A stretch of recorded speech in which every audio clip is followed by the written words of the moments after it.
Yo, what's up? Hello. Welcome to the gym. Thank you all so much for being here. Hopefully you're having a wonderful day. I'm back, baby. That's right. COVID couldn't keep me down. COVID couldn't keep me down, all right? 3 years without it. I couldn't believe it. 3 years. I just assumed at this point, it was like, it's never, nah.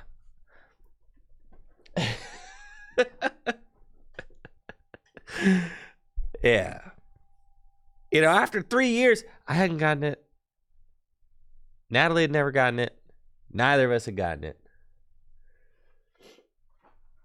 And, you know, at a certain point, you're like, yeah, I probably am just going to go this whole time without ever getting it.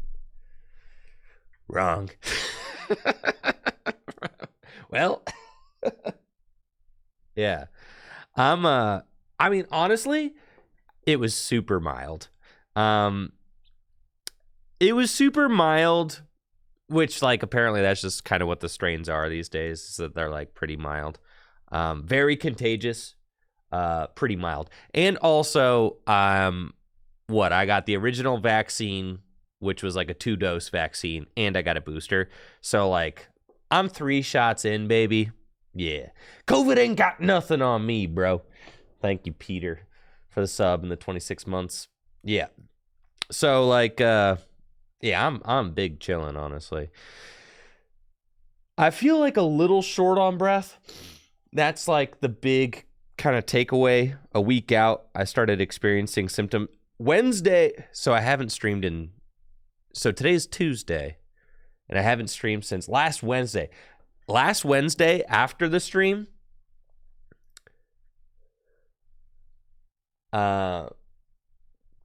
Last Wednesday after the stream, I was sitting here trying to do work, and I was like, bro, I can't do any work. I was like, I feel like garbage.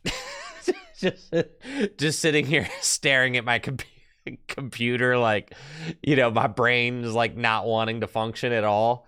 I like went through the motions. Very rarely do I get myself in a headspace where like I'm at the office but can't work. Usually I'm just hitting that grind up until the moment I leave. I don't really mess around when I'm here. This is my workspace. When I'm here, things are getting done. I don't do hardly all right. I can already see Natalie's eyes rolling as I'm saying this. I don't do any goofing around here, okay? I don't. I don't do any goofing around. It's strictly business here at the gym. So I knew something was messed up. I know. And then Natalie's going to say, all you do is goof around. Well, that's true. I don't goof around, yes. Those are called, when I'm on the skateboard, that's called a movement break, all right? Yes. He says that with a mini ramp right over there. Those are movement breaks, which are important for health. And studies show that frequent movement breaks allow you to work longer and harder. Just saying. So, yes. The skateboard, that is my movement break area. Yeah, and they prevent blood clots. See, this is good. This is good. Sitting down for too long, you can only sit down and stay still for so long. The human body wasn't meant to do that. And Lord, did I find that out the hard way when I had COVID. Man. I think somewhere around day 4 of sitting at home doing nothing, I was like, dude, I did nothing but play. So Wednesday I went home and I tested positive for COVID, and I was like, this tracks, because I'm starting to feel a little itch in the back of my throat, and and I was starting to develop a little bit of a headache. I thought that it might have been allergies, but that was wishful thinking, considering Natalie had already had COVID. So I was like, yeah, that's fine.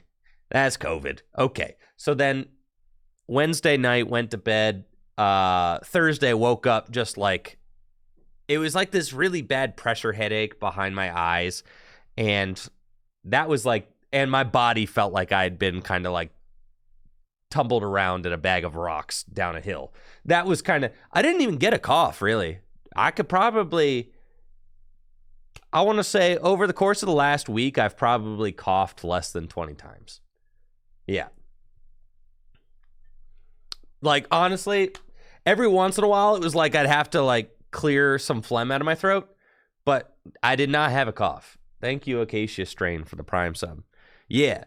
The worst of it was honestly just I felt very tired, and I felt very tired. That was like the worst of it. And I had one day of a fever. I got to 100. On that Thursday, I had a fever of 100. But then by Thursday night, my fever was already down. So I had like less than 12 hours of a fever. I had, body aches were bad. Yeah. Yeah, what's up, Miko? With the tier 3, the 35 months. Yo, I appreciate you, Miko. Thank you. It was my first time getting COVID, yes. So, I was... Yeah, sinus pressure and body aches. That's like, I'd say that was like a very, that's a good description of what I had. Sinus pressure and body aches, 100%. It was like I had this pressure headache like right behind my eyes, and I felt very sore and tired, and like my body was just sore. So that was like Thursday. I just basically all day Thursday, I just was like all hopped up on Dayquil and just like passing in and out of consciousness playing Pokemon Emerald. That's just all I did. And then that continued into Friday, and then and into Saturday, and into Sunday. And then by Monday, I was ready to rock and roll. Okay. I was like, surely I'm good. I'm symptom free. I've been symptom free. Honestly, Thursday was like the bad day. Friday, I had like a very runny nose. Saturday, it was like some of the congestion was like still lingering, but starting to go away. By Sunday, I was like, I'm pretty good. What's up, Brady? Thank you for the 44 months. The big thing for me, though, has been my lack of endurance. I feel like I'm a little, like if I take like a big deep breath, I feel like my chest is a little tight and like I'm a little short on breath comparatively. That's like the only kind of lingering effect I'd say I had. So, I probably getting back into like my my workout grind is probably going to be a little bit my smell and taste is all good. My sinuses are clear now. Yeah, I'm like that's pretty good, honestly. Considering how bad my sinuses were like Saturday and Friday, like the fact that like I could breathe out my nose like pretty easily now. So yeah, Brady, I'm glad you dig that demonstration. You see, I'm showing you. Yeah. So anyways, on Monday, I was like pretty ready to get back in the paint. I was like, this is it. I'm ready to go. But we actually had a leak in our water main. So I had to stay home and orchestrate that getting fixed. Basically, had to hang out while like a plumber came over and a person from the city came over, and they had to turn the water off. And then the person from the city was like, wait, you got 2 water meters here. And we're like, yeah, we bought the house. When we bought the house, it was like that. They're like, well, you're not allowed to have 2 water meters anymore. I'm like, okay, so you're going to pay for that? They're like, no, you're going to pay for that. I'm like, what do you mean? He's like, oh, well, yeah, so it's going to be $500 more for you to get that second water meter removed. So that was insane. And I'm like, dude, I'm like just getting over COVID, not really trying to deal with this. So, that's fine. So $1,500 later, the plumber's gone, my water's back on, and finally, thank you, Icky and GL Spencer, for those subs. I appreciate you guys. Thank you. So, yeah, finally, that's all taken care of. So now Our kitchen just finished getting remodeled too, so that's a huge blessing. Very thankful for that. Contractor was able to finish up their work, and they actually finished up their work on Monday too. So on Monday, I'm like, masked up in my own house, trying to like stay away from these contractors and plumbers, like, because I'm like, dude, I did just have COVID, but like I'm keeping, a safe distance. I'm wearing my mask. I'm like, okay, trying to like orchestrate what's going on here. Thank you, Johnny Bigby, for the sub and the 17 months. The contractors that worked on our kitchen were very, very wonderful people, though. Absolutely love those guys. Michael's this dude who'd been working on our kitchen for us, kind of the main contractor doing it. He'd been doing it for, it was probably like a 2-month project. So, you kind of get to know the contractors coming in and out of your house for a couple months.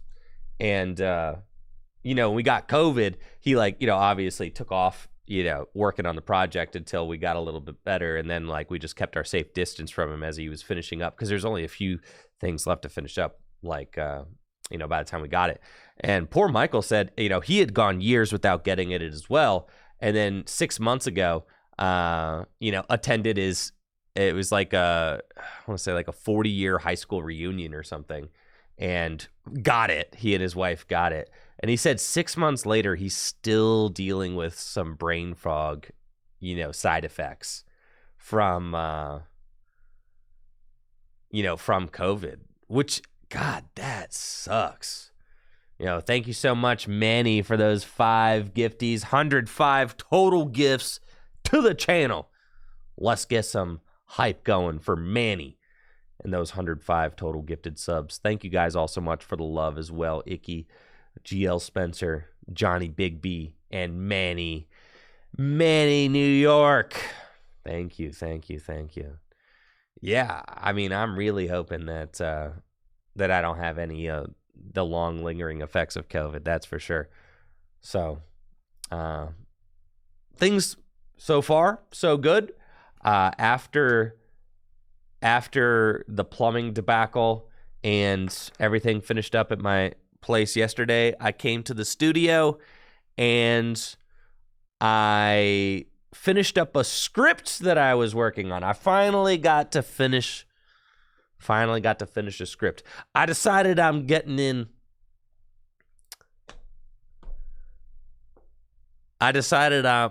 to start doing video essays again, because I've done a handful of video essays on the channel Tricky Jim, but then I decided they were too much work.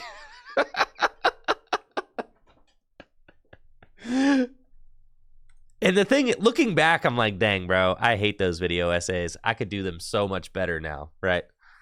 Yeah, I'm like, dang, those things, that's back when I was a YouTube noob, honestly. I could do so much better now. That's kind of my attitude towards my old video essays. I've done 3. I did a base set one, I did a jungle one, and I did a fossil one.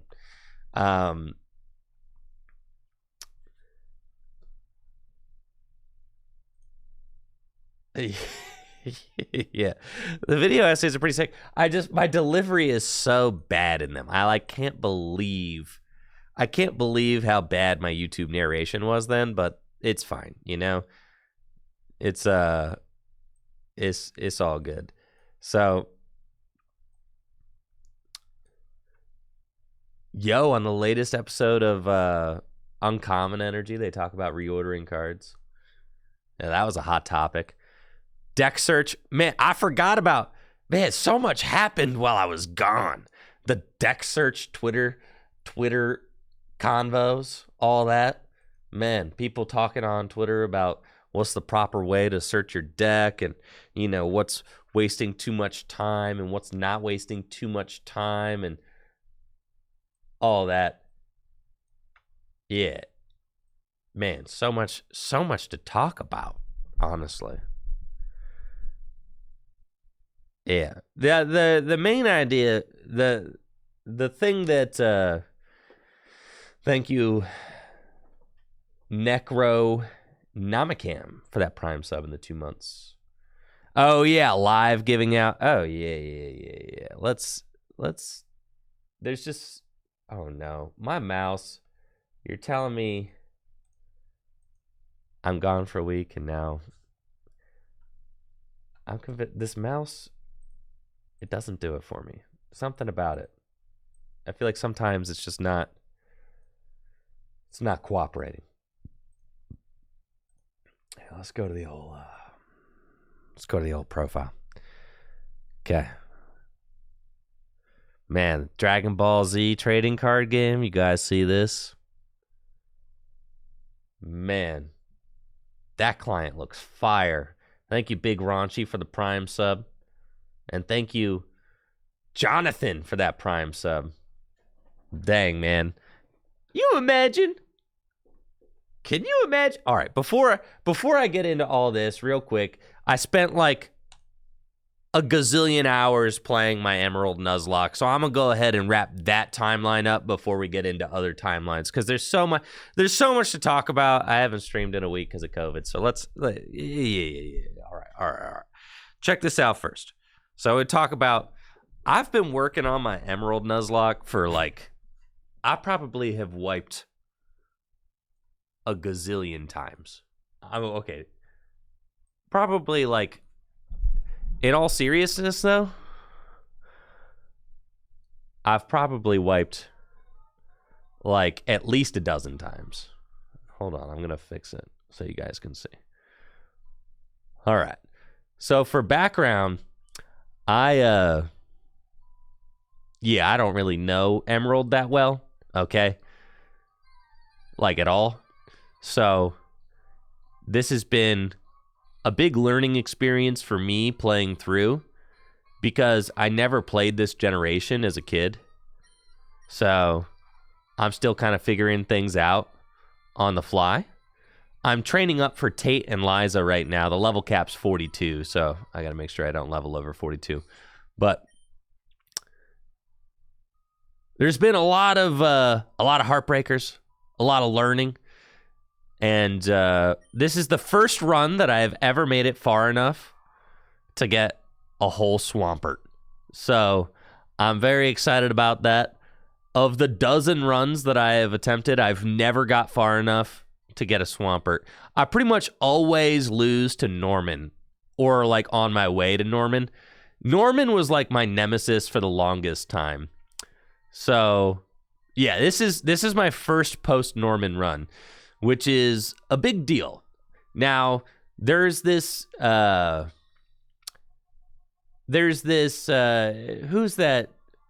that sneaky little fellow who always used to wipe my whole team after a swords dance? Yeah, who's that guy? That guy used to cause me a lot of problems. No, this can't be the brain fog. What is it? Who's the name?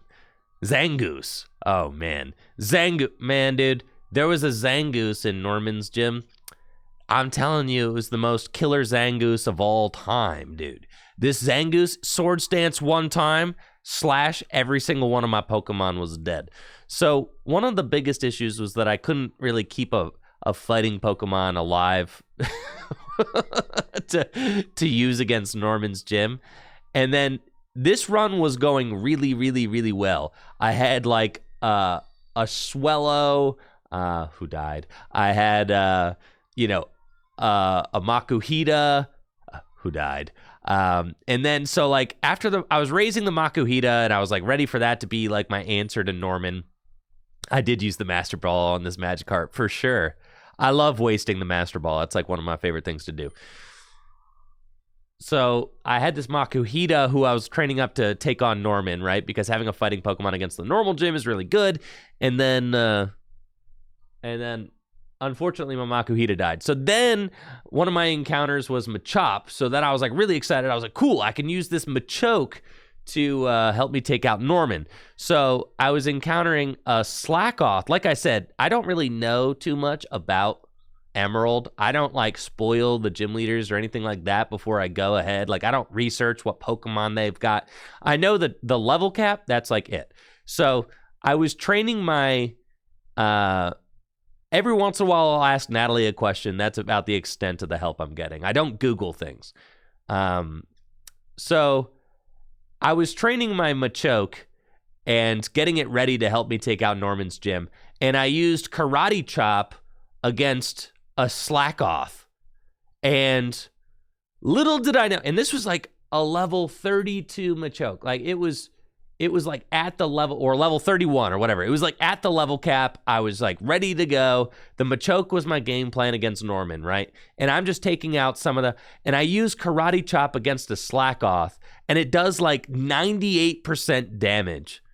And wouldn't you know it, that Slack Off used counter, bro. The little Slack Off, bro, used counter and one-hit KO'd my Machoke. Literally, like, my game plan for the entire gym was to use this Machoke, and little Slack Off just counter one-hit KOs it. I was so livid. I was beside myself. Thank you, Scottish Storm 20 for the Prime sub. I was so upset. Thank you, Dave, for the 38 months. I was so upset that I slammed the power to the game off instantly. And I was so upset. I felt robbed, right? I slammed the power to the game off instantly, and I thought about just re-rolling and telling nobody what happened. I thought about just telling nobody what happened to my Machoke. Thank you, Scottish and Mass Dave, for the sub. But then later on that evening, I told Natalie what happened, that my Machoke died, and I was like, I didn't know about the counter. It's probably okay. I was like, it's probably okay if I just let the Machoke, come back just this one time, right? And Natalie was like, absolutely not. That Machoke is dead. Go put it in the box right now.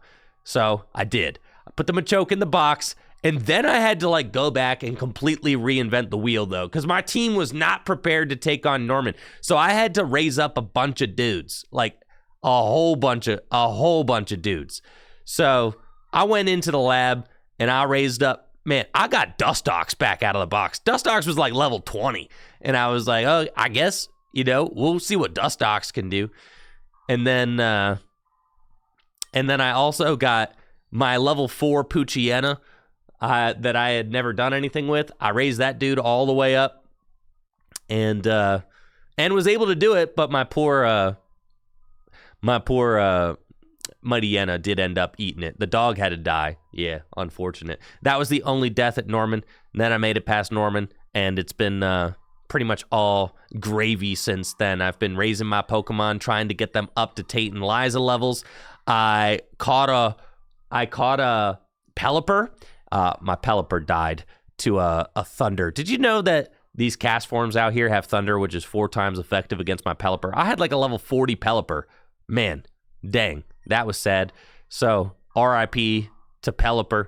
And then I caught a Magikarp, you see in my Master Ball there. Yeah, this Gyarados, this is like this is the game plan against Tate and Liza. See, Gyarados got a big, fat special defense right there. Yeah, that's what I'm talking about. I need Pokemon with big, fat special defense. You know who else has a big, fat special defense? Well, first of all, Dustox, you might think that I'm crazy for raising Dustox past level 20, all right? Because let's be honest, Wiggles ain't really built for this life at level 40. But at level 38, this Pokemon naturally learns Toxic. And Tate and Liza only got like 4 Pokemon. So I might just sack Dustox at the lead just to Toxic, you know what I mean? It could Toxic and then Protect and kind of just like be annoying. So I'm kind of into that, honestly. That seems pretty busted. And it can Moonlight too. Like, I'm just saying, it could just get in there, Toxic. Even if it just Toxics and then like dies, that's okay. That would probably be fine. This guy has been insane. Okay, Azumarill with huge power, yeah. This thing's got like double attack stats. So that 57 attack stat's actually like 114, which makes him very powerful. Yeah, that's his, and he knows Toxic as well. But you know who else has got a fat special defense? You didn't think Kecleon had it like that. But guess again. Kecleon's got a special defense of 123. So you might be like, yo, Kecleon doesn't learn any good moves. That's right, he doesn't learn any good moves. But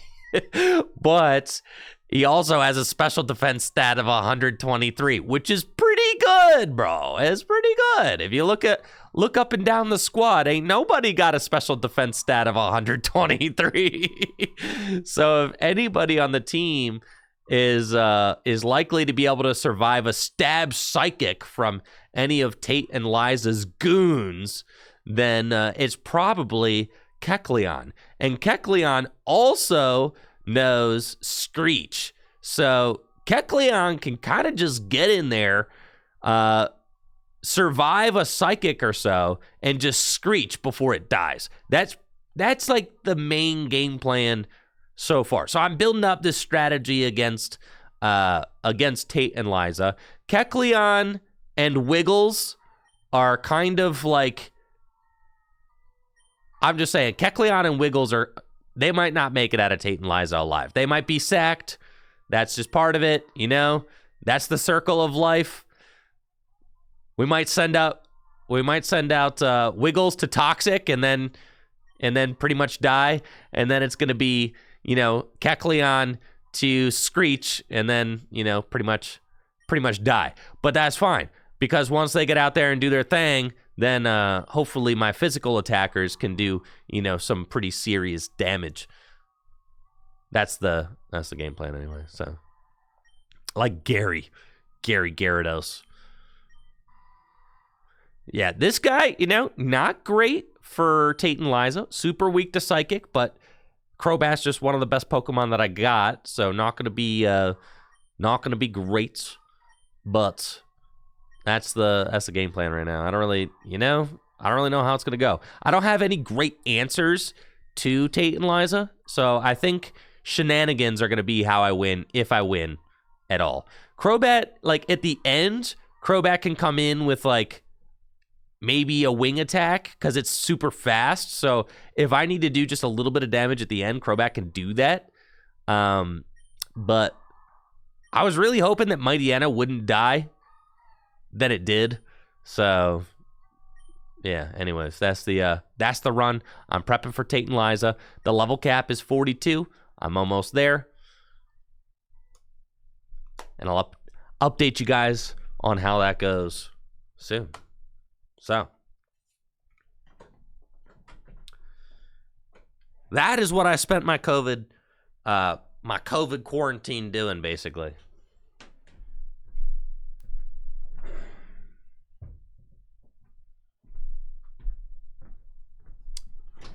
Playing my Emerald Nuzlocke and touching cards.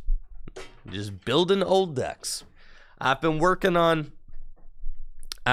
tirelessly on my deck collection as well, because PTCGO is going down, baby. It's going down. So it's time. It is time to I just want to make sure, I want to kind of have just like a library of decks. Think about that. Like I want Tricky Jim Studios to just have access to pretty much every deck ever created. That's kind of the dream, right? For content creation. Which just is going to allow me to create the most amount of Pokemon TCG content that I possibly can.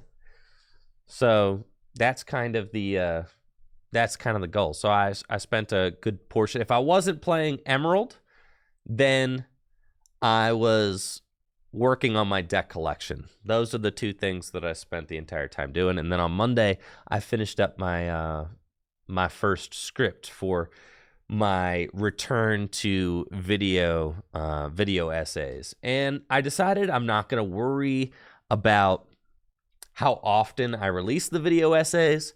I'm not going to worry about how long they take me, but that I want to always be working on one. So that's going to involve me doing interviews with people from the community. It's going to involve me doing a lot of research. It's going to involve me doing a lot of writing. It's going to involve me doing a lot of, filming and B-roll and things like that. Like, I think I'm in a really unique position where I have the capability and the knowledge and the know-how to create some really incredible video essays, but they're not going to necessarily pay the bills, but that I have other things that I can do that'll pay the bills. So like they'll just be really cool things that come out.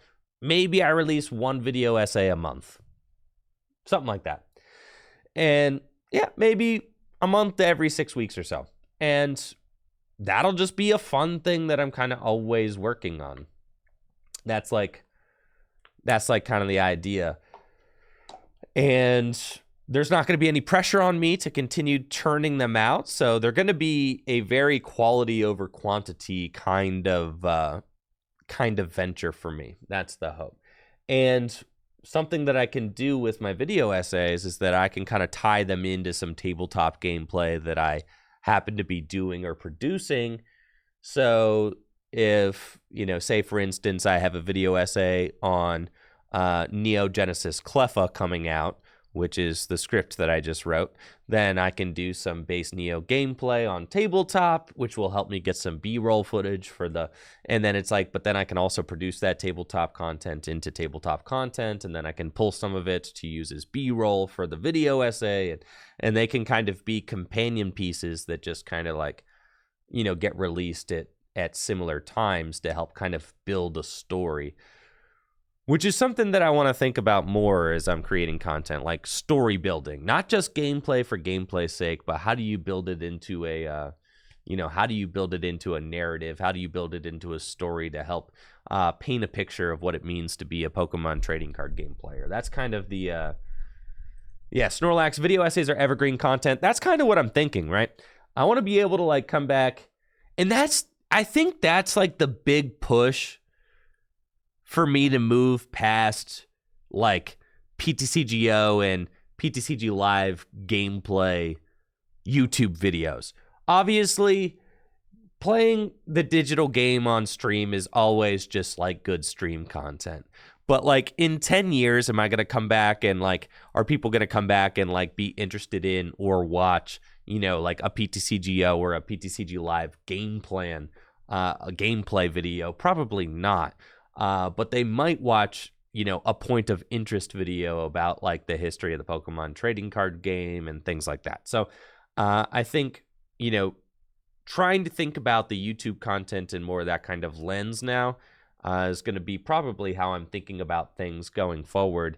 And then, creating content that can kind of like live on indefinitely and have value for years to come. And then, the VOD channel and the streams will always be for kind of just like talking about and doing whatever is current, whatever is relevant, whatever is talking about the meta, playing your Mew VMAX deck, things like that. Yeah, that kind of stuff will still happen on stream. That's what the streams are for. You could do anything and everything live. It doesn't matter if the content is evergreen. Like, we're just here vibing, hanging out, having fun, just playing games, doing whatever. That kind of thing, is going to be things that I do on stream and on the VOD channel. But then I'm pretty much always going to be working on some videos for the, for the main YouTube channel.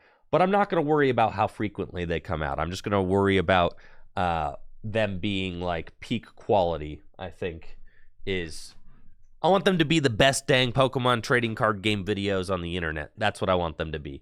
On the main Tricky Jim YouTube channel, I want to get it to a point where like whenever like a Tricky Jim YouTube video comes out, I want it to be like a banger, I want them to all be bangers. That's kind of what I'm thinking. And then the VOD channel will just have everything on it. Literally everything. You want to see gameplay. You want to see, rambling about nothing. You want to see, tabletop games that are unedited. That's all going to be on the VOD channel. Literally everything. If you just want content for content, it's on the VOD channel, right? If you're like, dang, bro, I got nothing to watch on my lunch break, bro. Well, I'm going to be streaming hours and hours a day. There's stuff to watch, right? And I'll make sure that the VOD channels are, time stamped so you can like pick whatever you're interested in. You could go through the VOD channel and just be like, oh, I want to see him talk about this, or this or this or this. I want to see him play games with this. Yeah, that's all going to be on the VOD channel, which is where like that's going to be more of like the daily upload focused channel, just like the Twitch stream is like the daily content mill where we just kind of like create content every day. So yeah, I spent a lot of time thinking about that over the course of the last few days. So, and I feel like I'm in a pretty good mental spot with it now. On Wednesday, when the day that I got COVID, I was in a very poor mental space about all of it. It just was, but I think part of that was like the stress and the anxiety was probably me having COVID and just feeling really bad about everything, just generally. But since then, I felt like I kind of reached nirvana at some, probably like my fourth day not moving, just like sitting on the giant love sack in my living room, just kind of vibing out, not doing anything. Probably around day 4. Yeah, I think I achieved enlightenment. Just no stress. I wasn't even worried about anything. It was crazy. Oh, I was definitely cranky last week, for sure. 100%. Just got home from a trip. Stressed out. Wife had COVID. Yeah, Love Sack. It's the name of you guys ever seen Love Sack sex? These things.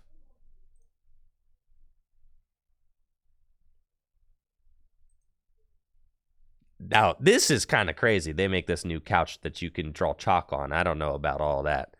Sex. There you go. Yeah, like one of these things right here. That's a love sack right there.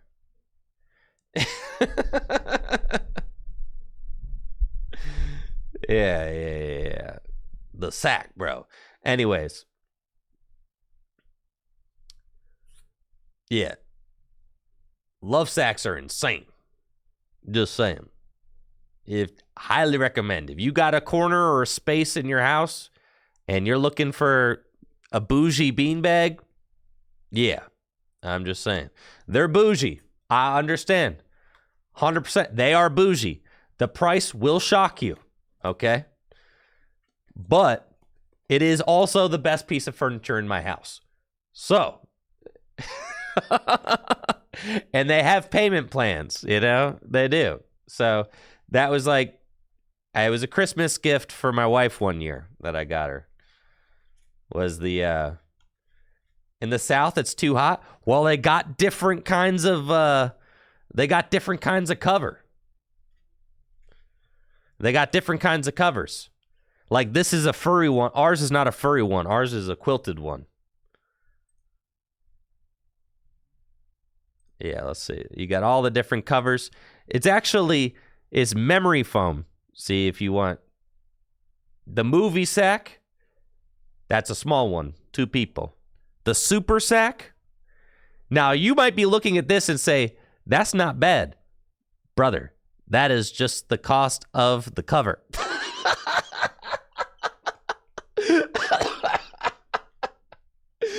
That is the cost. That is the cost of just the cover.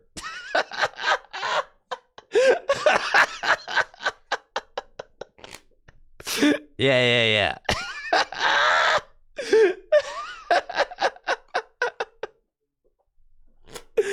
Yes. Now, Lovesack is like that's like the name brand one. There are other kinds of giant bean bags, but I'm definitely a Lovesack defender. When I was in college, I had a buddy of mine who had one somehow, and it was at that moment I was 20 years old, and I sat on his Lovesack for the first time, and I was like, one day I will have one. That's just it. I was like, at that moment, I was like, I could do nothing else in my life, but one day I will have a sack. Yes.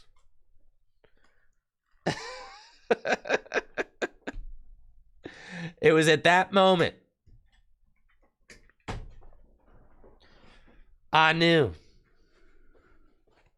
I'd have to have a sack of my own.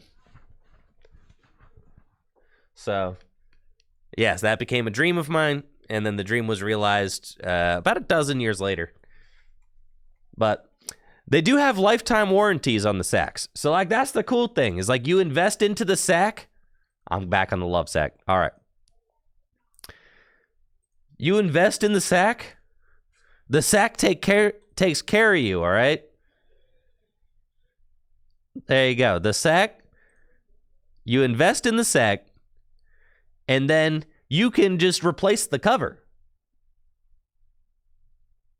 That's it. If the cover gets old and ratty, you just replace the cover. The inside of it has a lifetime warranty. It's literally going to outlive you, which is crazy for a beanbag. And it's not a beanbag. That's a misnomer, actually, because it's actually just chunks of memory foam. It literally, look how comfortable she looks.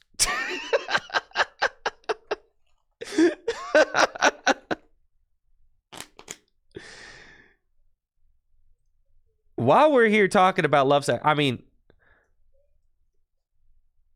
listen, we're in a community where you could get a $600 plushie, okay? I'm just saying. A $400 plushie. So, just, listen, everything's... Thank you, Trippy Twitches, for the 5 gifted subs. Yo, appreciate you, Trippy. Thank you. Thank you. I appreciate you. Thank you so much. That's what I'm saying. The Whaler is not even memory foam, dude. Thank you, Laminator, for the 43 months. Appreciate it. Thank you so much for the 16 total gifts to the channel. Trippy, thank you, Laminator, for the sub. But yeah, these things, I'm telling you, I felt like I had reached total nirvana. Day 4 of me on the sack. And it is our cat's favorite spot in the house too. It's just it is wonderful. It's an investment, but like it is it is very high quality, and I definitely recommend it. Like I said, I set my sights on owning one of those when I was 20, and it took me over a dozen years, but one day it was finally realized. Thank you, Weeks, for that Prime sub. Oh, you sent a picture of the sack? We got a sack pic?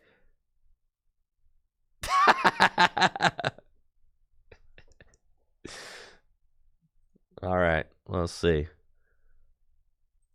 Let's do this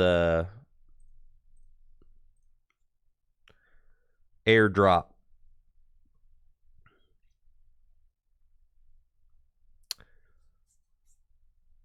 You guys want to see my cat on the sack?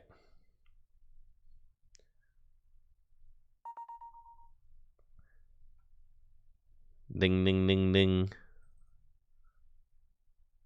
Aw, look at Gooby! There she is. Wow. Look at the pretty kitty. She's so nice.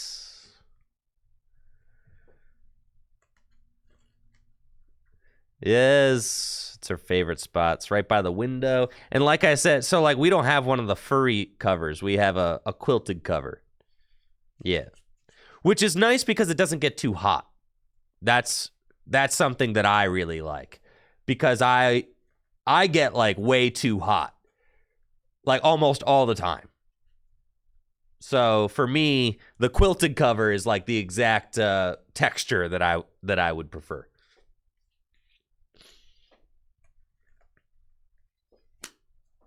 Well, there she is.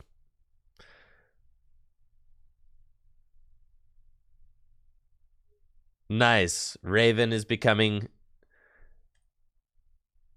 beanbag pilled as well. Yes, that bag that you have in your apartment, Heather, looks very cozy also. For sure. Having a cozy spot Just saying. Man, having a cozy spot in the house, I just literally posted up, emerald, me on the sack. 4 days. Thank you, Case Closed, for that sub in the 15 months. 4 days, no movement, no nothing. Just me on the sack.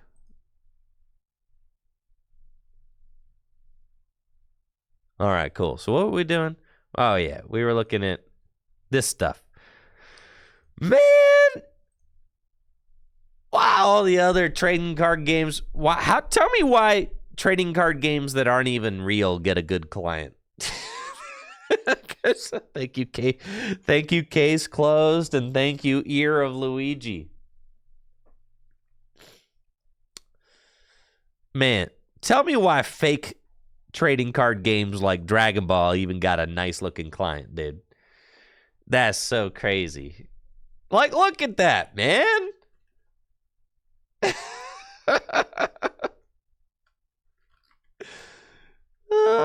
Look at that.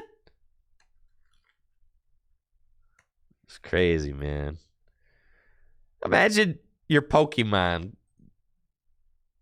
Dang, dude. It just looks so good. Looks fun to play. Man. And that's the crazy thing, I think, with James Arnold here said, after a closer look at the Dragon Ball Super card game, is that what DBS stands for? I don't know. DBS card game digital yesterday and playing more live recently, it's become significantly more disappointing that this is our platform. Imagine getting to watch a Pokemon battle like this while playing. And I think something that they said was, this is how you grow your game and audience. I've loved Dragon Ball my entire life, but never played. This client makes me want to learn. Right. That, I think, is like that's the big thing. It's like this, like, I don't even like Dragon Ball, but this looks dope. It looks like kind of fun to play. You know, I could see myself. That's the thing. I'm not interested in Marvel whatsoever. I don't like any of the Marvel characters except for literally Deadpool. But Marvel Snap looks so good, I could see myself playing. In fact, I probably would play Marvel Snap if it wasn't out of like, I'm avoiding Marvel Snap out of spite, I think, just because I know it'll just make me depressed. That's why I don't play Marvel Snap. Just because it looks so good that I won't play it out of spite. That's where I'm at with it. Pretty much every other digital TCG, I won't play them out of spite because I'm so mad. I'm so mad and maulding that I won't even touch them. No. Just kidding. It's not. I'm telling you, it's not going to be fun to watch me play any other digital TCG and just be upset the whole time. Just absolutely livid the whole time. You don't want that. Nobody wants that. Nobody needs that. So there was that. There was an 84-player tournament in Angel's memory. That was wonderful to see. Loved that. Trust Your Pilot's latest video on the this thumbnail, bro. This thumbnail, bro. Top Deck, that's not true. I've probably put over 100 hours into Arena, and I like it a lot. Yes. This thumbnail got me crying, dude. Wait, have you seen that episode of South Park? You already know. Gosh, oh my gosh, yeah, then there was the thing with that dude Andrew from the Knoxville Regional Championships. That was terrible how that was handled. There was Triplet Beat, which looks like it's gonna, oh yeah, Triplet Beat. This looks like, to be honest, this looks like one of the worst trading card game sets released in a long time. From the power level perspective, Triplet Beat is definitely one of the lowest power level sets. But, all right, But imagine a standard format where a card like Meowscarada is like actually good, though, right? And the thing is that this card can be good, and this card might be good. But in order for this card to be good, and for strategies like this to be good, the power level of the game has to rewind a little bit, right?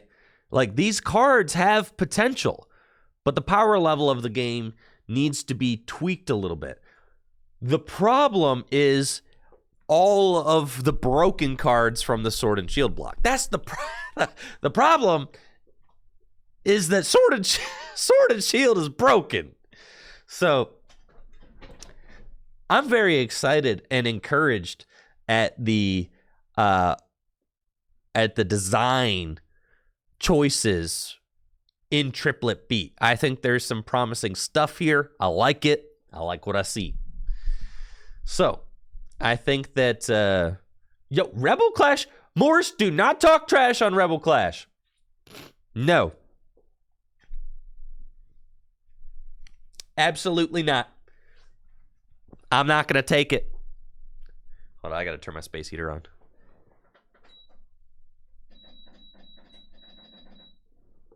Now, you guys might have forgot because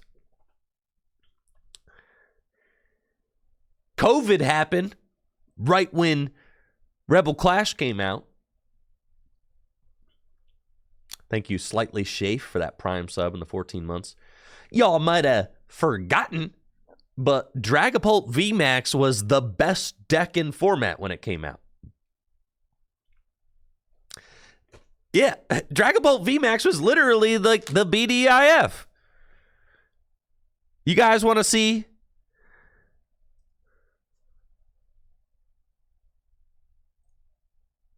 You guys want to see the only tournament that happened? The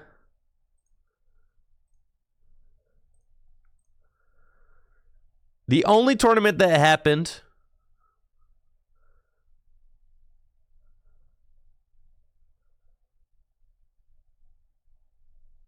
Let's see.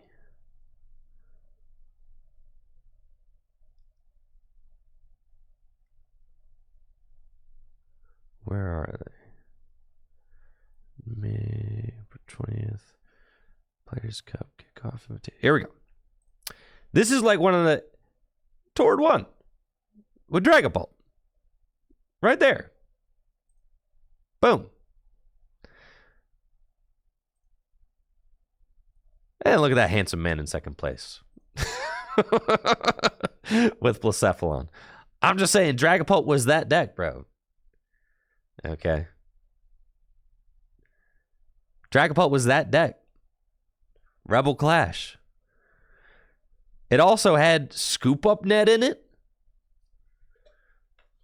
which is one of the most broken cards. It also has Capture Energy in it.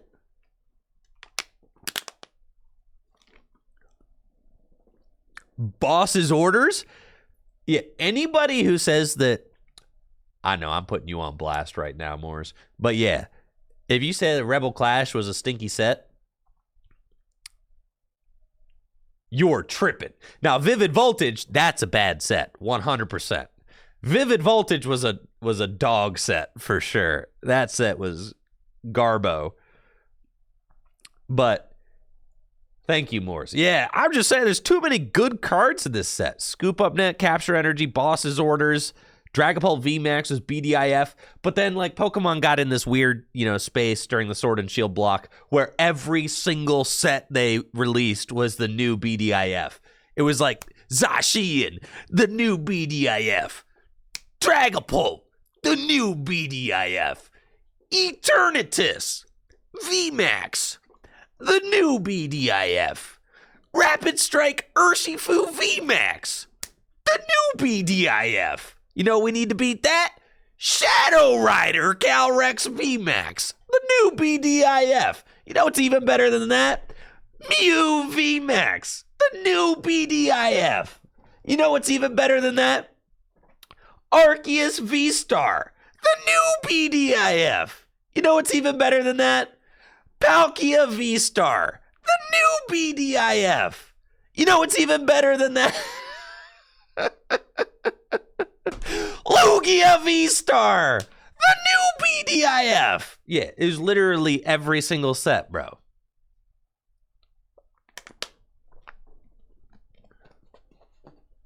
Like, bro. I even forgot about Giratina. That's right. There was even Giratina in there. Giratina was better than Palkia, right? And then immediately got bodied by Lugia. There was only one set in there that I skipped. And it was Vivid Voltage. There's only one set didn't have like a new contender for BDIF. And Evolving Skies. All right, 2 sets. Yeah, Vivid Voltage and Evolving Skies.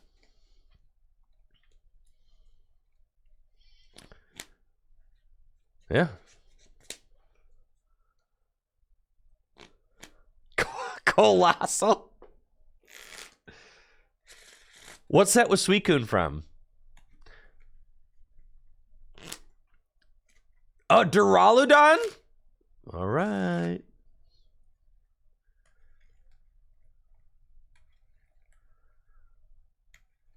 Nah, special sets don't count. Special sets don't count.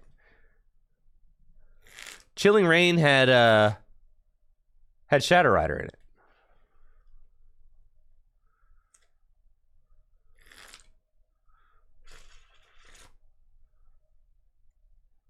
Yeah. But like, by and large, Suicune's from Evolving Skies. Yeah, Suicune's okay. Like, some of these other sets had good cards in them, but I'm talking about like archetypes that like changed everything, right?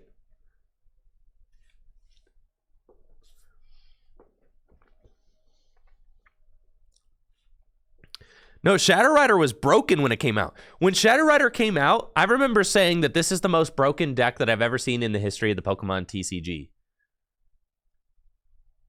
That's what I'm saying. Right, it had Gengar, Mimikyu. All right. It had Trevenant. I mean, there's just Trevenant and Dusknoir. Yeah. When Shadow Rider first came out, I was like, dude, it's just, like, what is going on?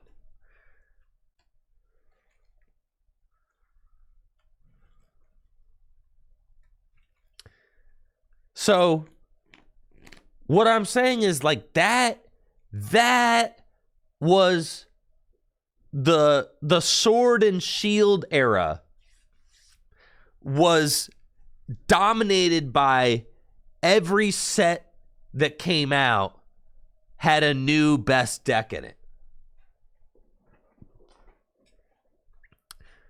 Is that what you want? You know, is that how? And also, first question, is that what you want? Second question, is that sustainable? Right?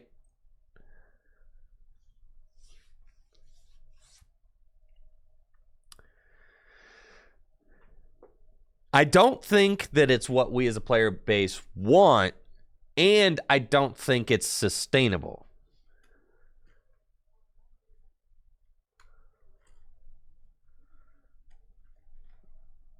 So I think that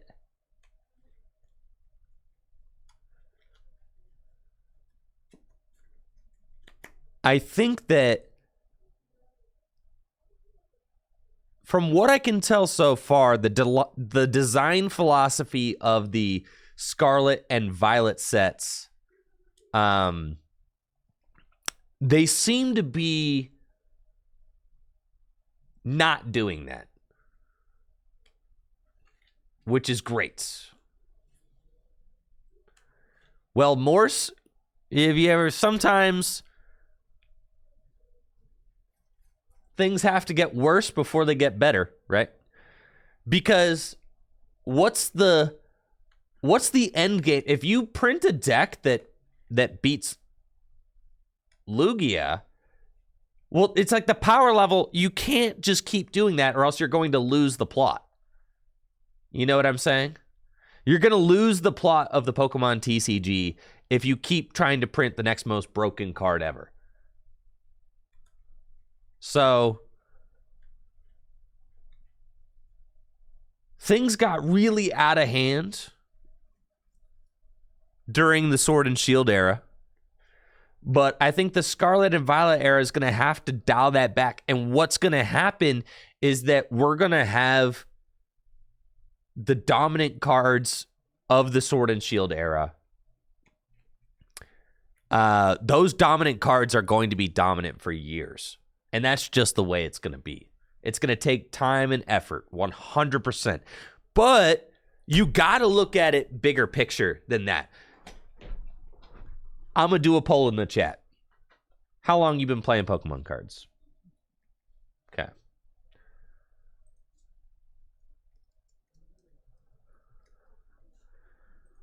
going to say 10 plus years.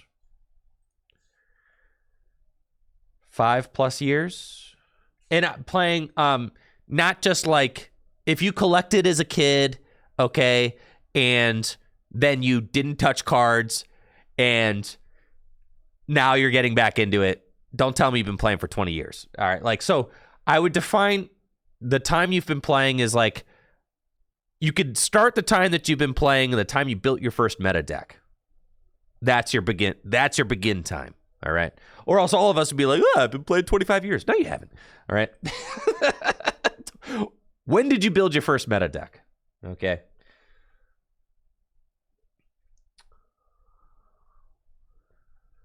Well, we're going to say 1 to 2 years, 3 to 5 years,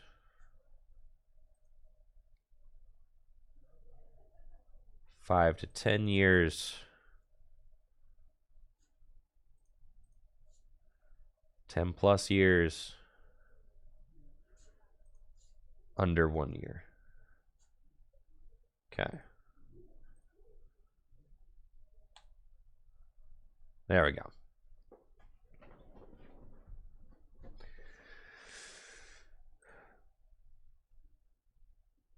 So I think, like, you have to look at things big picture, because the Pokemon... Oh, when I say meta deck, I mean, or you built your first GLC deck, you know, whatever.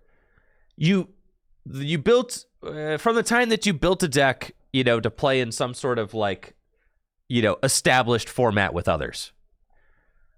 Like, if you played with cards, you know, on your living room carpet when you were 10, you know, that doesn't count, is what I'm saying.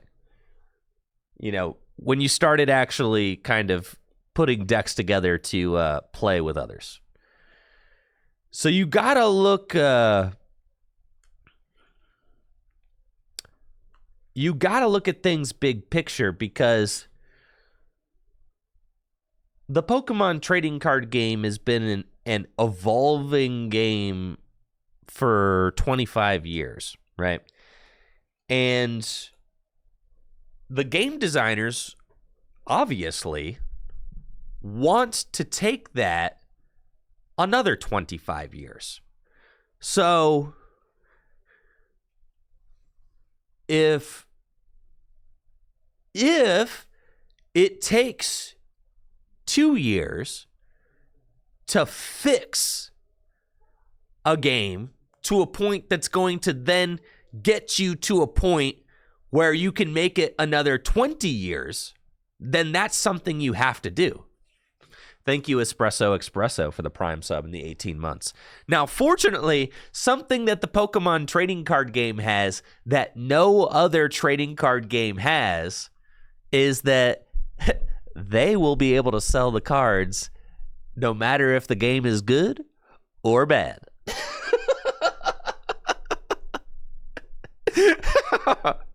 Pokemon can sell a record number of packs even if the game is stinky. Guess what? Lugia V-Star could just be the best deck from now until 2025. And they would still sell packs. Why? Because there's Pokemon in there. All right? There's Pokemon in them packs. Now, that is great news for them. Because what that means is that they could take 2 years to retool standard format to be a deeper, more strategic game. And they can afford to take that hit in, like, you know, the fun value of the game, because the cards are still going to sell like hotcakes. Thank you, Gab, for the sub and the 50 months. But I do also think that it's possible for the game to start to recorrect itself very quickly. Looks like for our poll, we've got the majority of players, 32%, have been playing 3 to 5 years. 20% have been playing 5 to 10 years. The few, the proud, the 12% of us that have been playing for over 10 years, and then 12% for under a year. Yes. So, and the thing is, it doesn't take very long. It doesn't, in the big picture, I'm talking big picture. In the big picture, changing the landscape of the Pokemon TCG doesn't take very long. 2 rotations, and you're out, right? So that's 2 years. At any point, Pokemon can completely change everything in 2 years. Thank you, Horsey, for the sub and the 42 months.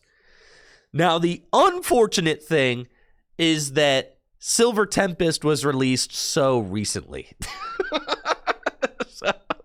So we're in for at least 2 years from then. Thank you, Horsey, for the sub and the 42 months. So that's the unfortunate thing. Is you can look at Silver Tempest and be like, all right, we got about, is like Silver Tempest and Lost Origin, back-to-back broken cards. You know, Giratina V-Star, 280 damage. The Lost Box engine, totally broken.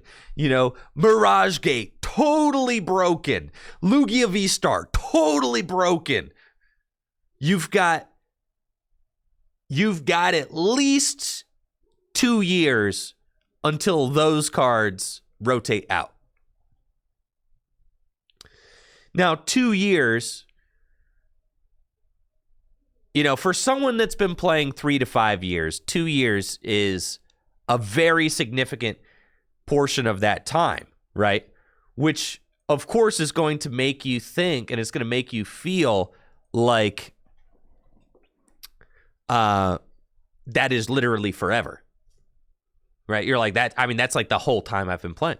Like, I don't know if I can go 2 years. I've only been playing for 2. Or I've only been playing for 3, right? It's like, so that might just be all you know. And if you've been playing for 3 to 5 years, you know, within the context of a decade, it is a long time, but not nearly as long, right? And then in the context of 25 years, 2 years is not long at all, really. To like to make a change that needs to occur for the future of the Pokemon TCG. The Pokemon TCG, I mean, if you look at like the power level of Expanded, right? I mean, Expanded barely feels like Pokemon cards anymore because of it's like the Pokemon TCG format where the plot is completely lost, right? There's hardly any evolving other than just evolving your Pokemon V into a gigantic Pokemon V Max, or evolving your Pokemon V into a gigantic Pokemon V Star. You can even do that with Wally to make sure it happens on the first turn of the game, and yada yada yada. Right? It's like the plot of the game's almost lost. It's about like setting up checkmate as quickly as possible, and a very broken format. And that's because the power level of the most recent Pokemon cards is so high that, combined with some of the more broken old trainers, that it's just like the possibilities within the gameplay mechanics are just totally unreasonable. So, and you can see that, I mean, very easily reflected in the fact that the most broken expanded decks feature around what? Lugia V-Star, Palkia V-Star, Tag Team Pokemon GX like Garchomp and Giratina, and things like that. So, yeah, there's just like all the most recent broken Pokemon, they all get put together in the most broken expanded decks the game has ever seen. And that is indicative of where the power level of the modern Pokemon are at. So then how do you course correct that, right? Because I think that if you think about it, they can't really keep doing this. What would a deck that's stronger than Lugia V-Star and what would a deck that's stronger than Lugia V-Star or Lost Box Giratina even look like? You printed Giratina V-Star, it literally has no weakness. You'd have... yeah. Like, what kinds of cards... What kinds of cards fix that? You got one thing that you can do.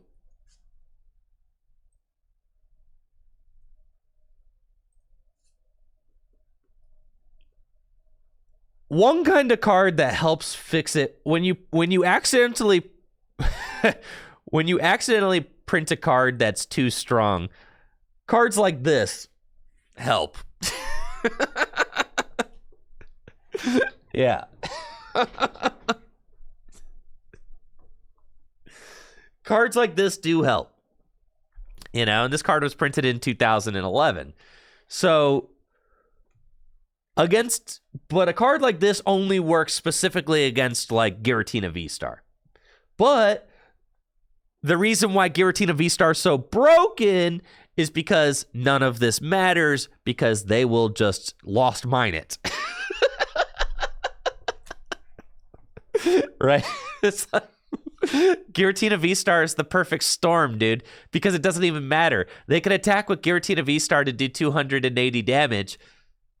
Sure, if they want to, but if they're up against little guys that trade favorably, then they could just attack turn one, Cramorant, spit innocently for no energy. They could do Sableye, Lost Mine, place 12 damage counters, knock out all your little Zoruas, right?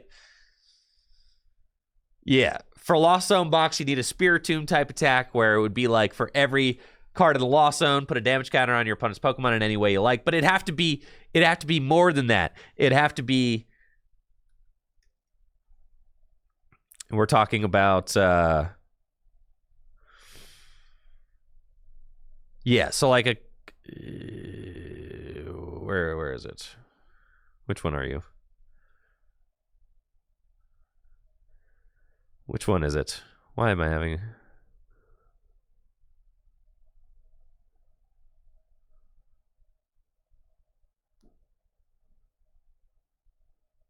Oh, it's up. There we go. Yes. Like this. Right. I was thinking about Oricorio. That's why I was like looking at old cards. But yeah, something like Spiritomb.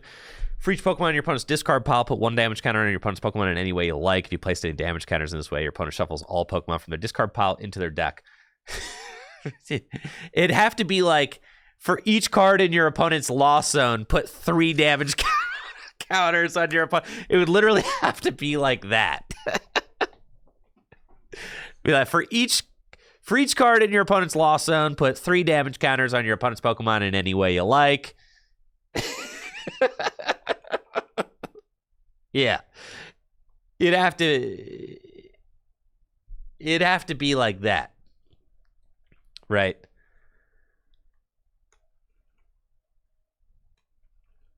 And that's just like that's one thing that they could do to slow down the Lost Zone engine, because as it is right now, the Lost Zone engine does gatekeep a lot of other strategies, because little Pokemon are tough to evolve up. The deck's just so fast and gnarly and consistent. Now, you do have the new Klefki coming out, but even that is not it's not a cure-all.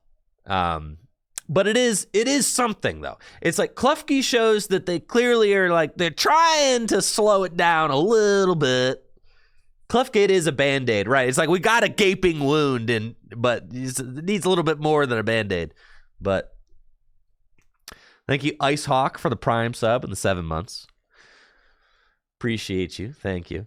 But I do think that card design like Klefki, I'm really, really encouraged by what we're seeing out of Scarlet and Violet so far. Like, really encouraged.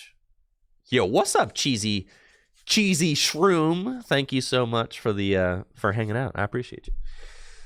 But yes, I think that I'm really encouraged by what we're seeing so far from Scarlet and Violet.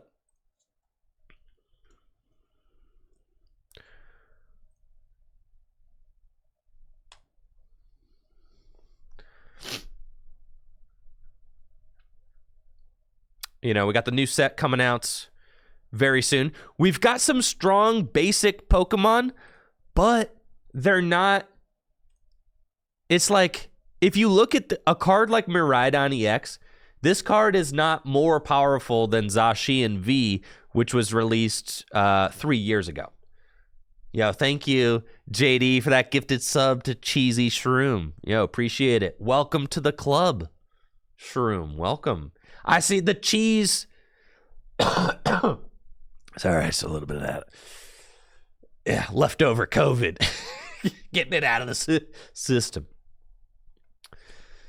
But, yo, thank you. The Cheesy Brothers. Cheesy Shroom and Cheese Whiz. But, right. It's like a card like Miraidon is not necessarily more powerful than Zacian V, which came out in the... Oh, and we got Cheese Dude Bro. All right, how many cheese heads do we got in the chat? Need more cheese subs. So true. The power level of these cards, I think, is super reasonable, honestly. It's not bad. Because card can do 220 damage. That's fine. They've established this number of like 220. Well, it's a lot. Don't get me wrong.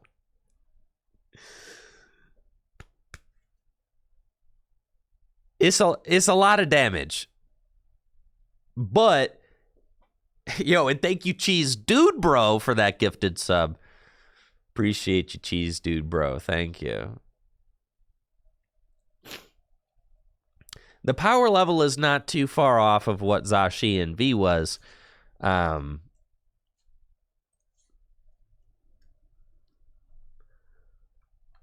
You know, from Sword and Shield base set. And this card came out actually 2019. So this card came out 4 years ago at this point. When we did our poll and I asked you how long you've been playing, so many of you have probably started right around here. Zacian was extremely powerful, but it was extremely powerful because of Arceus, Dialga, and Palkia GX, right? So it was just the most powerful card to pair with ADP, which was like, you know, so really the power creep started at the end of the Sun and Moon era with Tag Team Pokemon GX. That's where like the game started going like bananas. And really, we've been on that power creep roller coaster. We've been on the power creep roller coaster since Team Up. Now, I thought Team Up was kind of fun, but then once Unbroken Bonds hit, I was like, dang, bro, it's doing too far, and then it was like, yeah, you know, and things just kind of kept getting crazier and crazier and crazier and crazier.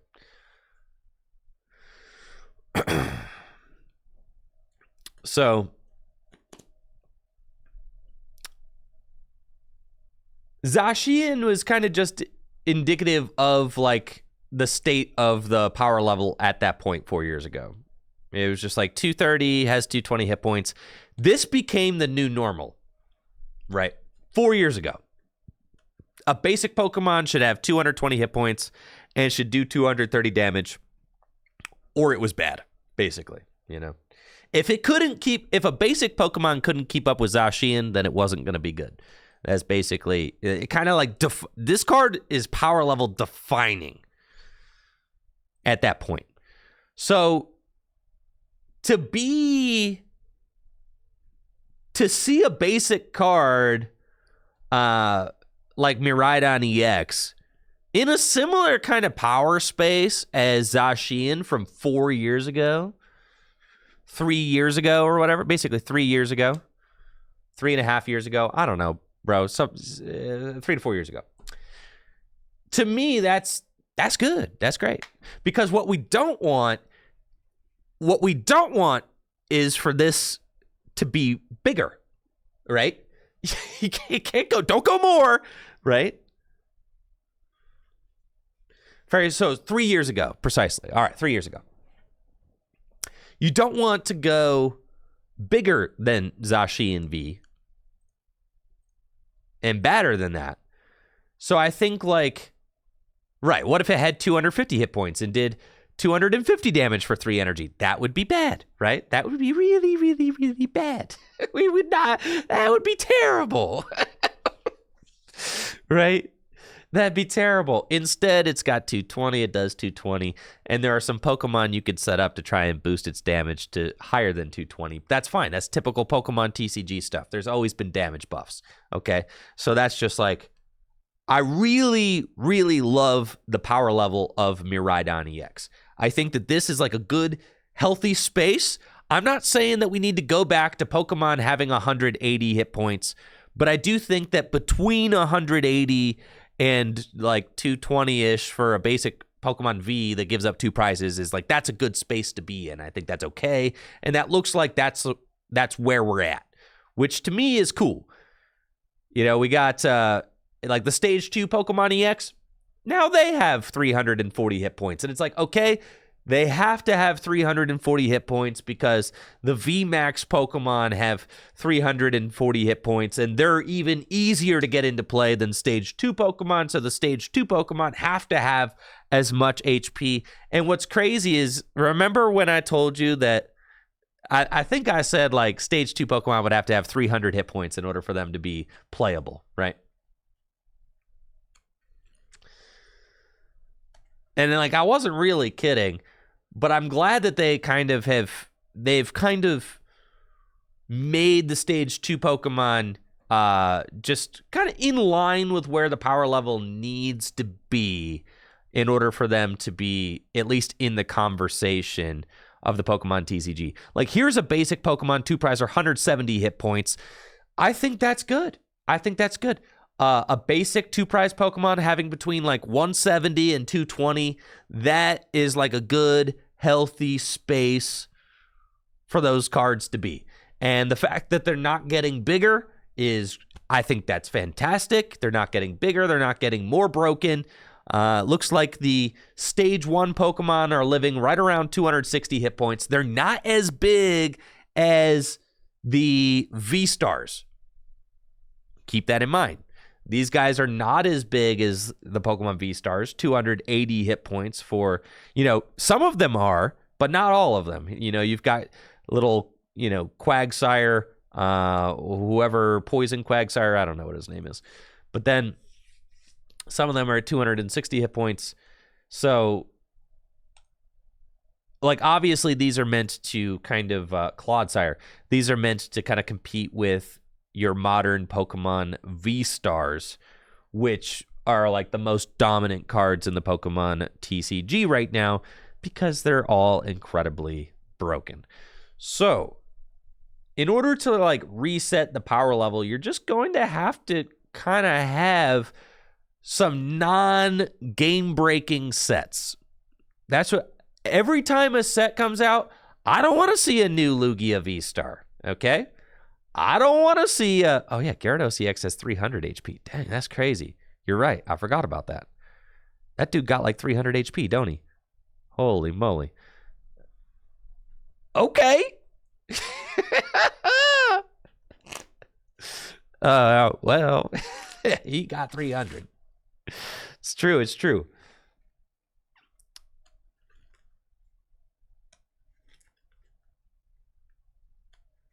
Stage 1, 300 HP. Yeah, but he's like, his attacks are just big. Yeah, it's fine because it's bad. Right. Yeah. That's fine. The attack cost is too much. Yeah, it's fine. It's fine. But what does his attack do? Let's see. It's 180. Is it flip a coin? If heads, it does 180 more. That's so bad if that's what it is. Oh, if it has a damage counter on it. I mean, that's the thing is like, imagine if there was like a special, that's the problem with a card like Lugia V-Star though, is that attacks like this that are not like supposed to be easily accessible, Lugia V-Star could like power this up in one turn.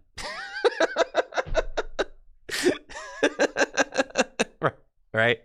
If there's like a special water in the format, Archeops could just like, and that's the inherent problem with a card like Lugia and Archeops, is that you enable attacks that like aren't really supposed to be enabled like way too easily. So, well, the problem is Lugia and Archeops together, right? Because they're the dynamic duo. Right, like attacks like that should just take forever. Thanks, Mr. Squeeze, for the 4 years. I appreciate you. Thank you. Yeah, I'm going to be in Vancouver. Yeah, I'm chilling now. If expensive attacks should be expensive. Precisely. So I'm really encouraged by the power level of the game. It seems like it's going in a really good spot. And yes, I said, all right, Lugia V-Star obviously, was released relatively recently and is going to take years to rotate out of standard format. I do think that it's possible that, based on how they build the game out, it's possible that they could do an early rotation, or, that they could put us to a smaller Scarlet and Violet on format. Like, it's possible. It's possible, for sure. If they decide that that's what they want to do. If like the old cards are just too dominant. But the resetting of the power levels, something that's definitely possible, and something that I think is totally necessary for the health and future of the Pokemon TCG, because you can't just keep printing the new most broken deck every single set, like they did during the Sword and Shield block, because that will also just ruin the game. Can't do that. It'll just drive the game into the ground. And I think that they've been kind of on like a printing broken cards tirade for years now. And finally, that broken card tirade has climaxed with Lugia V-Star.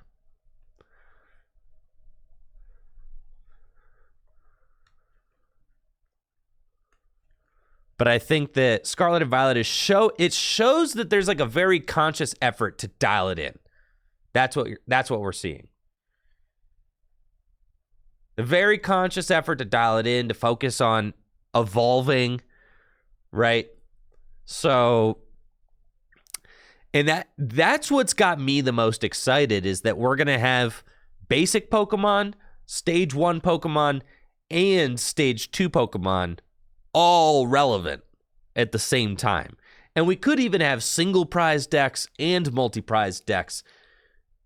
That's my huge hit of copium right now, Sleepy Dreepy, is that next year they just rotate to Scarlet Violet on. That's my big copium take. Is that we just deal with Lugia for one more year. All right? One more year. That's my big copium take. And then this time next year, March 2024, Scarlet Violet on. That's my big copium take. Yo, what's up? Darwin, how you doing? They did reprint things like Ultra Ball and Scarlet Violet base set. That's what I'm saying. That's what I'm saying. It could definitely happen.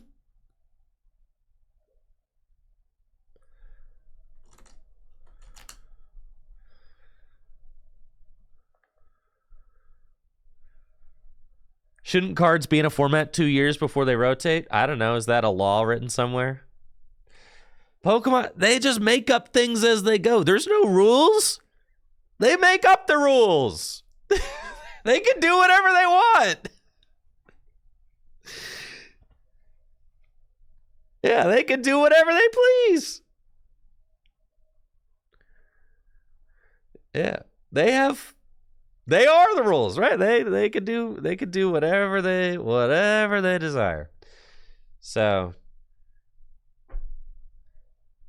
yeah, I think that, but they won't do bans and erratas. They will not do that. Pokemon,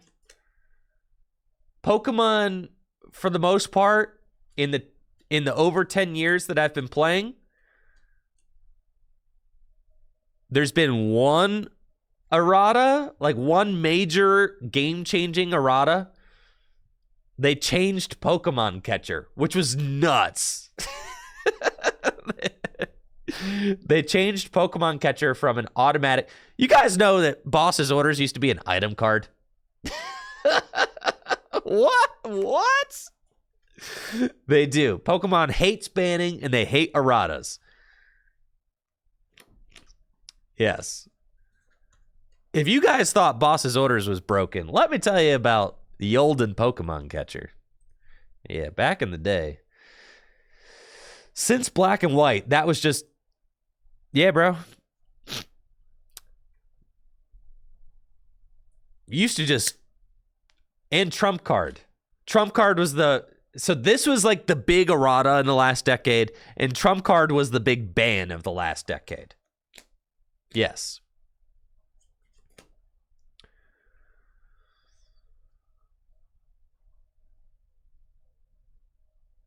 Balelba and Bryceman, didn't those cards only got banned in expanded format? I'm not talking about expanded. I'm talking about standard erratas and standard bans. No, I'm not talking about expanded. Expanded is dead. It's not even a format anymore. Nobody cares.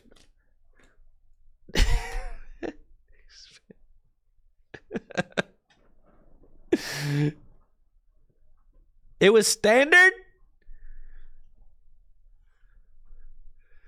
Balelba and Bryson and Miss Magnus were standard bans?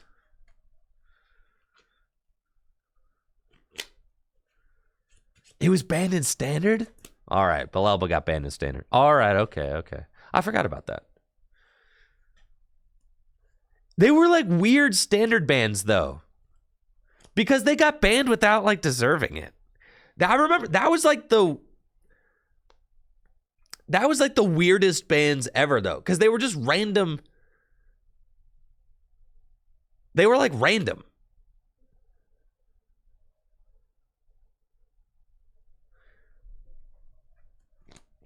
Right, COVID made the bans not mean much. Right, because they got banned and then COVID happened and it was, yeah.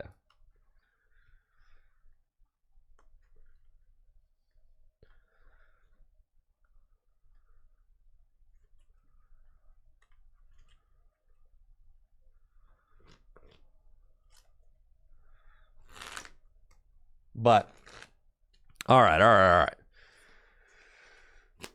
So we had Pokemon Catcher printed in 2011. Yeah. Lucad, I know about all those. I know about all that history, but I'm talking about kind of like the modern era is like from black and white on. That's generally regarded as like the modern era of the Pokemon TCG. Like back in the day, obviously trainers were unlimited. You pretty much had unlimited power over your deck, but the power level of the Pokemon themselves was so low that, you know, it's not like you could take insane advantage of the powerful trainers because your Pokemon were doing like 20 damage. So who cared? Pokemon Catcher, printed during the black and white era. The crazy thing about Pokemon Catcher was that it was released like around the same time as other insane basic Pokemon. So you had like, you know, Mewtwo EX come out not too long after Pokemon Catcher was released. And this was kind of like your big bad strategies. You had Mewtwo EX, double colorless energy, X-Ball. You could do 40 damage, you know, turn one, and gust up Pokemon like Dynamo, knock them out on the first turn of the game with Pokemon Catcher. Very easy to do. And you could also attack on the first turn going first back then. So, and you could play supporters. Holy moly, they actually just let you do everything. So, yeah, you could just take a turn one knockout, which is pretty insane. There was also Tornadus EX, which was like a big card from Dark Explorers, which ended games quickly with a blow through attack because it could do 60 damage for just one energy. And yeah, that was nuts. So you were just gusting things out and just taking knockouts very early, first turn of the game. CMT, yeah, you could power up Tornadus with Celebi Prime. So Celebi Prime was legal when these cards first came out. So you could use Forest Breath to attach a bonus energy to your Tornadus, then attach double colorless energy. And then, so you could do a turn one. You could do a turn one Power Blast or to Mewtwo EX, either one of them. But I'm talking about the donk potential, right? You could do turn one Power Blast for 100 damage. You could do turn one Mewtwo EX X-Ball, right? And you just would end games before they even got started, which was insane. So black and white was a totally degenerate time, really. You had unlimited gust potential. You had huge basic Pokemon, which were just dominating little Pokemon for one energy. It was nuts. Totally insane. Yeah, I remember like playing at Nationals and literally losing one of my rounds to a donk. I sat down to play. My opponent went first. They knocked out my Squirtle. Turn one, I got up. I waited 30 minutes until the next round. I signed the match slip, took my loss. I literally sat down at the table at Nationals, did not get to play a single card, signed the slip, and was on to the next. That was like 2014. It's absolutely insane. So yeah, things have changed quite a bit. And this is to paint a picture that things have like ebbed and flows. Things have gotten better. Things have gotten worse. Things have gotten more powerful. Then they've chilled out a little bit. So the ebb and flow, what I'm trying to paint a picture of here is that the ebb and flow of power level is normal, and it actually kind of fun in the Pokemon TCG. It's part of what makes things fun because you kind of chill out the power level for a while, you let it settle, and then things, kind of escalate and there's drama, and then and then they might climax, and then you got to chill out a little bit, let things settle again, and then you do it again, right? And that kind of ebb and flow is what makes the game fun, and how you continue, and I talk about this all the time. How do you continue designing cards for a trading card game without just making them more powerful than the last? Like, if that's your design philosophy, that the new cards are always just going to outpower the old cards, eventually you're just going to have a broken game where everything is just way too broken. So the ebb and flow is important, because that's what's going to get you to be able to develop a game where cards are changing and exciting, but still familiar and feel like Pokemon. That's going to be the way that you're able to develop a game for 50 years, 100 years, and things like that. Because right now the Pokemon trading card game's been going on for 25 years. How do you make it another 25 years? You have to ebb and flow with the power level. There has to be peaks. There has to be valleys, and that is I think how you do it. And it looks like they are aware of that, and they're dialing it in for Scarlet and Violet to kind of resettle things, recalibrate things, and start from scratch. That's what it kind of feels like, is that they're setting a new foundation for the future of the game. And what the Pokemon trading card game has that no other game has is that the game can afford to go through lulls, because the cards will always sell because they've got Pokemon on them. So that's something really, that's like the cheat code that Pokemon has that no other game has. Now, I will be right back. I have to take a quick break, but when I get back, we're going to look at the new Triplet Beat cards. So thank you so much for being here. We'll be right back after this quick break to go over the new cards from Triplet Beat. Put on some lo-fi. Oh, I have to turn on my audio. I, without fail, always forget something when I come back from a little hiatus, Let's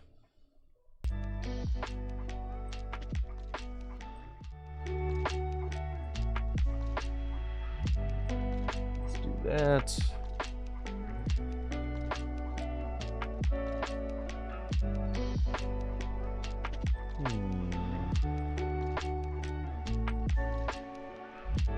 Cool. All right, lo-fi on. Great. Now I'll be right back. Am I echoing? No, that's good.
Okay, let's take a look.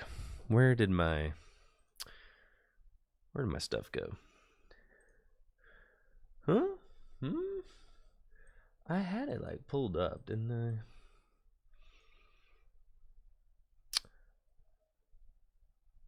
Can we ask your thoughts on certain decks? Sure, Tim Tam. What's good?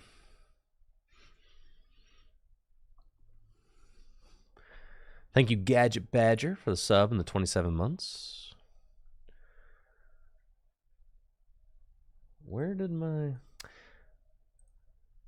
Yeah, let's take a look at the new card, shall we? Polka Beach tweeted big news coming soon. Yeah, I know. Sometimes I feel like I'm being teased by Polka Beach, you know? Thank you, Scuba Shuba, for the Prime sub in the 9 months. And thank you, Snoopy, for that Prime sub in the 2 months. Yeah, I feel like sometimes it's not. Yeah, I feel like sometimes they're just yanking my chain. They're not really, sometimes they're just teasing. They're just farming engagement. Yo, thank you, Snoopy, for the Prime sub. There's always big news coming soon. I know. Always. Yeah, let's see what we got.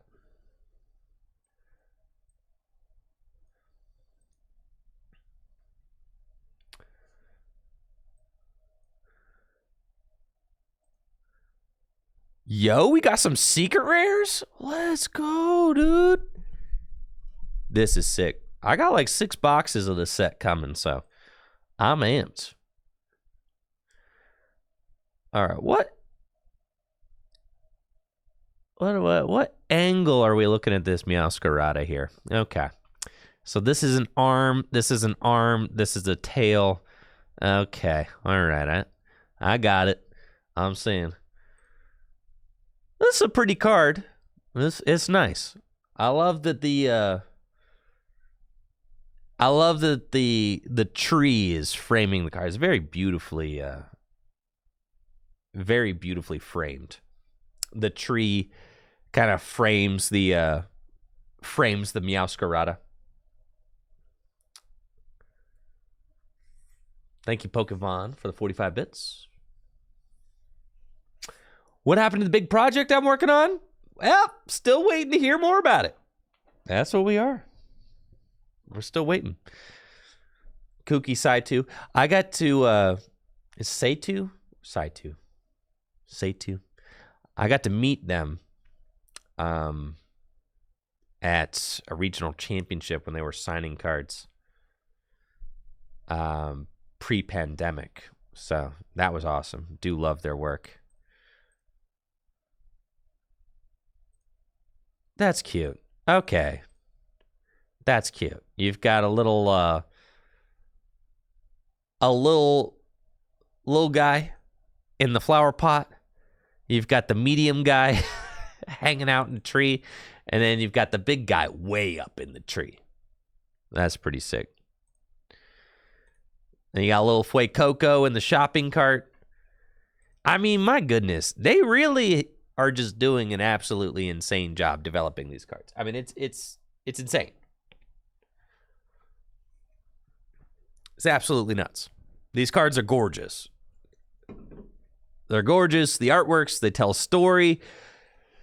Love the artworks that tell a story. I mean, it's like, and this is the second set in a row where we're getting like, wow, just absolutely stunning. And look, there's a little tree here in the pot, and the tree is growing with the, oh my God. It's growing as the Pokemon evolves.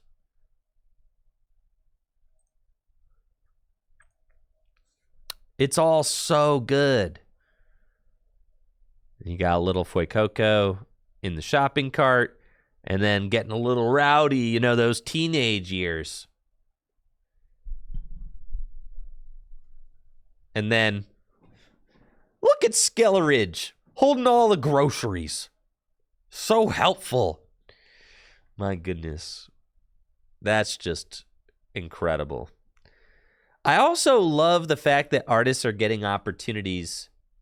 Is it Skeledirge? Okay, I call it Skeleridge. Yeah, Skeledirge. Whatever. Can you tell that I picked Meowscarada as my starter in the games? I love that the artists are getting opportunities to develop these like bigger kind of canvas stories. That's something that is really exciting. And imagine as an artist, you get, it used to be that you just got a little kind of picture in a frame, right? Artists are just getting so much more space to be creative now than they used to be. Creatures opens official Instagram account to promote TCG artwork. Holy moly. What? Hello. Go follow that.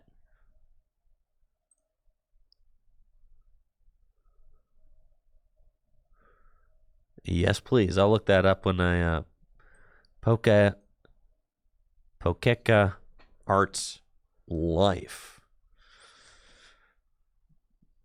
We'll get to the Quaxley line, all right? We're not there yet. Yeah, I'm going to go. I have a relatively strict no Pokemon on the Instagram timeline philosophy. It's my Pokemon free safe space, which I think everybody needs. A space where they could be free of Pokemon stuff. For me, that's Instagram. Because God knows when I go on Twitter, all I see is Pokemon stuff.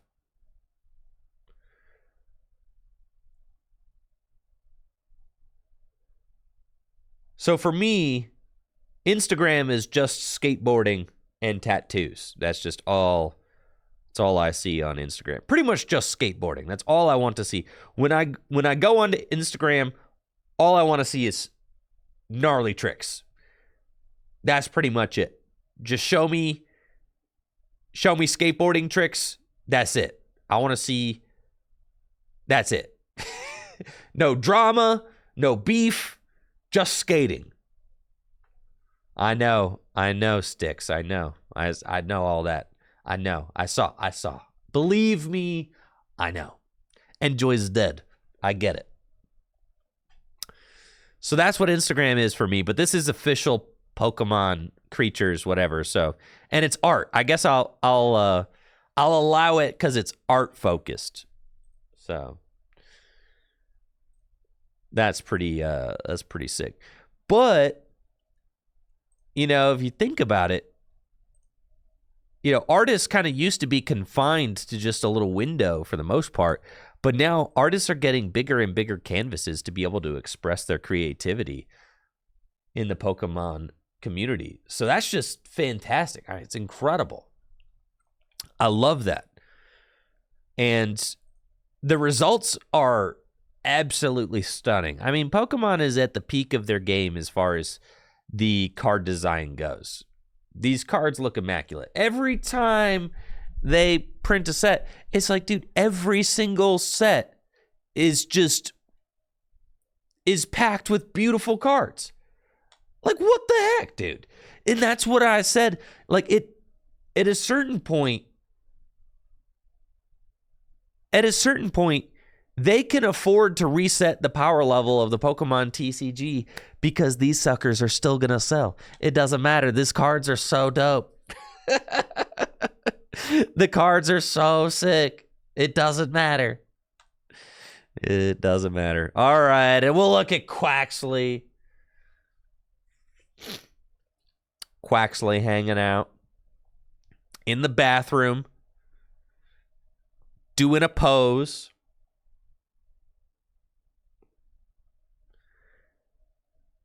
Tell me all three are, oh my God, all three are bathrooms. All three are bathroom selfies. Getting ready I will say, this artwork right here, this is the best Quaxley Sr. art that I've ever seen. Right here. This artwork doesn't make me actually hate this guy. Whatever his name is. Yeah, Sir Quaxley. The Quaxinator. Yeah, Quaxley Senior. Yeah, Senor Duck. Now, this artwork, this could be a hard no. Quaquaval. Yeah. This artwork. Bro.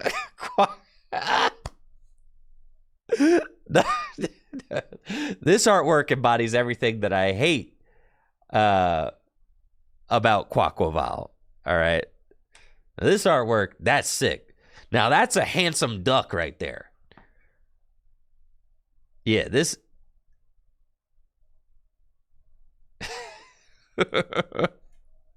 That's a handsome duck. This guy looks cool too. Yeah, he's red. These artworks are awesome. I love that they tell a story. Again, it's so good.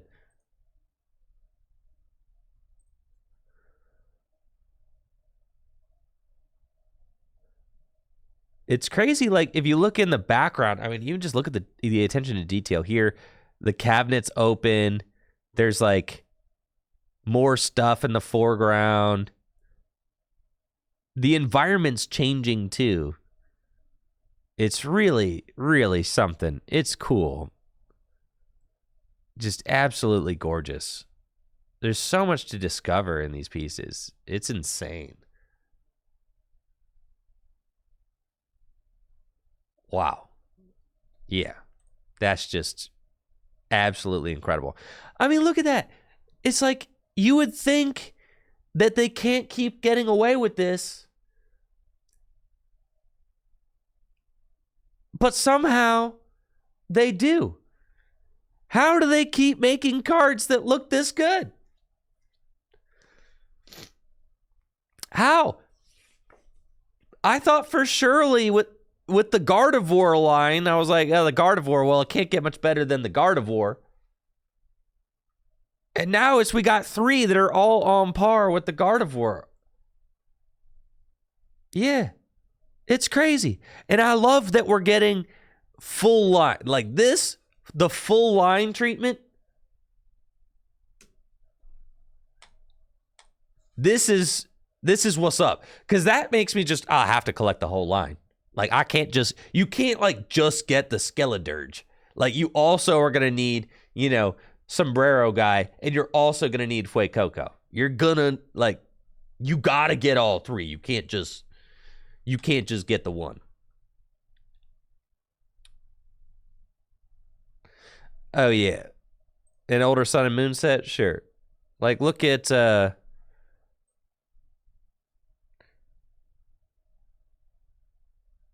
only think about the coolest one, Decidueye.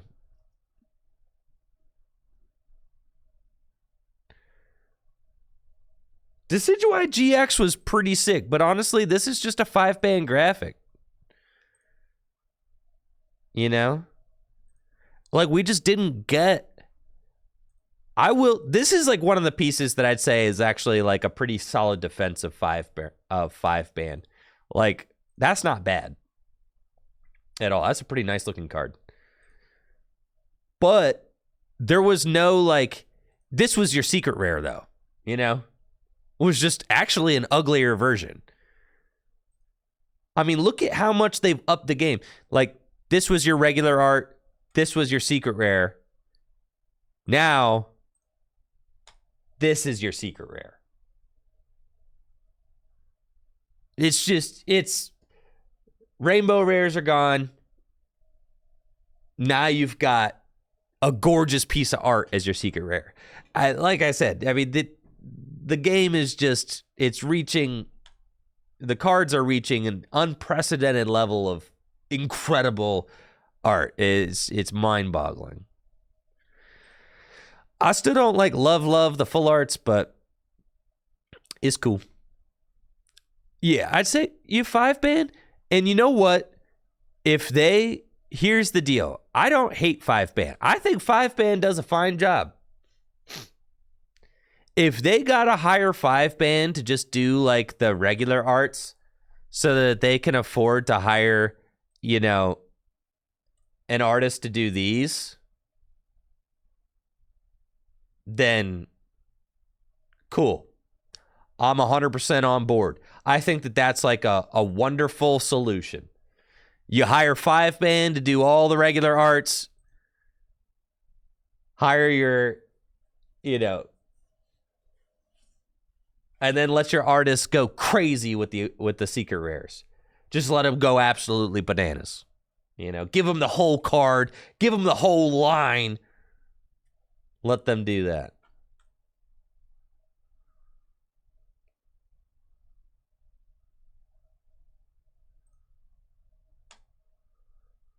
What do we got? Was it bait? TPCI previously announced that due to global inflation, the price of Scarlet and Violet booster packs would be increasing from $3.99 to $4.49. Inflation! Dang it! However, each Scarlet and Violet booster pack would now feature 3 guaranteed foil cards to compensate. We can now exclusively reveal that each Scarlet and Violet booster pack will feature 2 reverse hollow cards. All right. You get 2 reverses, bro. The order and configuration of booster packs will also be changing. Each pack will now be ordered with the rarest cards in the back. The order will be 4 common cards, 3 uncommon cards, 2 reverse hollows, 1 hollow. And after this, you'll find a basic energy and a code card. This new configuration means TPCI cut 2 common cards in favor of a second reverse hollow and a guaranteed hollow. Yo.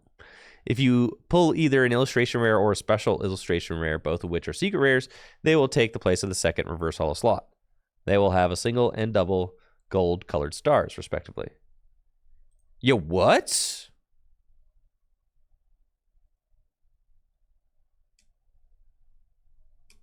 That's cool. Wow. Okay. Rest of the secret rare cards. Wow, those stars are big now. We got the double star here. Secret rare. Oh, that's Japanese. Got it. Okay. The rest of the secret rare cards can be pulled from the hollow slots. The hollow slot can either contain a rare hollow, a double rare hollow, which is a regular Pokemon EX, an ultra rare hollow, a full art, or a hyper rare, a gold card. Rare hollows and double rare hollows will feature single and double back black colored stars, respectively, for the rarity symbols. Ultra rare hollows will feature 2 white stars. Hyper rares will have 3 white stars. 3 white stars.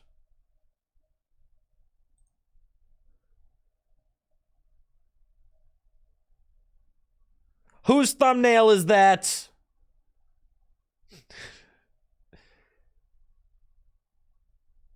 Tom, is that you? I was going to say, I'm pretty sure I know who that is. Yeah, what's up, Tom? Tom with the intel. Pokebeats Reader Autumn. There you go. That's sick. Cheese dude, bro. It's Tumney and her. That's paint. Come on. Yes. Beautiful. Beautiful. Well, thank you for your intel, Tumney. We appreciate you. From one pack, you could theoretically pull 2 reverse hollows and 1 Miraidon EX. Either is double rare, ultra rare, or hyper rare hollow. In another pack, you could have 1 reverse hollow, 1 Miraidon EX, and 1 Skeledirge, rare holo. Who's Skeledirge?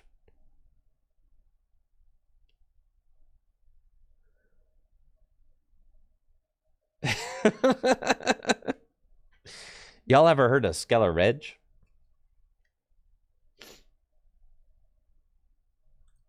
In most packs, you'll pull 2 reverse holos and 1 rare holo.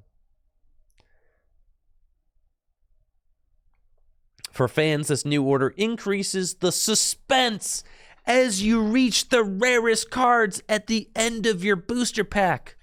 For streamers, the updated card order will make it easier to show the rarest cards at the end of the pack opening. If you still choose to do the pack trick, you'll only have to move the basic energy to the front of the pack and discard the code card like usual. Well, that's pretty good. I have to say, I do like this. This is a very welcome change. I'm somewhat of a pack opener myself. I'm somewhat of a content creator.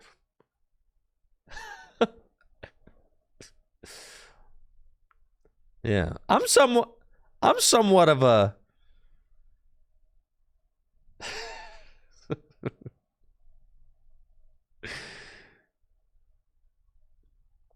TPCI previously announced the end of non-holo rares. All rare. Yo, no more non-holo rares. That's crazy. All rares and higher will now be foil. This is why every booster pack is now guaranteed to come with a foil card. A first for a normal English set. Rainbow rares are also gone to the celebration of many fans. So, there you go. That's the big news. Cool. 10 additional game cards. Fun. Ah, yes. Thanks goes to Pokebeats reader Autumn. Yo, thanks, Autumn.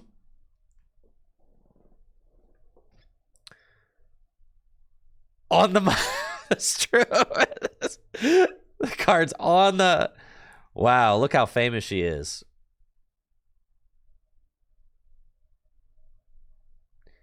Oh, the name Tumney is making more sense. Autumn, Tumney. Okay. That can't be a coincidence.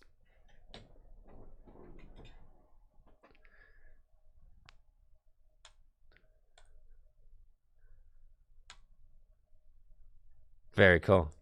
We got the new reverse holo pattern too. Y'all seen that? Thanks to Tumney. There you go. It's not a coincidence. There you go. The Tumney name origin just dropped. That's sick. New reverse holo pattern. That's pretty exciting. Look at that.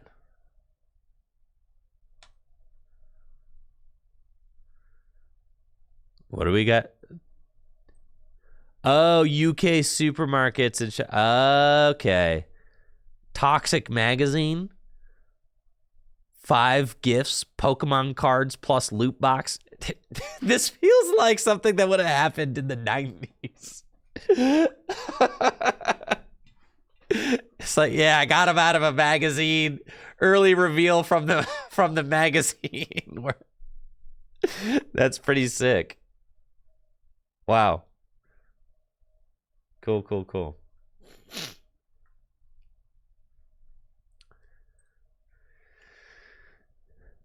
All right, let's take a look at it. Finally, I'll start. All right, I'll stop stalling. No, I'm not. Okay. Show me these guys. Tropius.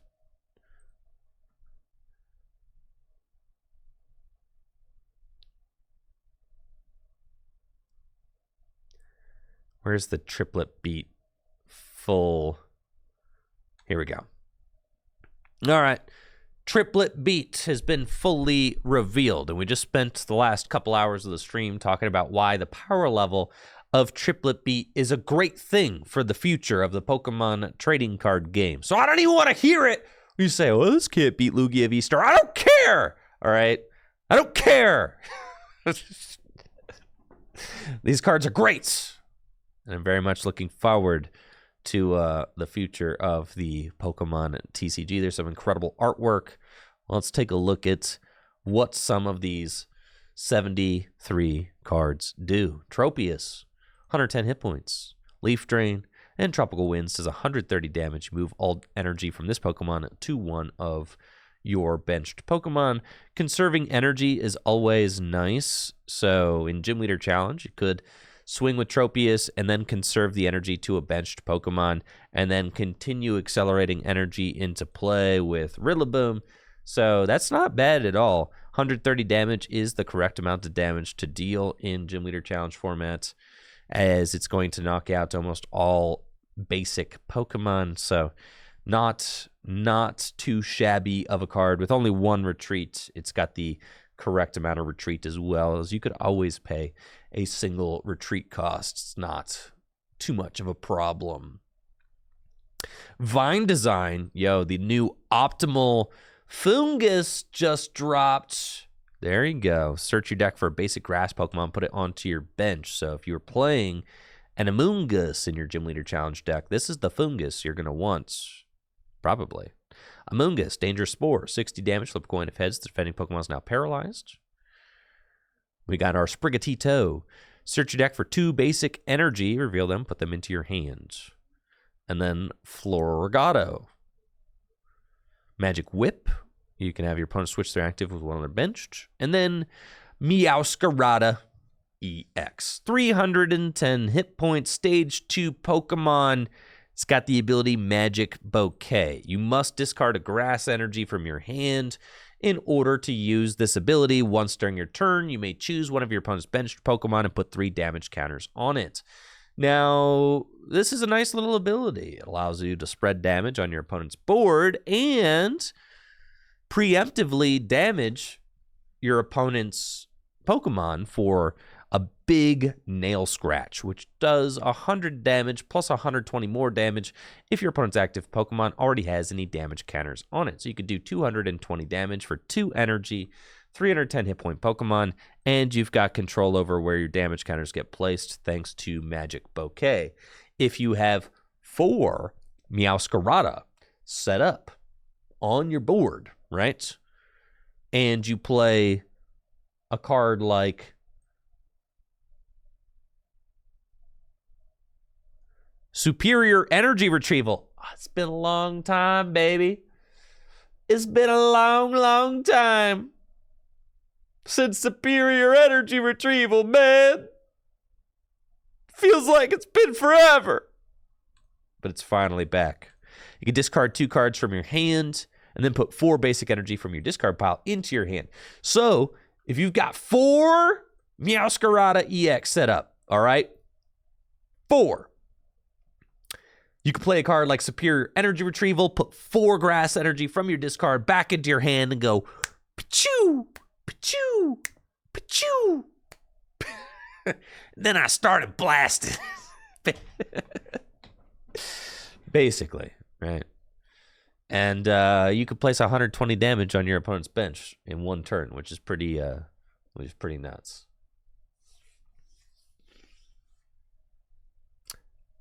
Yeah, it's like Evolving Skies Salamence, but it can ping all by itself. Yeah, that's cool.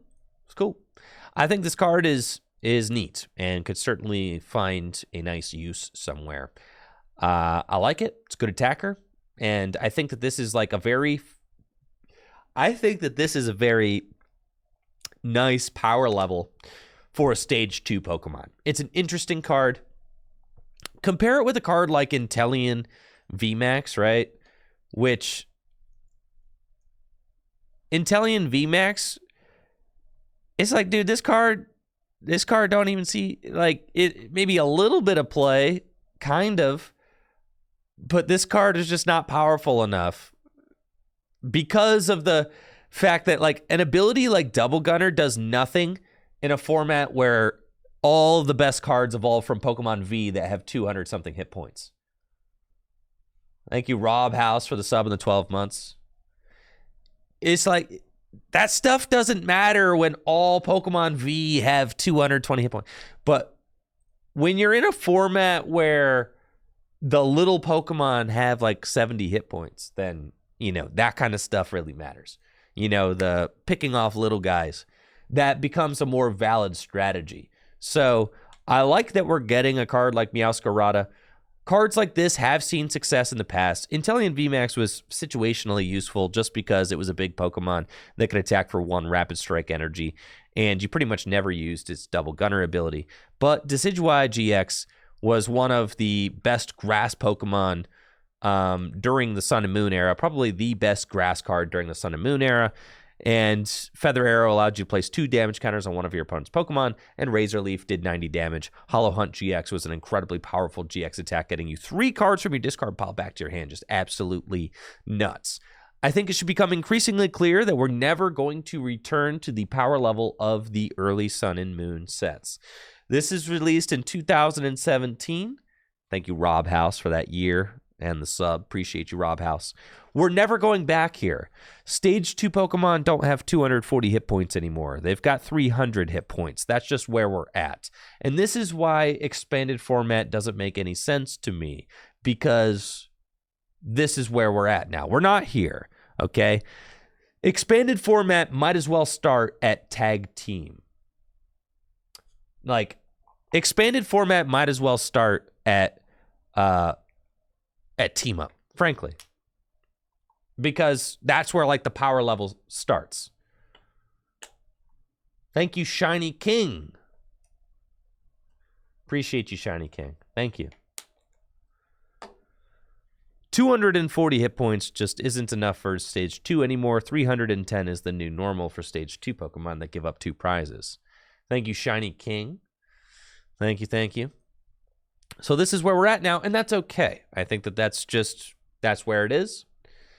And that's like where things are going to level off. So we're kind of like hard rebooting the game, it seems like, from the Sword and Shield perspective, but like have to dial in. The HP is bloated and always going to be bloated from now on, but the power level can be reined back in. So that's kind of what's happening, it seems like. Low Kicks has got the Assault Kick attack. If it evolved, it does 130 for 120 hit points. Incredible artwork on that Tauros. Fury Horn does 20 damage, plus 10 more damage for each damage counter on this Pokemon.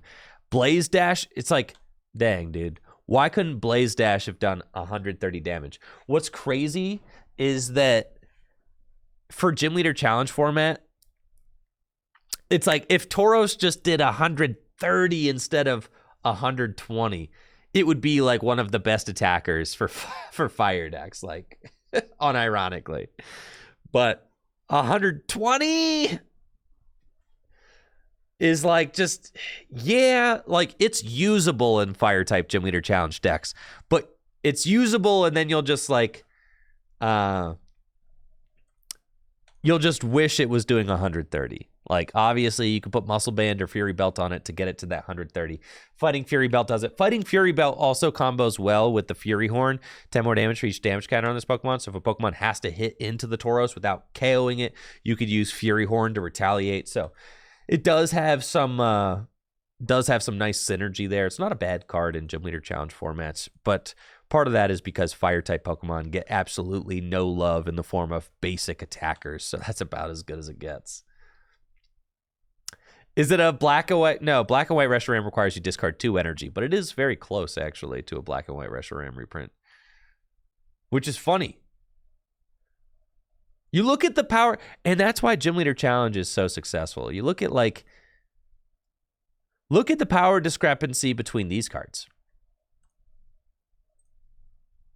Boom. Boom. I mean, like, look at this. These cards are printed over 10 years, over a decade apart. And this is why, yo, what's up, Brandon, Alaskan Hero, with the tier 3 sub in the 52 months. Appreciate you, Alaskan Hero. Thank you. Thank you. And congratulations on your new job. I appreciate you. Thank you. Yeah, this artwork's incredible, for sure. But look, that's 10 years. And also, Okay, this is what Pokemon cards looked like in 2011, okay? Can I just say thank God we've moved beyond this? I know, he's in the Pokemon trading card game live. Hexagons!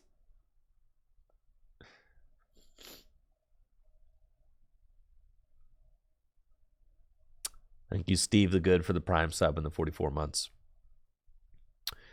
But this is why Gym Leader Challenge works, is because the single prize Pokemon, they can all play ball together, really. They can, yeah, for the most part. From Black and White through the most modern TCG sets, these cards all still play nicely together, right? And with like a few tweaks here and there, you can have like a nice format where lots of different cards can see play. And it's not always just going to be the most recent water card that was printed. It's not always just going to be the most recent fire card that was printed. You know, you'll have your Torterras. Of course, there has to be new cards that come out that impact the format. Of course. That helps keep things fresh and exciting.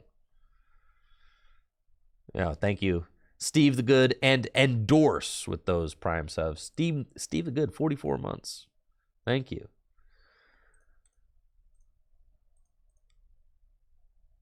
But yeah, that Tauros, yeah. Igawa really said, I'm gonna do the baddest Tauros ever printed. This honestly, like, imagine this as like a wall print or something, like framed. Like, it deserves it, because that is the baddest Tauros ever conceived right there.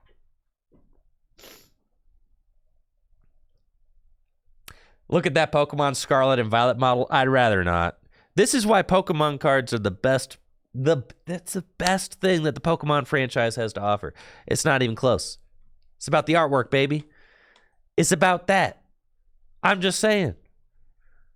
Larvesta don't look that good in the games, dude. It don't.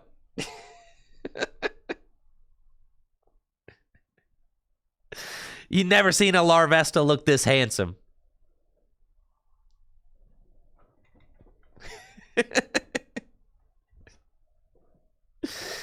You never seen it. Gorgeous. Oh, absolutely love that. And Volcarona powers himself up. 140 hit points, 130 damage. Very typical. 60-20 on the Pyroar. He's a cute little guy. Passionate Dance. Once during your turn, heal 20 damage from your active evolution Pokemon. Okay, so what you're saying... What's the Heatran? Oh, baby, here we go. Oh, baby, here we go. Here we go. Heatran VMAX. You didn't think I was going this way, did you?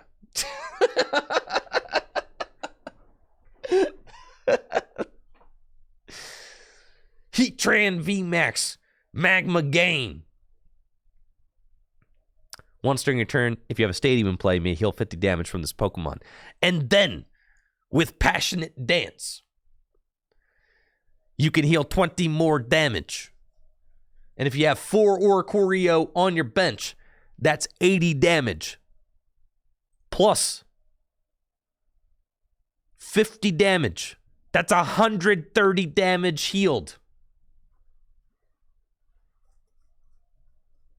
It's pretty good.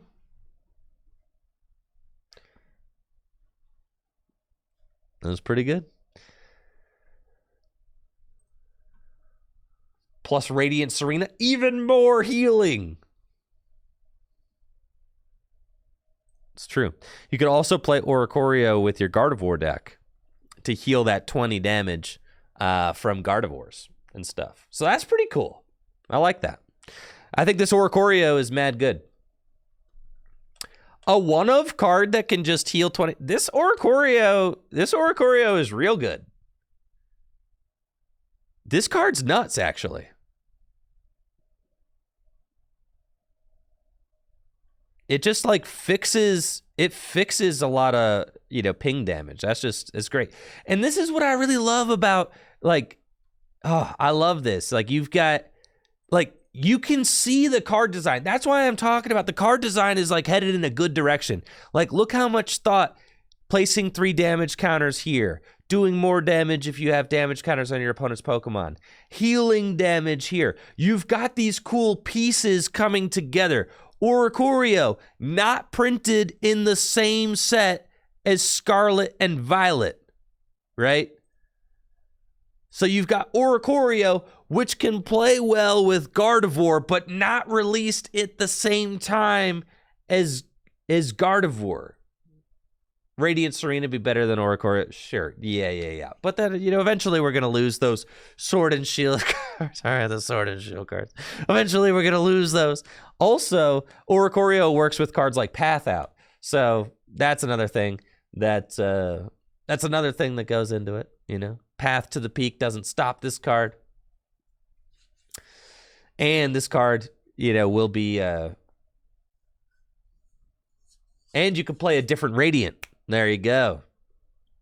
True. See? Doesn't take up your Radiant slot. Thank you, Boyish Good Looks.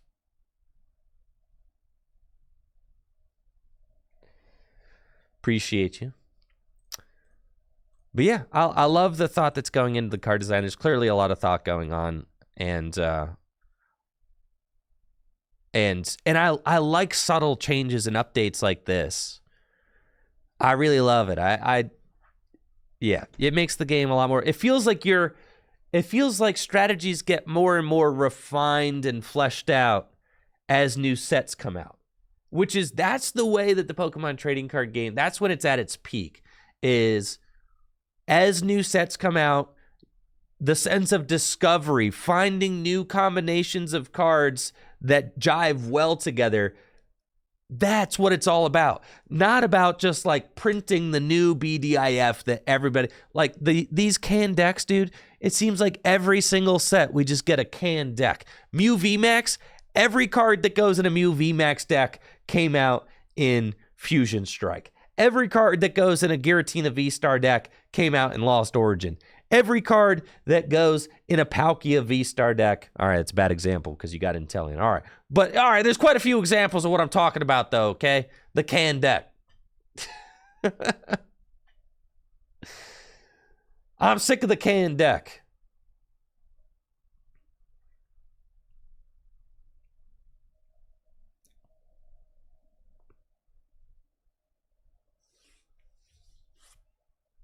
Sick of it. I'm excited about, combos. I feel like combos should kind of reveal themselves as time passes and players discover them. They shouldn't just be dropped on you by the creators of the game, right? Players should have an opportunity to discover fun combos, not just have them, like, dumped on you.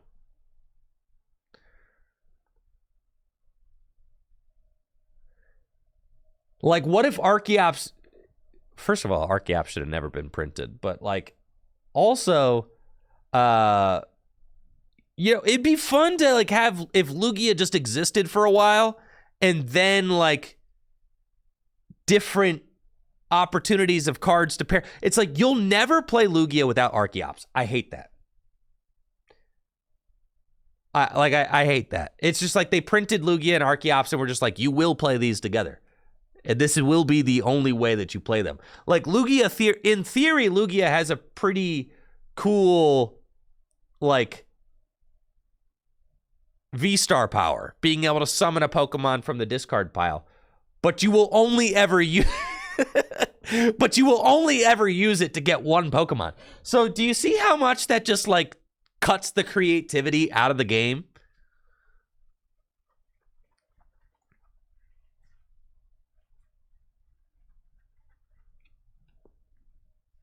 Is like you're not even giving players an opportunity to explore which cards would be best for Lugia to summon. It just is, Lugia's ability might as well just say get 2 Archeops out of the discard pile. Thank you, Jon Snow, for the Prime sub. Appreciate it. Skeledirge EX evolves from Crocolore. There's no way. I had no idea that guy's name was Crocolore, but I do. Man, that artwork is fantastic. Vitality Song does 50 damage, heal 30 damage from each of your Pokemon. And then Burning Voice does 270 and 10 less for each damage counter on this Pokemon. So 270 for 2 is not bad if the Pokemon is fresh and undamaged. Paldean Tauros.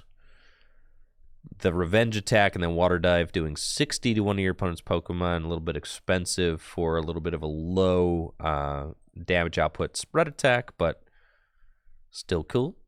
This Magikarp looks absolutely stunning. I mean, we went over this last week. Yeah, this card looks bananas for sure.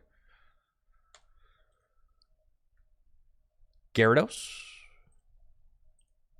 Berserker Tackle does 250 to itself. Revenge Storm, 80 damage. If you have more prize cards, does 180 for 3. It's not a bad card. You know, potentially for Gym Leader Challenge format, 180 hit points, good amount of damage. I don't think that you would play it over Wailord, but still, you know, if you're playing a more casual setting, that could be a fun card.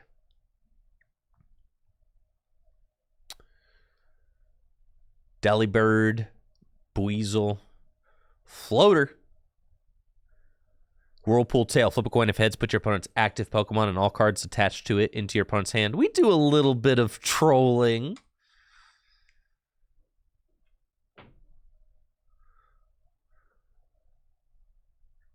That's an interesting combo you bring up there, yeah. So with Skeledirge EX and Pokemon Go Charizard, you could use Burning Voice for just one fire energy, and then you could use Cheryl to like heal it every turn. That is requiring that you have 2 stage 2 Pokemon set up in a world with Lost Box and Lost Mine, but pretty cool. Definitely you know, could see it. It's a way to crank out 270 damage. Theoretically.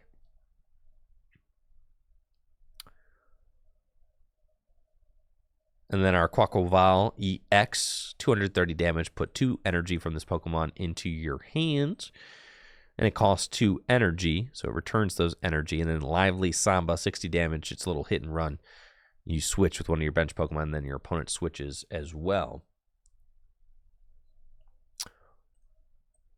Wattrel has got the Dangerous Wings attack, which does 20 damage for each Pokemon in your discard pile that has the Dangerous Wings attack. And this card has got everybody going crazy because they're like, holy moly, my Night March deck is back. I can't believe it. It was gone and now it's finally returned. Maybe.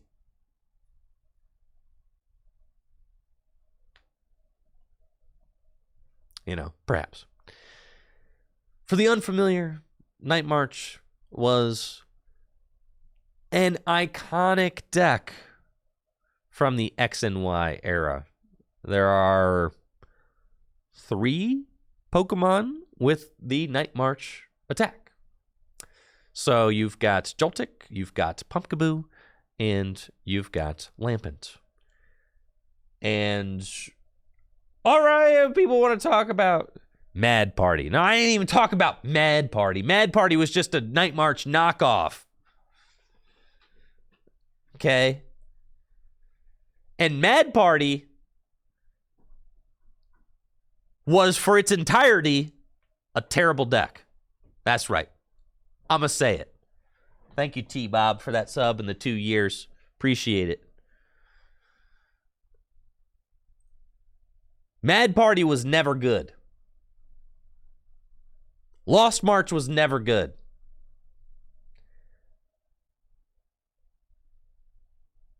Night March.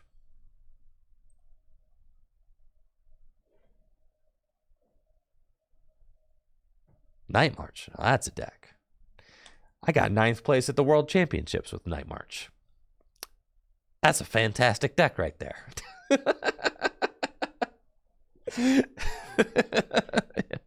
Yeah, that's one heck of a deck.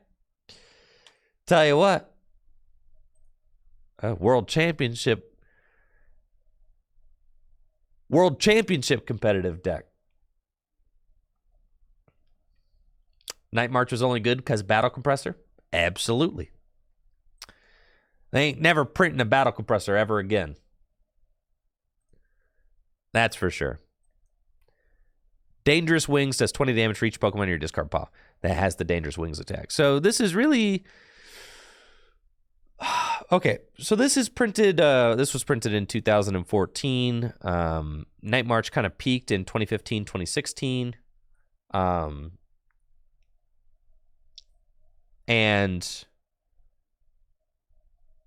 yeah, so we're saying that was like 7 years ago. Is at its peak like 7-8 years ago. 20 damage times the amount of Pokemon in your discard pile.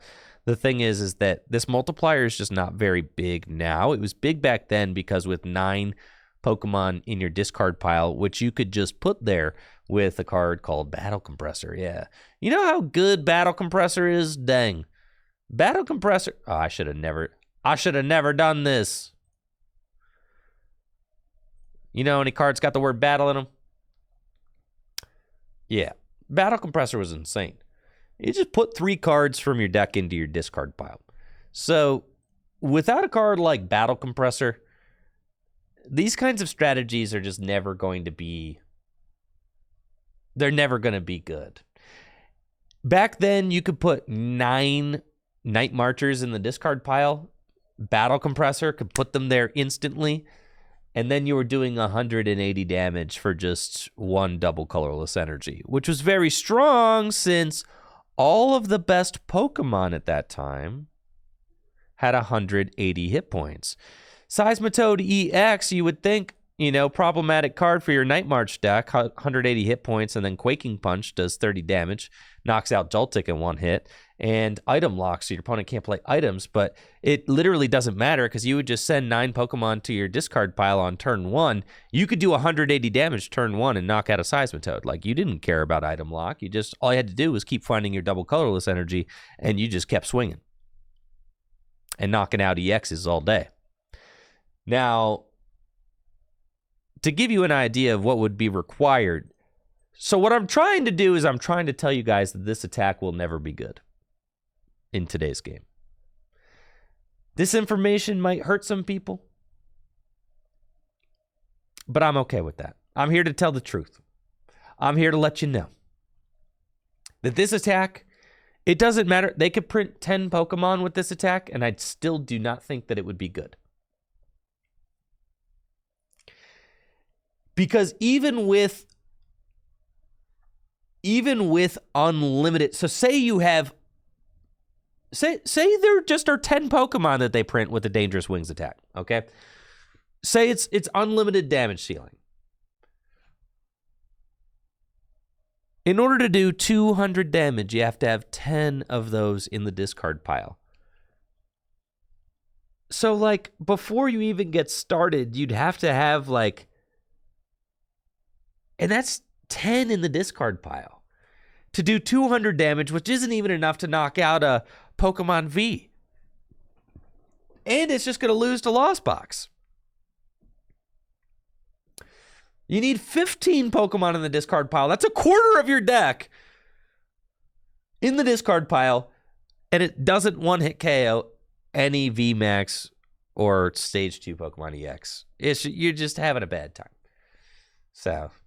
thank you, ReHSC,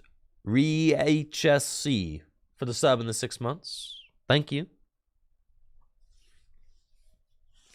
Dubious says, I played Mad Party, and my God, I'll play this. Being bad won't stop me. Let's go. That's sick. I love that energy. That's what's up. I will say, though, I love the artwork. I love the pastel. Pokemon Promo says that one-hit KOs need to end. I agree with you anyway, so it doesn't matter. I think that it's fine that this... I am totally okay with them not bringing Night March back, okay? I'm totally okay with that. Night March was low-key kind of toxic.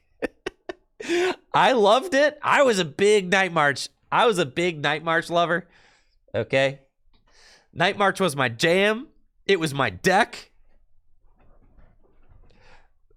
Night March is kind of crazy though. Turn 1 knockouts on EXs was kind of juicy.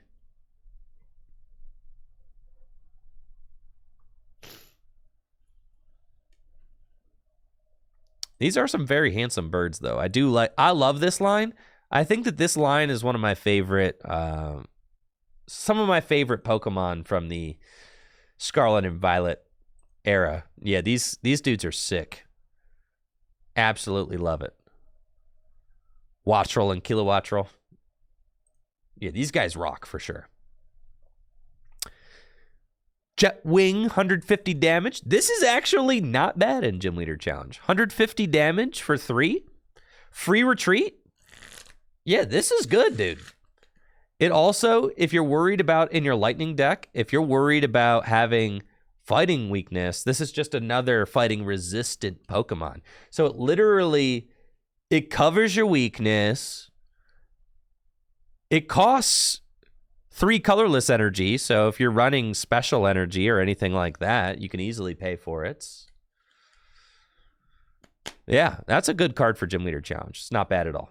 If you're a bird fan, then you're going to love that. Also, just look at the detail in this Pokemon. You see how like the wing kind of is like a lightning bolt thing? Yeah, it's just sick. This artwork is very epic. Absolutely love it. Joe, Aids, you get this guy? The turn 1 devastating wind? Okay. In Gym Leader Challenge format. You start the bird. Let's get some hype going for Esna Pace. Dropping the 11 gifties on the chat.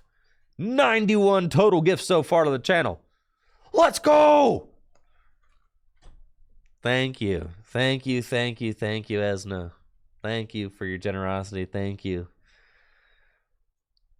And welcome new subs to the channel. So close to 100. You're the best, Esna. Thank you. Absolutely awesome. Awesome stuff. Thank you so much for supporting the community and the channel. Really appreciate the love. I mean, that's pretty good hand disruption, too. I mean, that's really unique for a lightning Pokemon. There's not really any options like that. So, not even a bad starter if you're playing a lightning type Gym Leader Challenge deck, being able to go turn 1 devastating wind, set your opponent to a 4-card hand. It's not bad at all. Love that. Then turn 2, evolve into Kilowattrel, double colorless energy. Bop 150. I like that. Yeah, and then Magical Pony was able to catch Esna with the gifted sub. Yo, thanks, Magical Pony. Thank you. And then it's got free retreat too. I like this card. This is fun. That's awesome. And we got Jacob hopping in there with 5 gifted subs. 543 total gifted subs to the channel. That's absolutely crazy. Thank you. Thank you so much. Hopefully you're doing well, Jacob.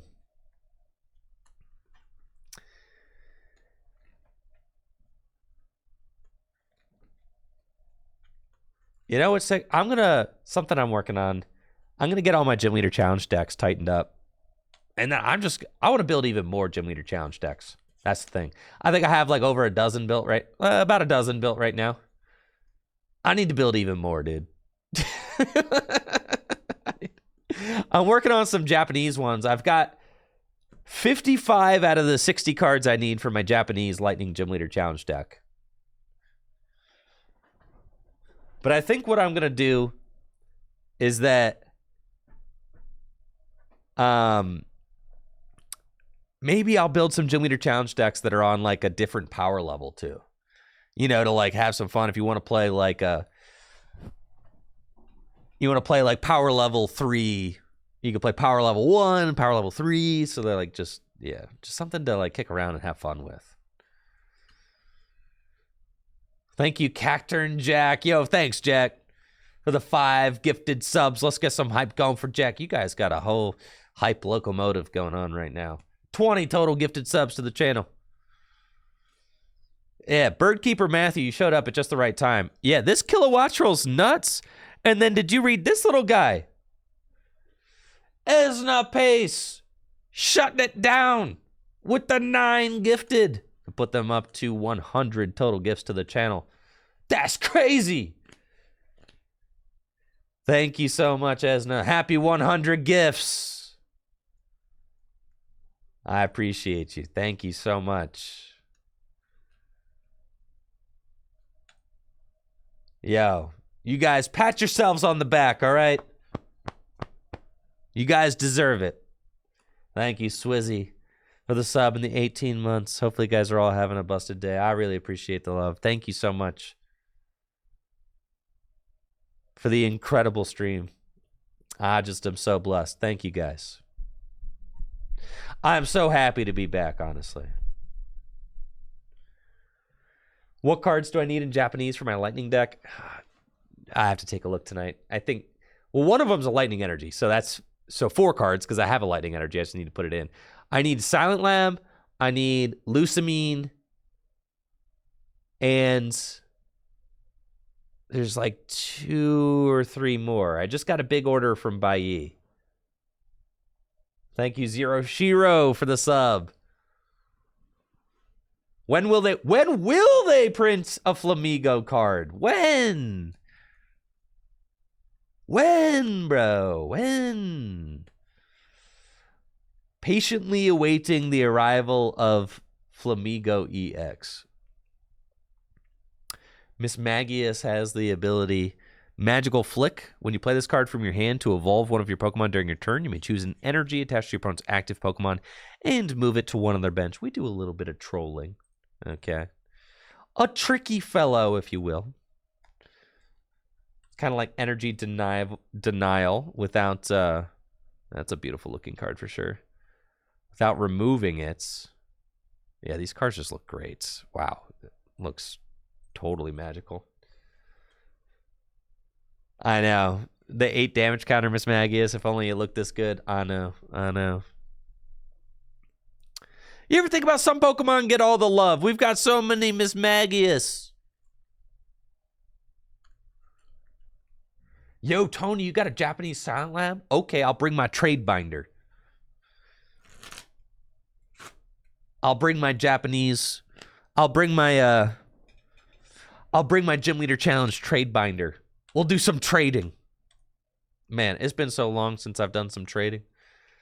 Natalie and I have been working on our Gym Leader Challenge trade binder, though.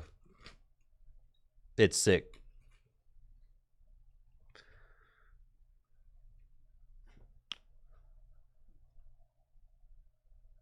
We've got lots of wares in there. The Mahone Gym Leader Challenge trade binder goes crazy for sure.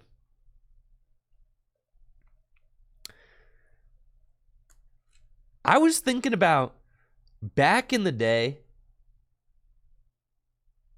man, you used to have to like, the only places to buy singles when I started playing were like eBay and Troll and Toad.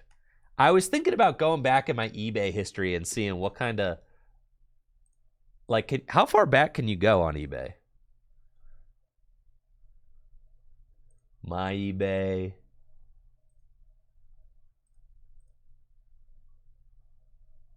Can you go all the way back? Thank you, Shadowfax, for the Prime sub in the 12 months.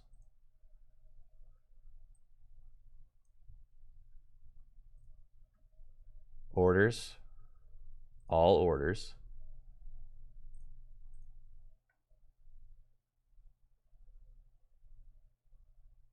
Custom.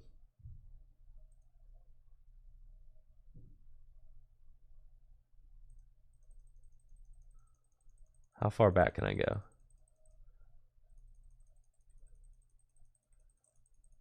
Can I only go back to... Oh.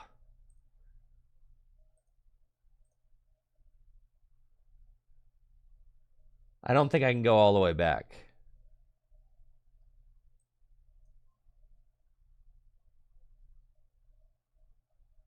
Oh, boy. That's a lot of money spent on eBay last year. Well, let's see.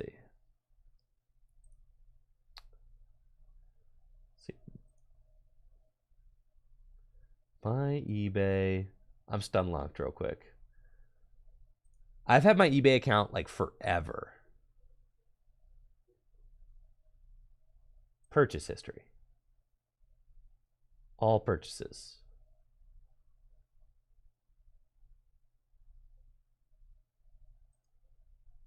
No, you can only go back like 2 years. This is so sad. Man, I was going to say, if I could go all the way back, I'd love to show off the stuff. Stuff I was buying in like 2011, 2012. I'm sure it was crazy.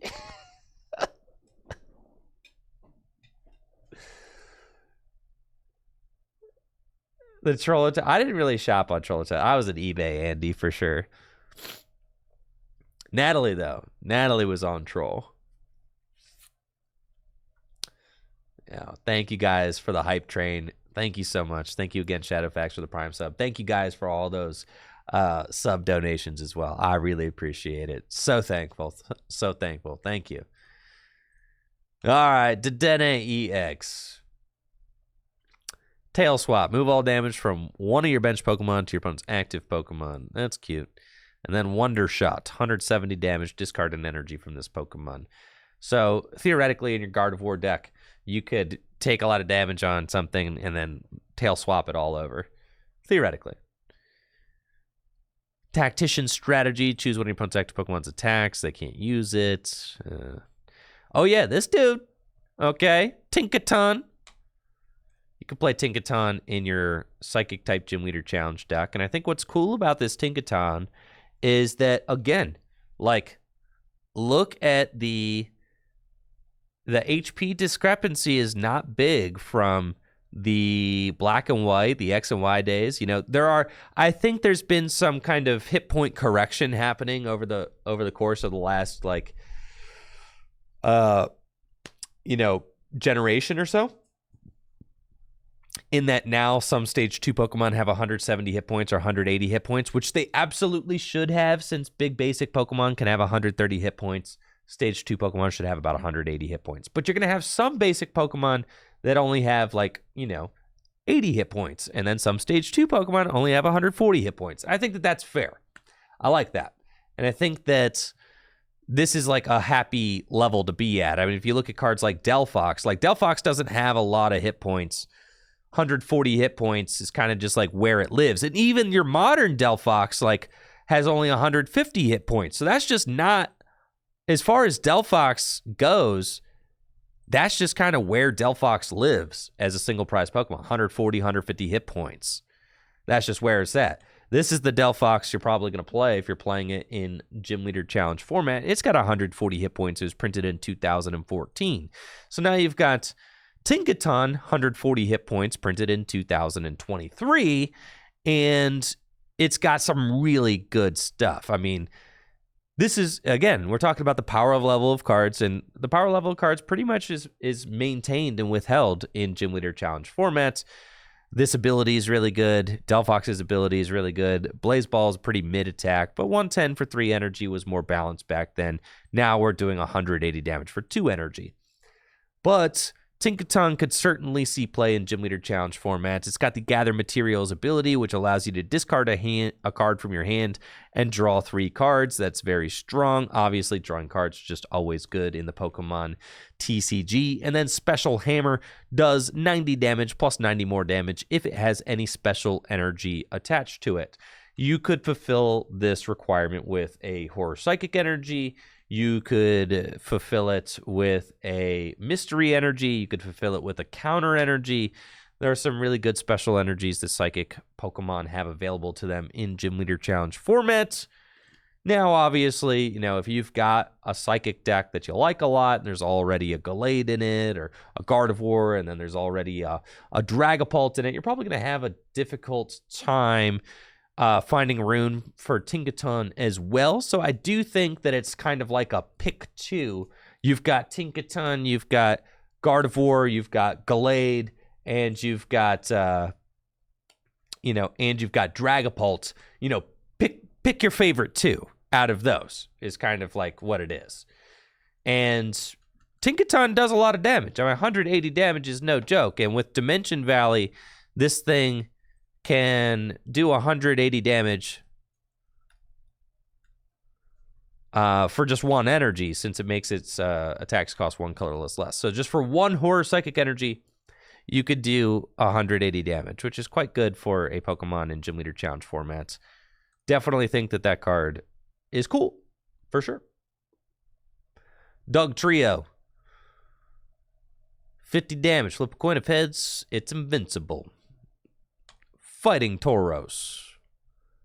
130 for 3. It's like almost, Fighting is another deck where it's like they're kind of looking for that next great basic attacker. Tauros is like almost fitting the bill. Damaging itself is not necessarily the downside that you want. You kind of want that Pokemon to be nice and survivable for its Fury Horn attack, but not bad. There are like a plethora of fighting Pokemon that just do 130 damage for 3. So you're kind of like you're kind of almost in there at a reasonable level, but not quite. Now, Hariyama is cool. It's got the supporting act ability. All your Pokemon take 10 less damage from attacks from your opponent's Pokemon. So, 140 hit point, stage 2 Pokemon. It's a good amount of HP. Does 120 damage for 3 energy, but it is double colorless and twin energy compatible. So, I do think that this is certainly a card that could see play in fighting type Gym Leader Challenge decks. Its ability is strong, makes your Pokemon even more difficult to knock out. You could pair it with Stone Fighting Energy, that's minus 20 damage, and then you could pair it with cards like Pot Helmet, which is minus 30 damage, and you can make it really difficult for your opponent to knock out your fighting type Pokemon, whether it's like Steelix or, Donphan or something like that. So I like this card. It's got a nice usable attack, and there will certainly be some fighting type decks in Gym Leader Challenge format that want to take advantage of it. Now, if you're talking about standard format, math fixing is a big deal. So I don't think that this card will be playable in standard format so long as Lost Box is around. But maybe in a post-Lost Box reality, setting up 3 Makuhita and making your Pokemon take 30 less damage from attacks could just be like a big deal. But so long as Lost Box is around, I don't think that Pokemon like this are going to... I don't think that this Pokemon's going to see any play in standard formats so long as Lost Box is around, running these tables, Lycanroc EX, new Pokemon EX fighting type. Got some pretty gnarly artwork. That's awesome. I mean, just super gnarly. The gnarly factor of this card is like off the charts. Look at that. I love that the eye is like the centerpiece of this card. I mean, just look at that, right? So sick. And then the claw, I mean, it's like you can see the motion in it. There's so much motion in this artwork as well. It's so dynamic.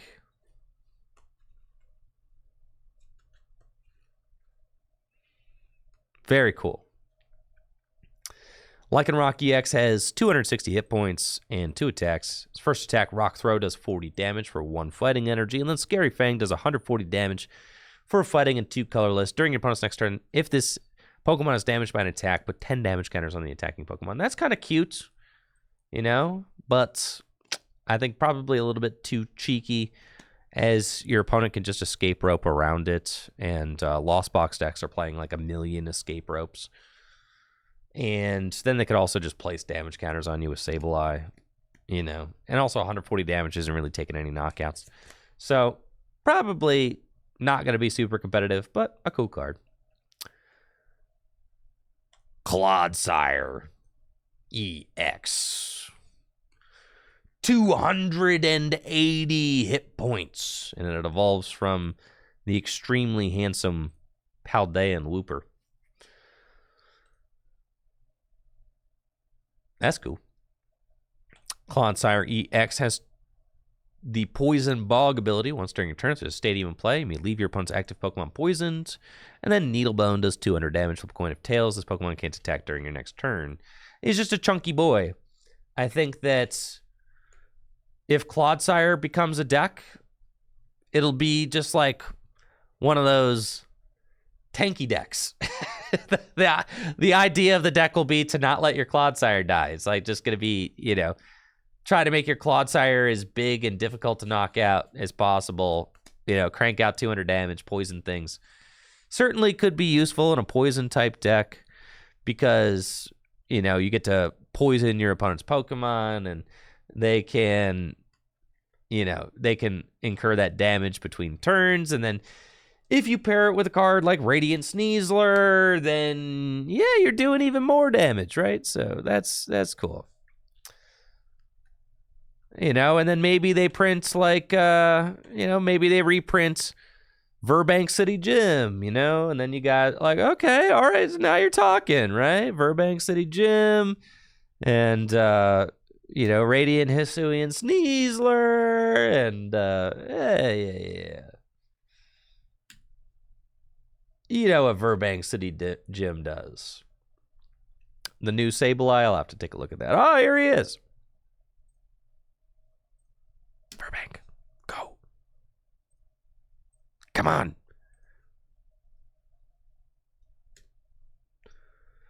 Burbank City Gym, and it places 2 more damage counters on your opponent's poison Pokemon between turns. So then, then all of a sudden you got like 5 damage counters between turns. I'm just saying, there's potential here. There's potential here. They just have to print the right, the right support for it. But like I said, my hope is that the card design philosophy with the game going forward is that new combinations kind of unveil themselves as sets get released instead of them just like giving you the deck on a platter.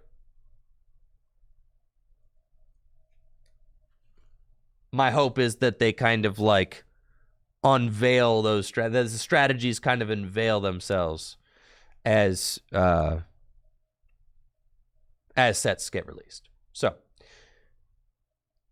maybe we will get some poison buffs, right? And maybe those poison buffs make a card like, because like if you have a stadium card in play, what if that stadium card was a new Burbank City Gym?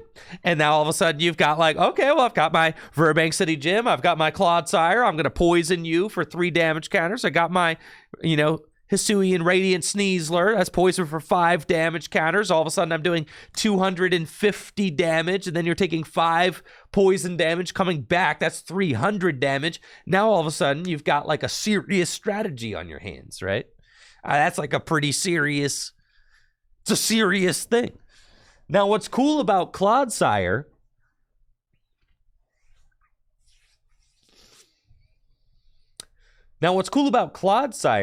is that unlike a card, unlike Garbodor,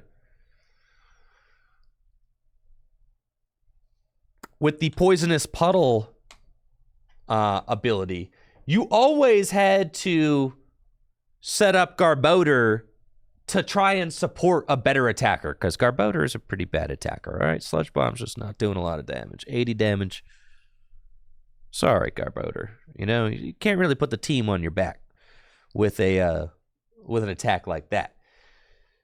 So what makes Clodsire good is that it's got this supporting ability that can instantly poison, but then it's also got a very substantial attack.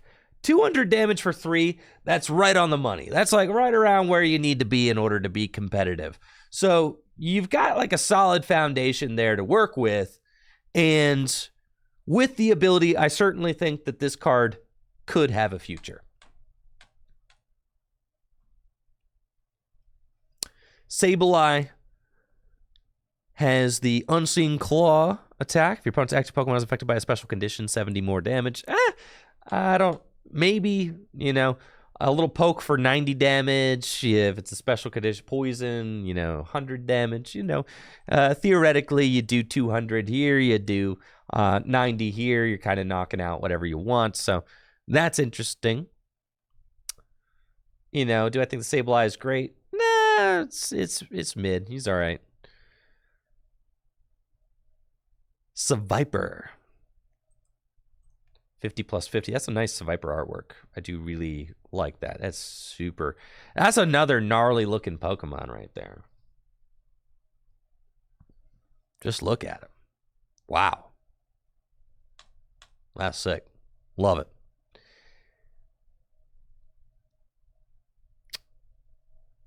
Now, I always get criticism for the way that I say Dino.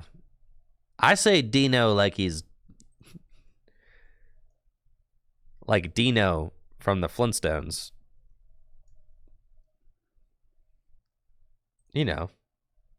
Like Dino.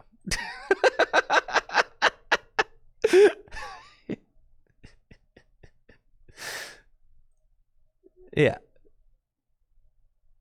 Dino.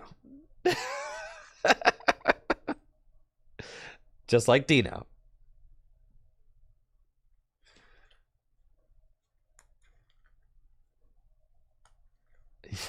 Yabba dabba doo.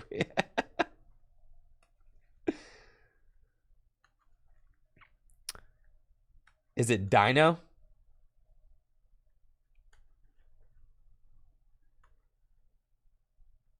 It's probably Dino. It's Dino, right? Thank you, Awkward Color, for the Prime sub in the 10 months. Hey, he's hungry. That's why he's chomping on the root. He's hungry, dude. And then Zweilous.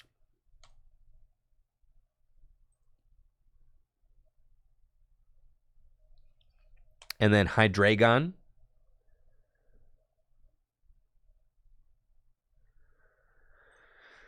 All right.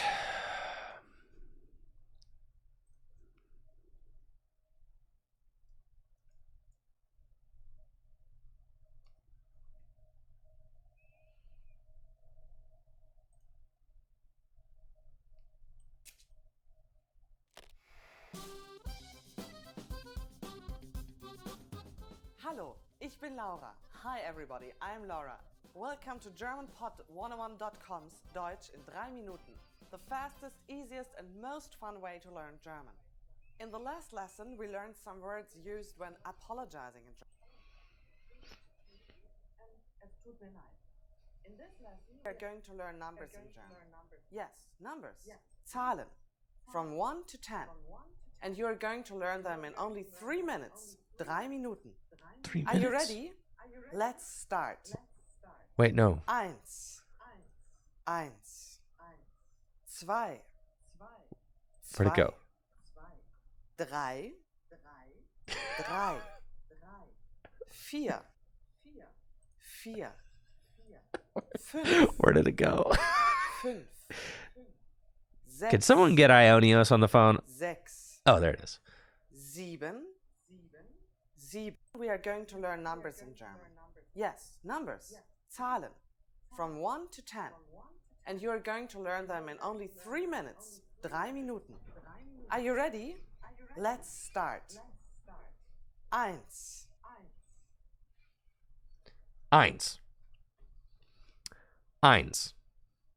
Okay.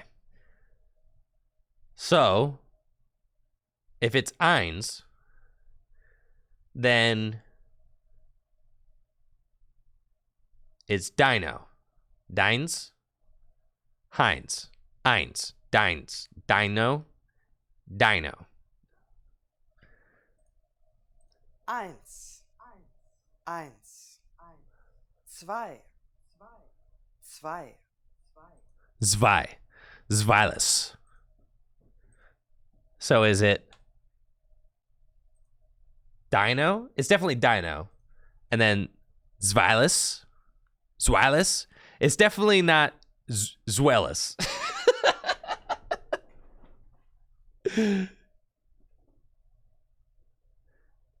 Zweilous?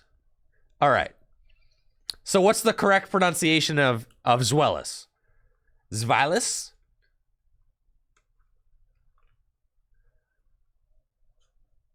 Zweilous?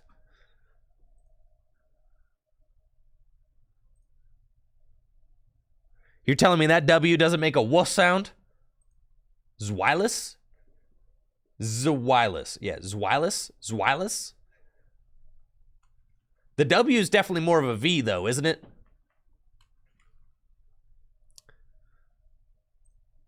Zwei. Zwei. Drei. Drei. Drei. Hydreigon. Hydreigon. Hydreigon. Hydreigon. Yeah. So then what do you call Hydreigon? Hydreigon? Hydreigon?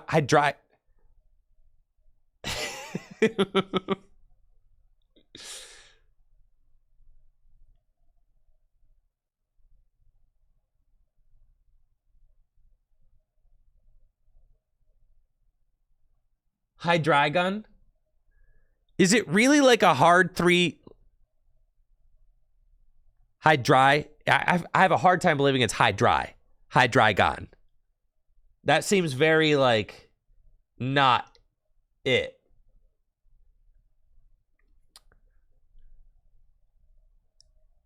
So Dino, Zweilous, Hydreigon.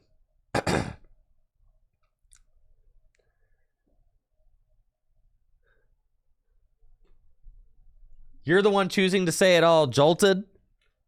Hydreigon. No. I'm telling you. Because in order to... You have to, like, shorten the dry in the middle.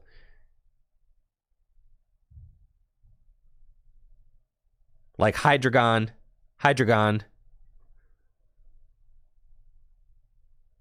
Or you enunciate it in the middle, like Hydreigon.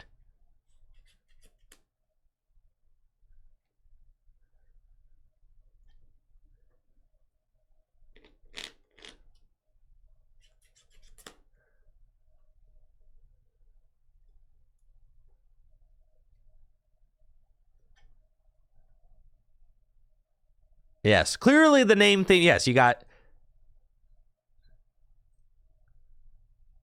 Start again. Art. Eins. Eins. Dino. Eins. Zweilous. Eins. Zwei. Zweilous. Zweilous. Oh, yeah. I got that one down. Zwei. Drei. Dry. Hydreigon. It just doesn't...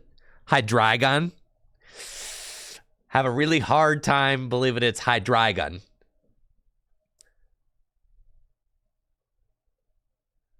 Zweilous. Hydreigon.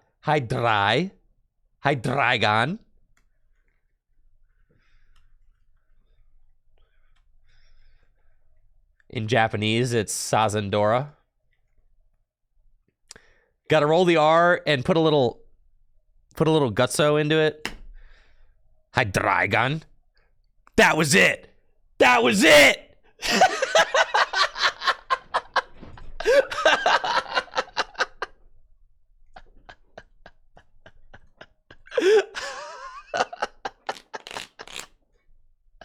I nailed it.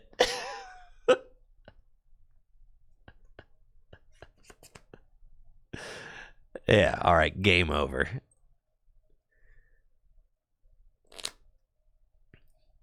Anyways, Hydreigon has an ability, Try Howl, which reads, once during your turn, you may look at the top 3 cards of your deck and attach any number of energy you find there to your Pokemon in any way you like. Discard the other cards.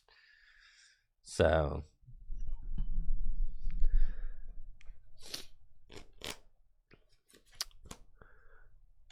could accelerate some energy. Very disruptive ability for sure, as it's going to be milling your own deck. But you get to accelerate energy, so it's impossible to tell if it's bad or not. Salazzle, 120 hit points. This is like the most generic card in the set. Yeah, that's for sure. Now, I saw, let's see, on the bad website, Twitter.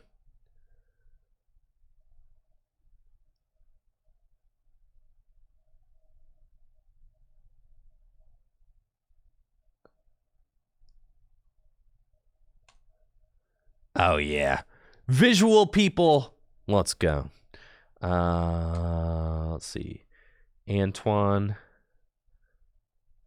What's Antoine's? Antoine Lai. Yeah. Now, Twan said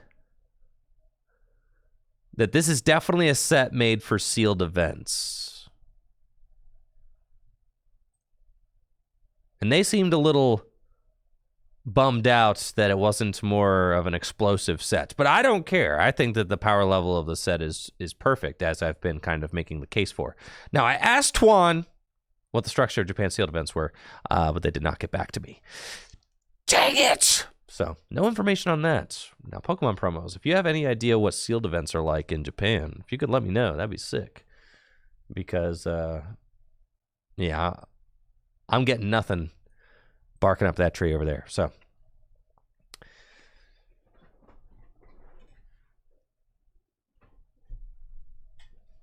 but I get it. From an engagement standpoint, if you're doing translations on Twitter and stuff and you're looking for engagement, yeah, you're not going to have a great time with this set if you're looking for Twitter engagement.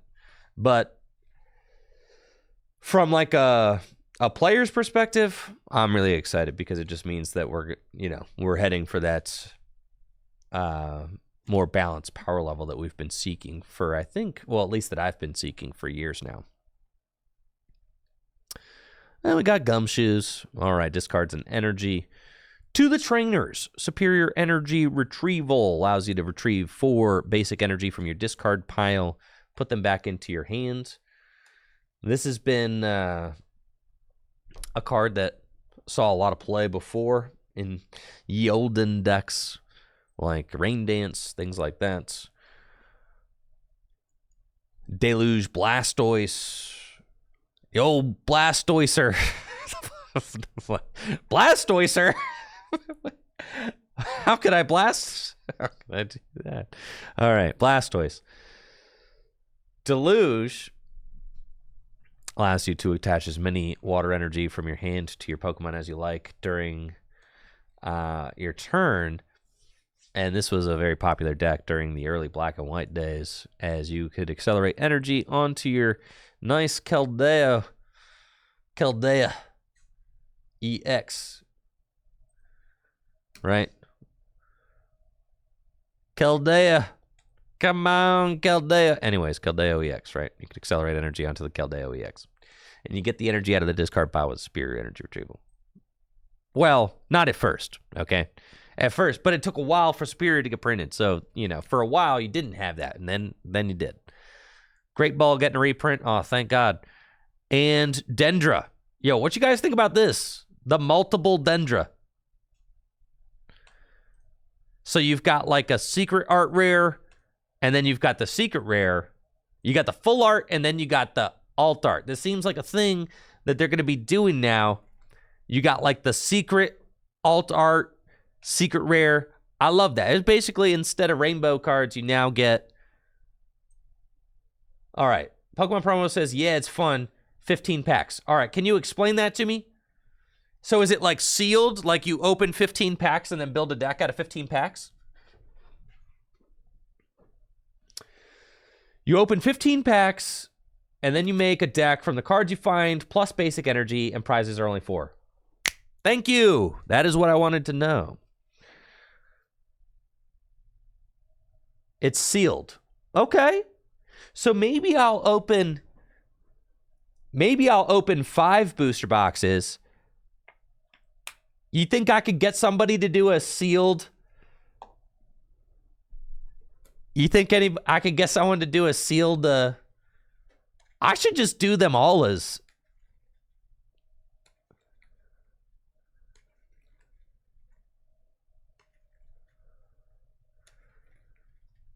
Yeah. Oh, this is fun. I'll do my Triplet Beat as like a sealed thing where like me and my opponent do that. Like that's why I've been asking, because I want to when you open Evolved Ultra Rare, you get the basic in the same pack guaranteed. Right. Okay.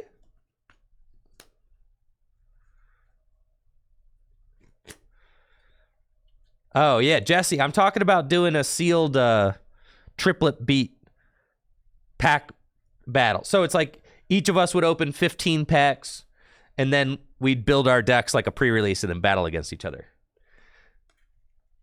Yeah. Each of us gets 15 packs to build our deck. Yeah. And it's like 30 packs per box, right? That sounds sick. Cool. Because it seems like this set is built for drafting. So yeah, let's do that. Is this a mini set? Oh, it might be fewer packs. Well, I got 6 booster boxes on the way. That's fine, so I could open 4 and do it once. Yeah.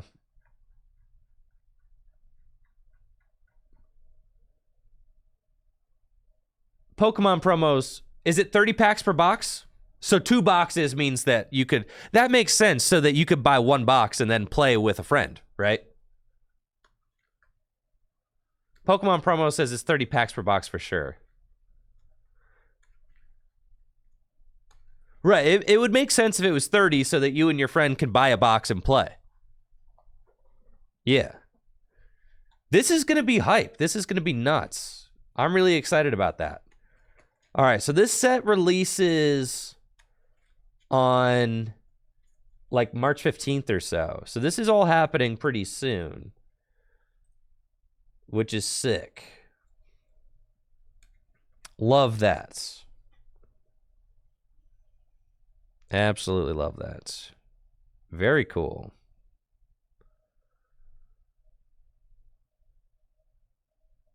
Huh. Could also, yeah, you could do sealed. I wonder if you could do like whatever the draft is. I forget what the draft is called, where you a Solomon draft. Yeah, you could Solomon draft. But I guess not. Solomon draft doesn't work. Well, you'd have to do like 2. Each pool in a Solomon draft would have to be 2 packs, I think. So like you and your opponent would open a pack.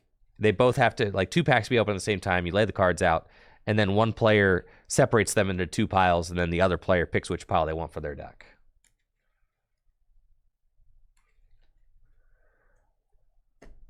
If you're interested in ways to draft cards with other players, drafting is one of my favorite ways to play card games. Drafting is just a lot of fun. It adds another element of like strategy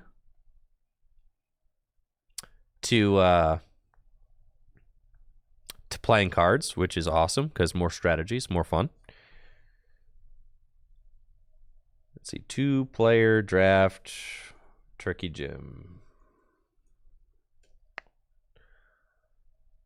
New draft formats. Ooh, what's up, everybody? Andrew. Dang. Cringe. Old Tricky Gym video. Home here with Tricky Gym at 4Grip Games. Today I'm going to be showing off a format that I made up. Why was I talking so fast? Someone please help me. But anyways, if you want to learn more about 2-player drafting experience, this video, if you can get past the cringe of like the vintage tricky gym, then it should be a fun little watch. You know, you draft, you build your deck, and then you battle them against each other. It's fun.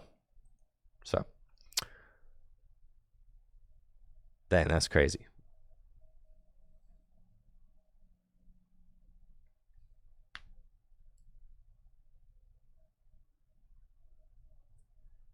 Vintage Will.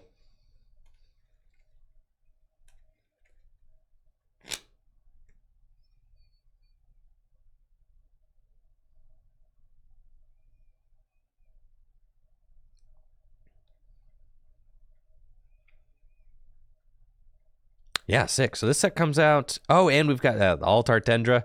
Sick, because if I could open a couple Altar Dendras, put those suckers on eBay. See ya.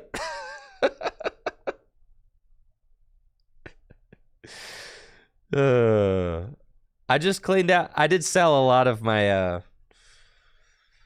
I sold a lot of Japanese cards over the weekend while I had COVID because it was just like, you know, I couldn't justify having some of those cards just sitting around in a binder when I had to pay a $1,500 plumbing bill. It's just like, yep, okay.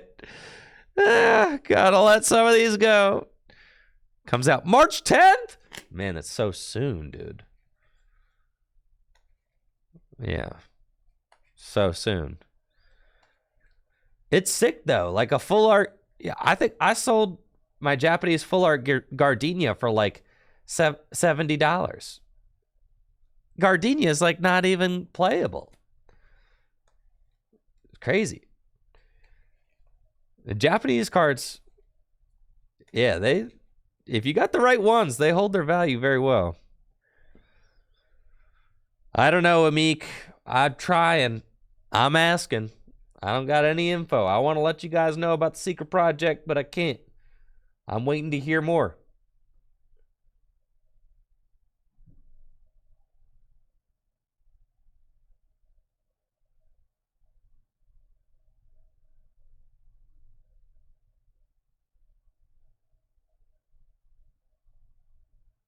Yeah.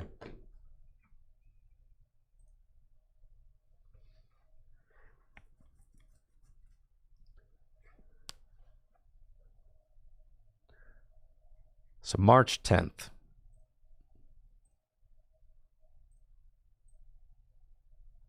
And then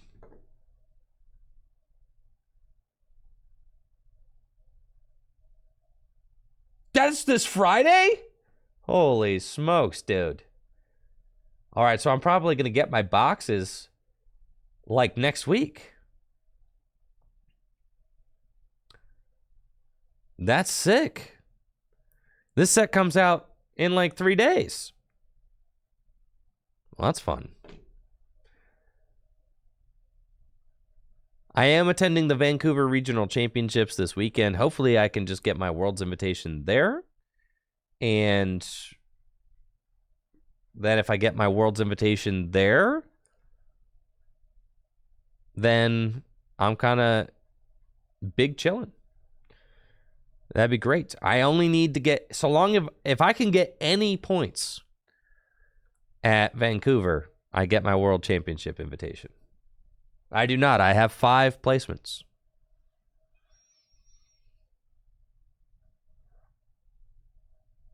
So if I get any points, I'm in. I guess probably like what? Top 256, top 128. Depends on like if they hit the, what's the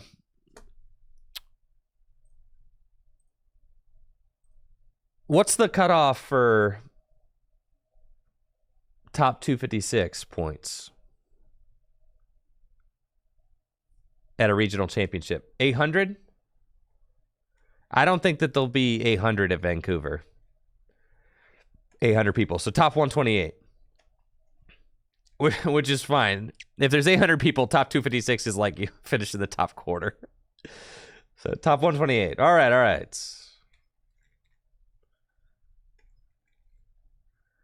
Yeah, there's like 500 people. So I'll have to get top 128s. That's fine. We're talking like a solid 6'3", and I'm in there.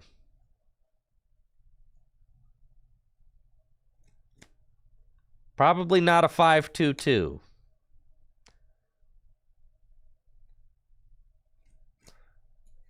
Yeah, how about we just take the fat dub? That's kind of what I'm saying. Just get the fat dubski. Yeah, that sounds great to me. Okay.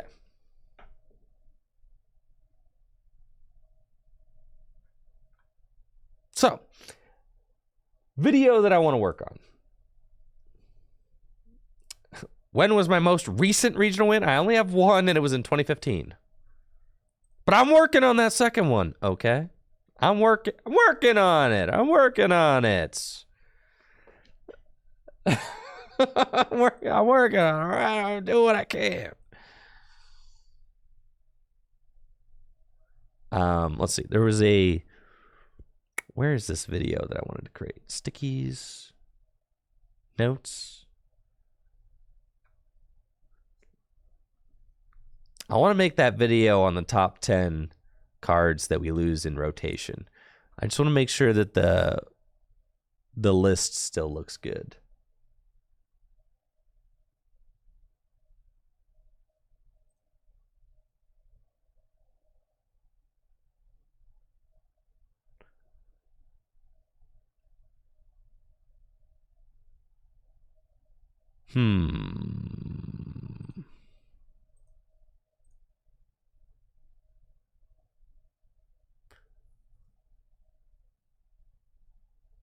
Where did I put this?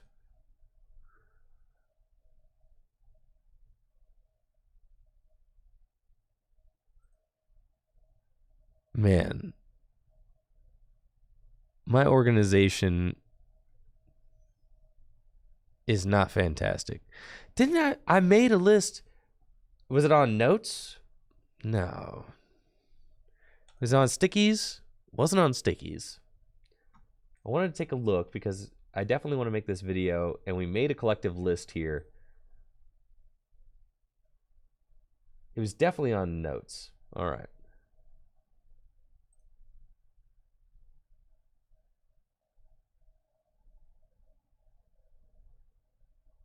Stream.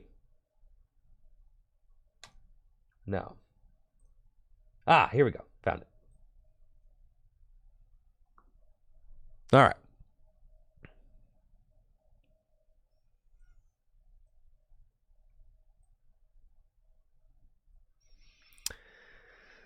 Top 10 cards we lose with rotation, which happens on April 14th. Okay. It's about that time. You know, I'm recovering from COVID this week. Well, I'm done with COVID. Was so last week, but I'm just saying it seemed like a good week to crank out this top 10. Nice top 10 video. You know, just to get something out there. This is the list we came up with 2 months ago, back in December. So, you know, we got a long time between now and April 14th.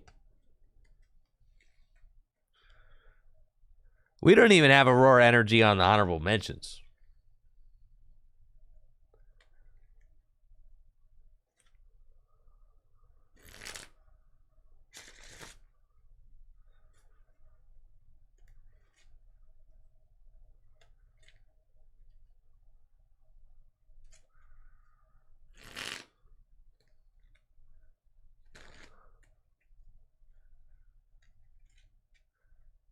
All right, let's go through the list again.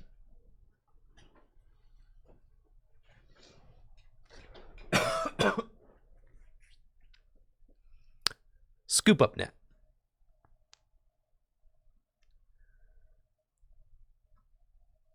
Well, all right, well, let's talk. All right, hold on.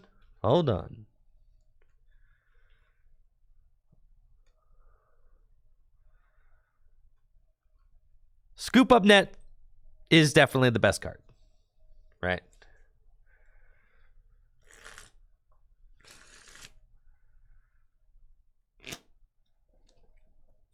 All right. So here's the deal. And Jesse and the arguments for some of these cards, because we talked about Oranguru and we talked about Aurora Energy, but Lugia V-Star is still very good after rotation, just with single strike energy instead. Aurora Energy was pretty much only used in Lugia decks, right? And Regigigas, sure. But those are decks that were released relatively recently. We're talking about a rotation. This is a year and a half since our last rotation. Gormandai's Snorlax has allowed entire archetypes to exist that would not have existed otherwise. Like, Control pretty much exclusively existed because of the Mewtwo V Union deck that won regional championships. Like, Gormandai's Snorlax enabled that. That's like a big deal. This card had a lot of impact because of the different kinds of decks it allowed.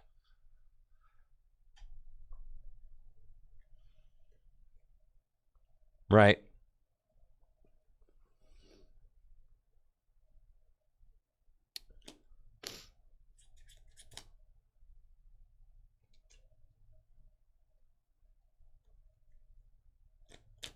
I mean, yeah. Oranguru is in a lot. Okay, so Oranguru has been in a lot of decks, but why has it been in a lot of decks? Because of this card, right? Right, so Marnie is the card. Oranguru was played to help with this.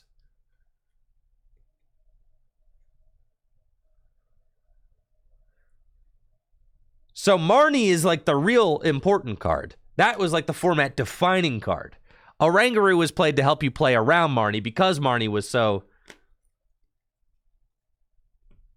good. Shady Dealers were like, obviously were played in like everything.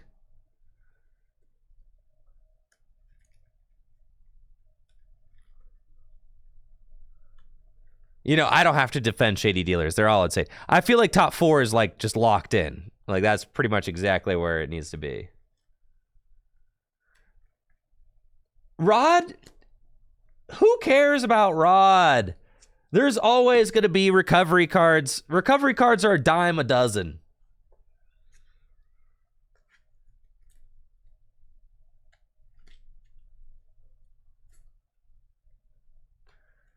There's Clara. There's the new Miriam, which puts Pokemon back into the deck.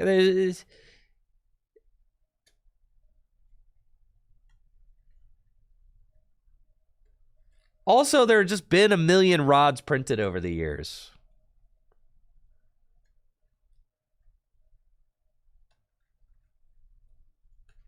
Training court?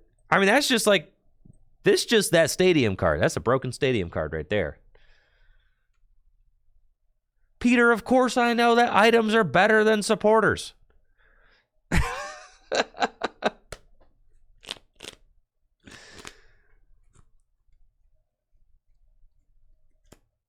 All right.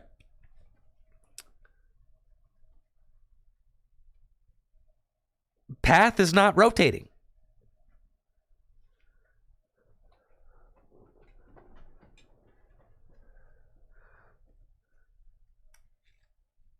Marnie has been a format-defining card for the entire time it has been legal.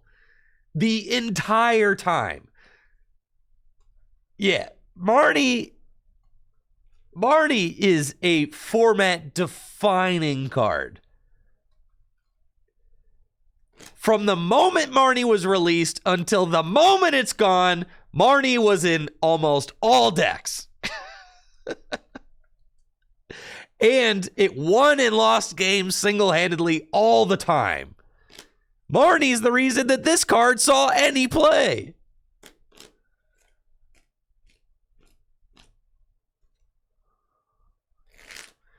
Marnie's the reason why you can't have a supporter turn 1 going first. That's true.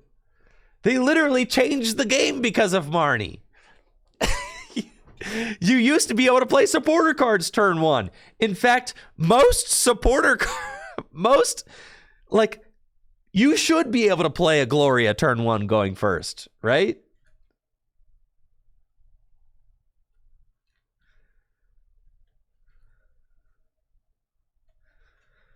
You should. I've always maintained that.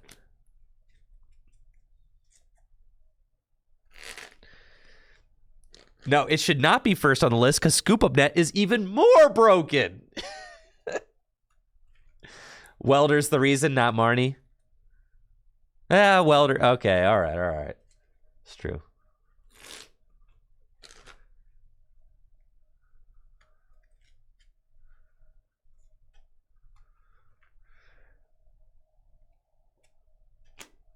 Yeah, those are obviously very good. Quick Ball is one of the best search cards ever printed.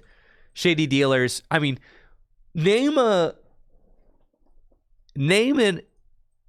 ability that more defined the Sword and Shield era than Shady Dealings. Right?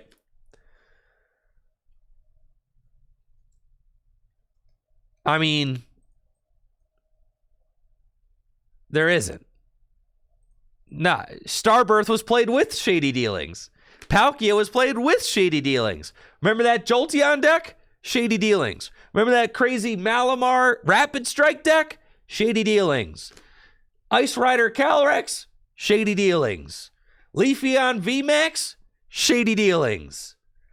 Hey, what about the first deck that Radiant Charizard ever saw play in? Shady Dealings. What about that Suicune V deck? Shady Dealings. Are all Shady Dealings decks. All of them.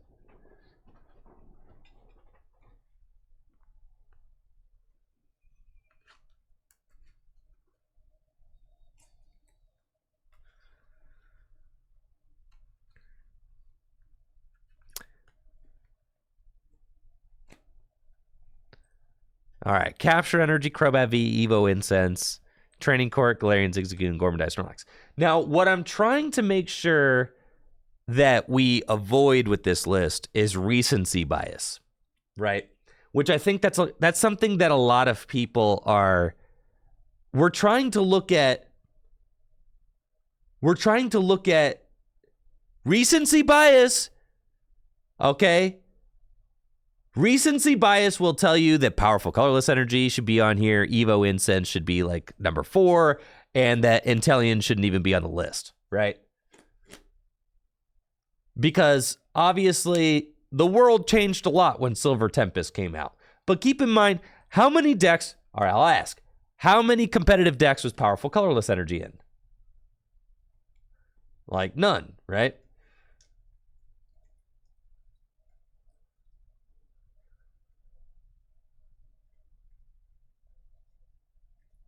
Aurora Energy is only played in Lugia, and then Aurora Energy was only played in Lugia and Reggie's.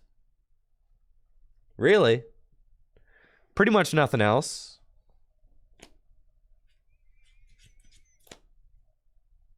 It was played in Blissey decks? Yeah, I was just like, we're looking for cards that kind of like enabled entire decks or that were incredibly influential.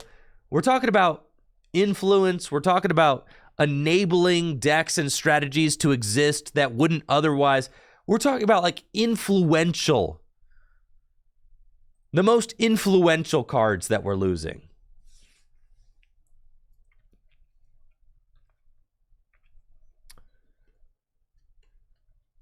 Zacian V getting snuffed here? Maybe.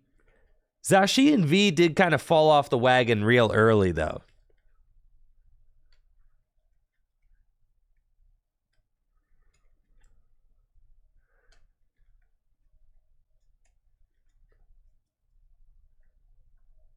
Yeah. All right. Number 5 is Capture Energy. So, Capture Energy is an incredible search card. It's being played in Lost Box decks now. It's been played in Arceus decks quite a bit. It's just a very good search card. It's right up there with Quick Ball. Capture Energy is just one of the best. It's one of the best special energy, like, ever, honestly. It's played in Reggie's now. No, Capture is, like, better than... It's played in Lugia. So people that are arguing Aurora Energy, all of the decks that you think Aurora Energy is good in, Capture Energy is also in those decks and more. Like, Capture Energy is, like, blows Aurora Energy out of the water.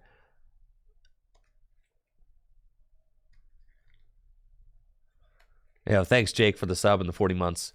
Every single deck where you're like, oh, Aurora Energy, it belongs in here. Capture Energy is just that energy, 100%. It is that energy. It's that special energy. It's one of the best special energies ever printed. Capture Energy will just go down as, like, forever one of those broken energies. Like, oh yeah, it's an energy and it gets you a basic. What more do you want?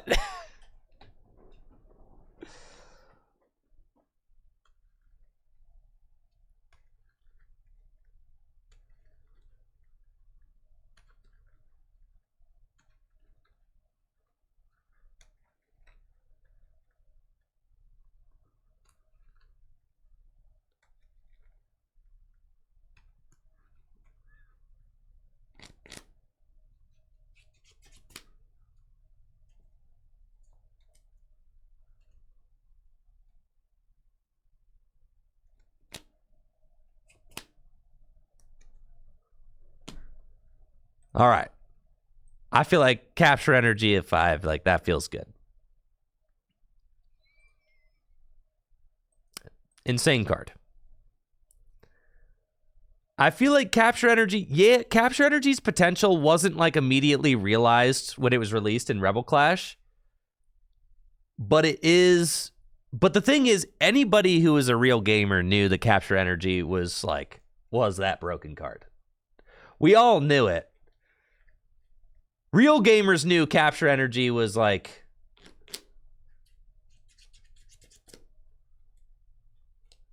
Oh, Capture Energy was in the Suicune Inteleon deck. All right, there you go.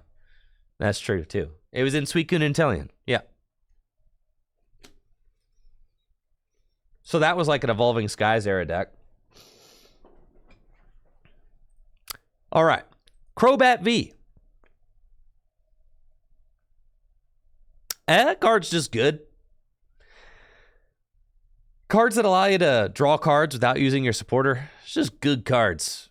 And Crobat V, I mean, it's been in and out of decks.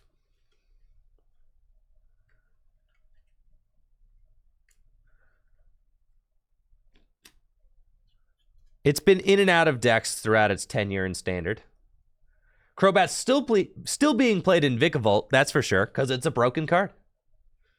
It competes for space with Radiant Greninja now, but it's still very good.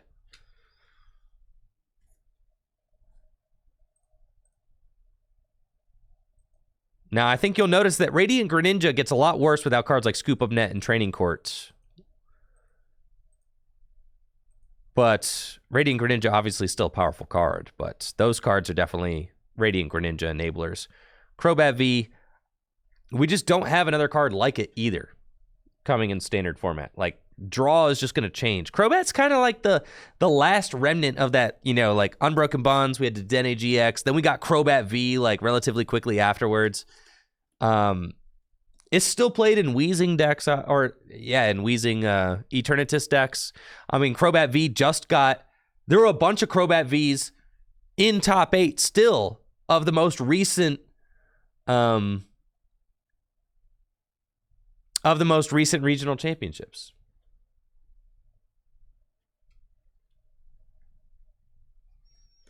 Yeah, having Dedenne and Crobat at the same time.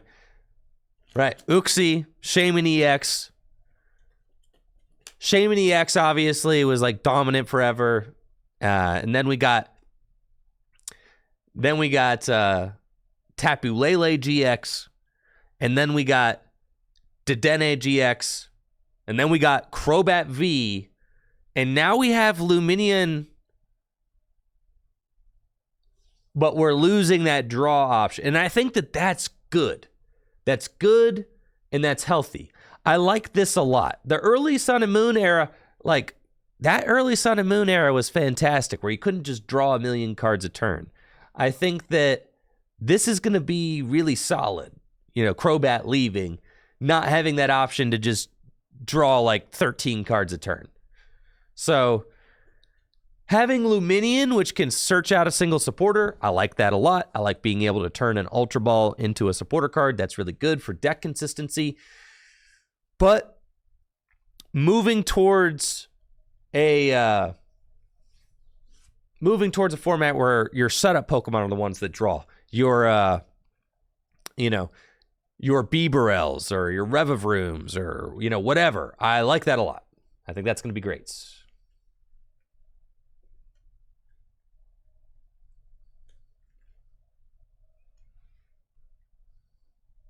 Nest Ball instead of Quick Ball will also hurt cards like Luminion. That's 100%.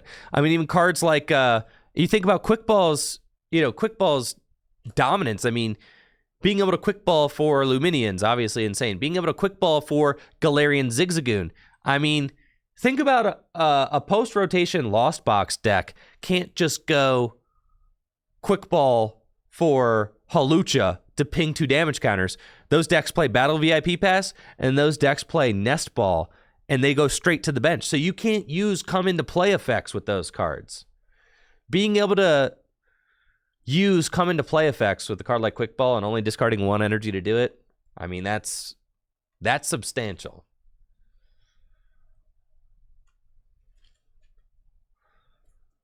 And Quick Ball discarding a card. Do you know how difficult it is for Lugia V-Star decks to get that Archeops in the discard pile without Quick Ball? You've taken... There are 4 Aurora Energy in modern Lugia V-Star decks. They can't use those. They can't use Quick Balls, right? Which there are 4 of in modern Lugia V-Star decks. So you're taking away almost all of the ways for them. How often are you playing against Lugia and they use a Quick Ball to get an Archeops in the discard pile? Like, all the time.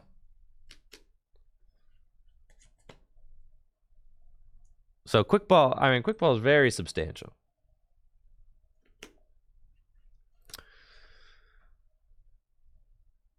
Evo Incense, all right.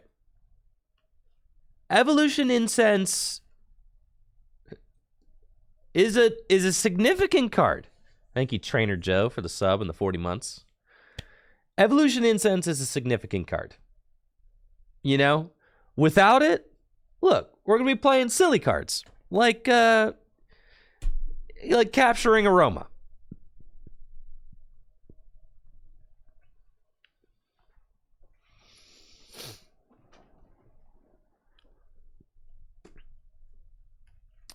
Evolution Incense, what decks was Evolution Incense played in?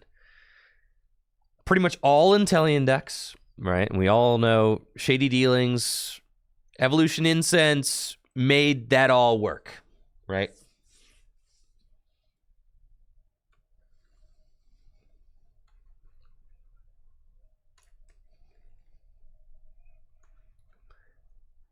I think that when you're thinking about the power level of a card, ask yourself, will that card be played in expanded format, right? How many decks play Evolution Incense in expanded format? That kind of helps me to gauge. It's just like, as far as search cards go, it's like it's not unique enough. It's not... I don't think so. And we just have Ultra Ball. It's not going to be that big of a hit. Losing Evolution Incense, we have Ultra Ball now. Who cares? It's not really like an influential loss. I think decks will pretty much just pick up right where they left off.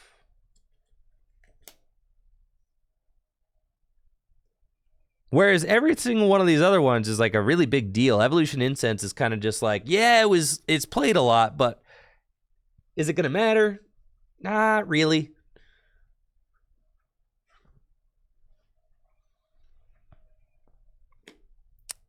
And I feel the same way about, like, Ordinary Rod.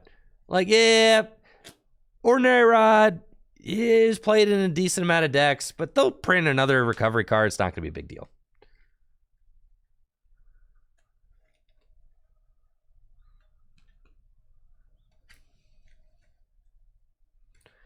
We're getting Nest Ball to replace Quick Ball, but God, Quick Ball's so much better.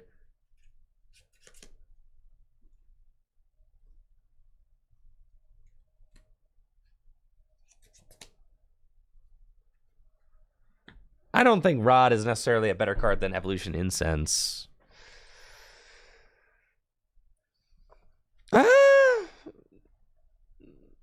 We got Ordinary Rod in the honorable mention at least.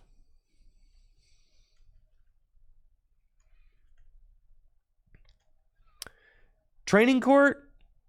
Listen, you got to have a stadium on the list, all right? Got to.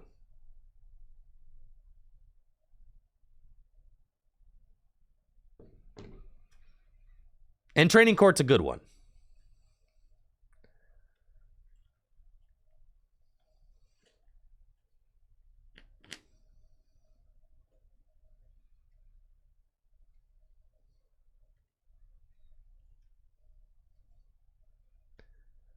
Training Court is, yeah. I mean, this stadium was played in tons of decks.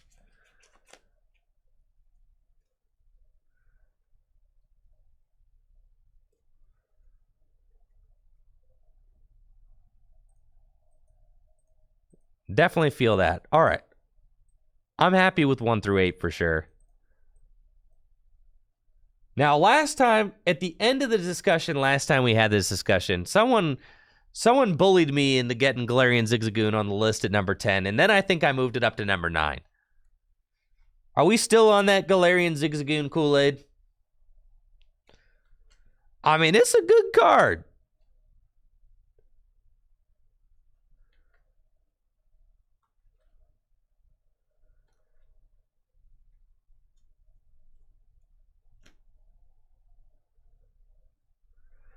It's a good card. It's played in a lot.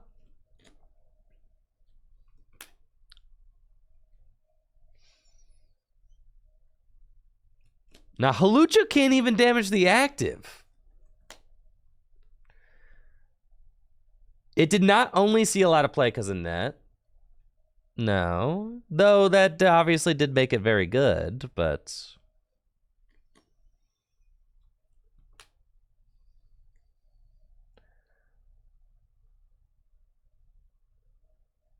yeah, Goon saw a play before net was printed. That's facts.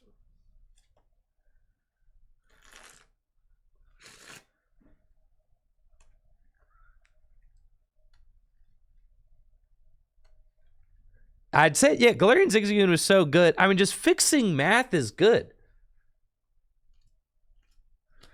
Balloon, that card is soft.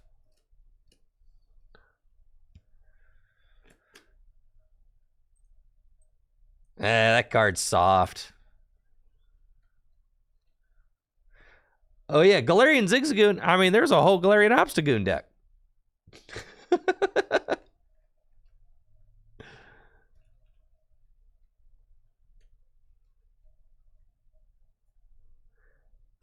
All right. Well, first of all, I like having Goon on the list because, you know, look at the division of we've got 1 energy, we've got 1 stadium, we've got 1, 2, 3, 4 Pokemon, and we've got 3 items and 1 supporter. That's like a pretty good... that's a pretty good division. A good amount of Pokemon on there. Feels good. Feels good. When you're doing a top 10 list and it's all trainer cards, it's just like, dang, man. Gotta have some Pokemon on there, you know?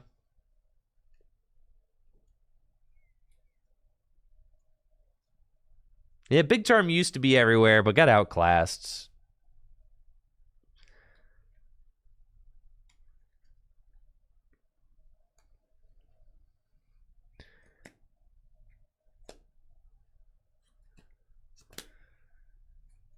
Galarian Zigzagoon and Gormandai Snorlax. Gormandai Snorlax, you know, makes control work. That's fine. And single prize decks and, you know, fun stuff. All right, Zashi. Man, dude. All right. I'll let you guys do a poll.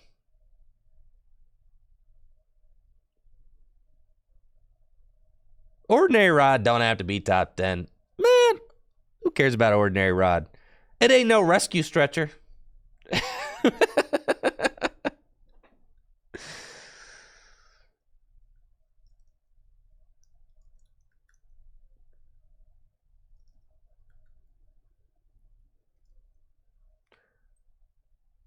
Zashi and V got...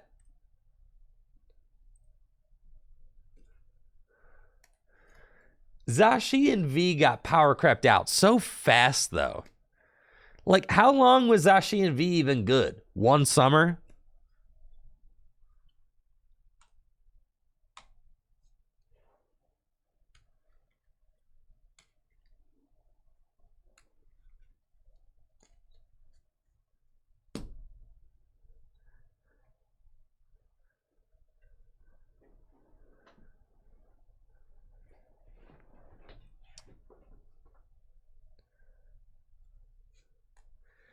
As soon as the GX cards left, it was bad. Right.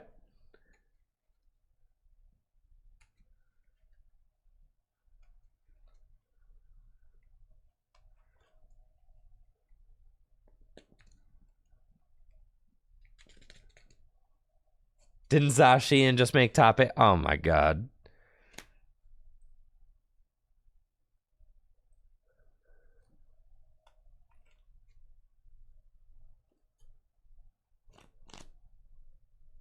Zacian V was the best attacker at the time.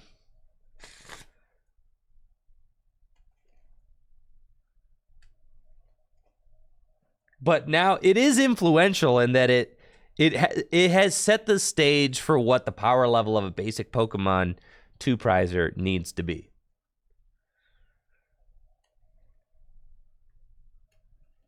It did. It did do that. They don't, Brandon. They don't, actually, because at the beginning of the stream, I compared the power level of Zashi and V. Zashi and V kind of created that basic power level, which we're still using in the Scarlet and Violet set, because now you've got Miraidon EX, which is the same. Miraidon EX's stats and Zashi and V's stats are like, they are the same.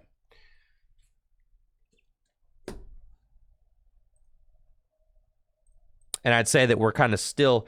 We still exist in the power level of basics that Zacian kind of ushered in.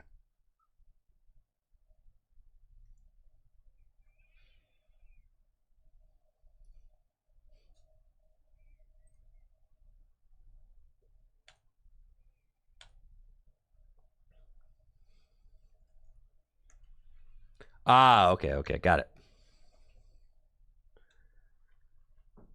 Yes, they do rewrite that honor every set. You are correct.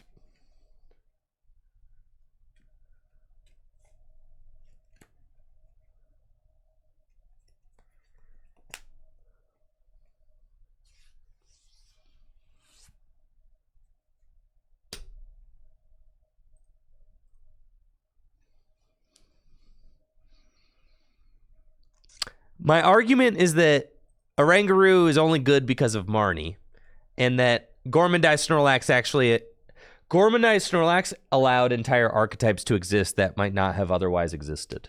Like control as a deck pretty much existed because of this card during the Sword and Shield era, right? No, I'm not putting... Man, dude, I'm going to take this card off the list entirely. Oranguru is not good. It's good because of this card, but that's it.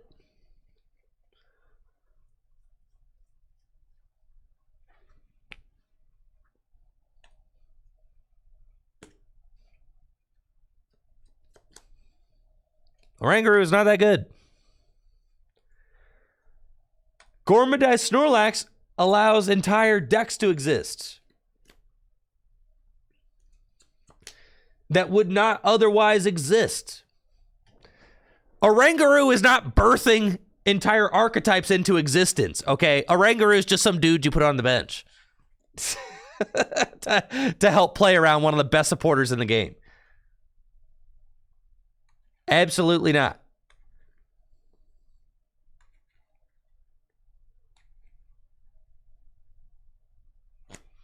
Shady dealers are the entire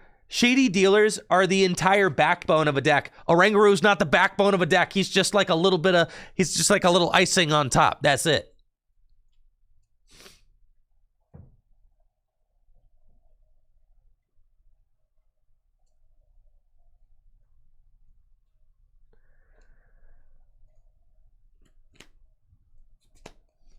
Now, if you guys are nice, I'll put Oranguru back on the honorable mentions, but that's where he belongs.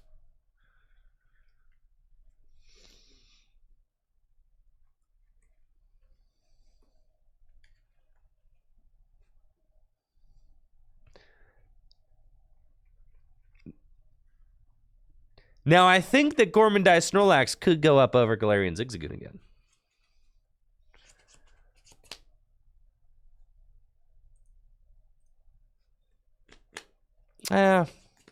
Nah, we'll keep it like this.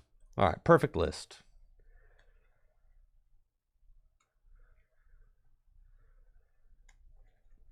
All right, Icky, I know. Icky, I know you're preaching to the choir here, Icky. I know.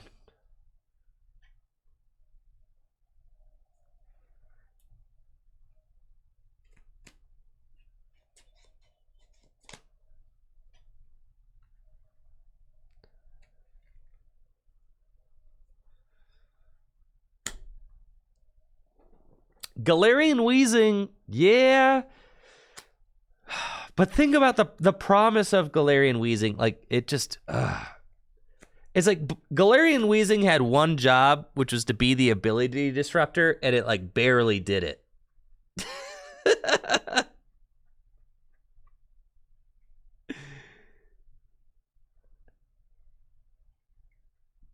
Like, Weezing barely did what it was supposed to do.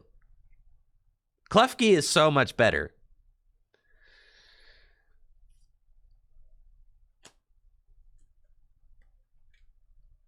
In fact, as far as like ability blocking cards go, Weezing's one of the worst.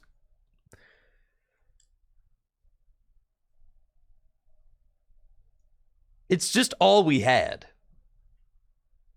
And we already got a better ability. We already got a better ability blocking card coming out like in Scarlet and Violet base set. So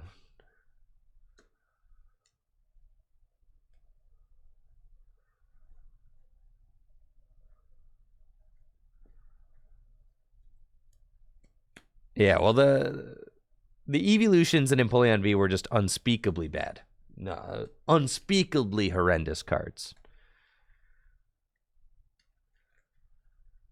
Thank you, Logan Berry and Trainer Joe, for those subs as well. Appreciate it. Sorry if I missed you guys. We'll also lose Dan. Big true.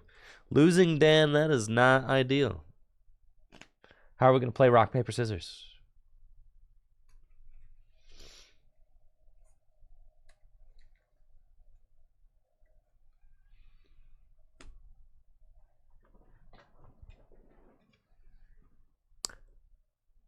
Eldegoss V for honorable mention. Who you cut? There's no more than 3 honorable mentions. Straight up. More than 3, then you're talking like a top 15. Can't do it. I could do 3 honorable mentions.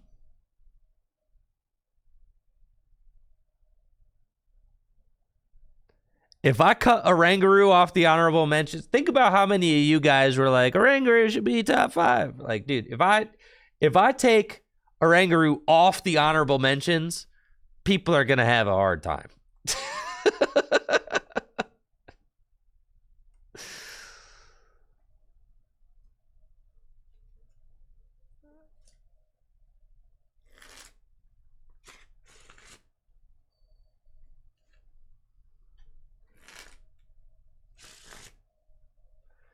Yeah, free engagement if I take Oranguru off the list.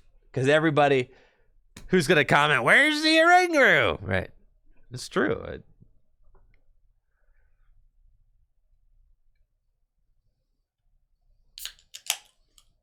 It's true. This is true.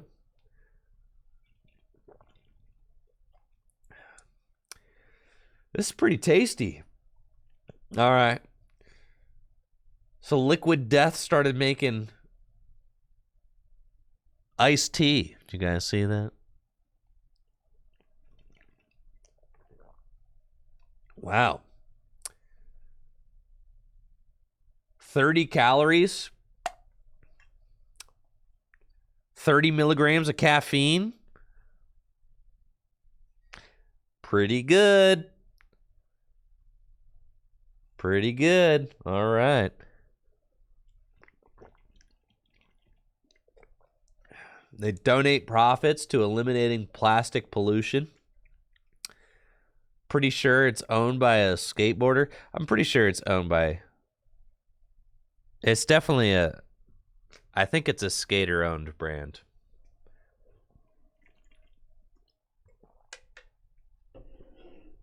That's tasty. This is the Armless Palmer. Iced tea, agave, and vitamins. Wow, look at me. I'm being so healthy. Dang, that's crazy.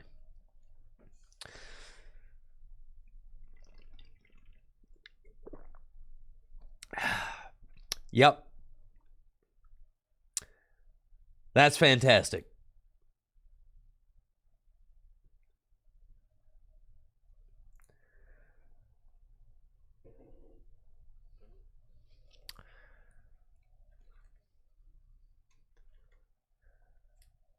How much sugar?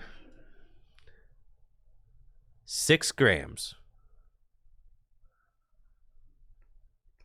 There you go.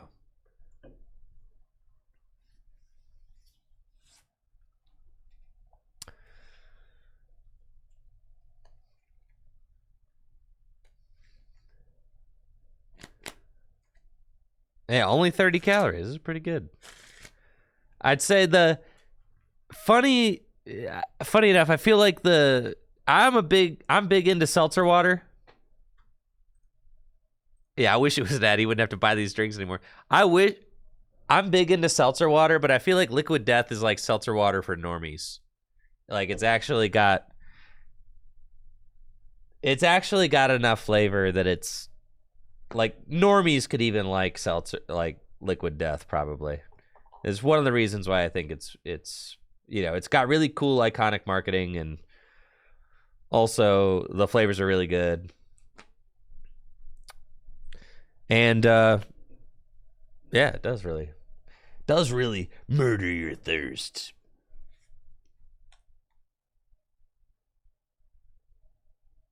You think LaCroix is normie? Every normie that I try to give a seltzer water to, they're ooh. Ooh, it tastes like acid.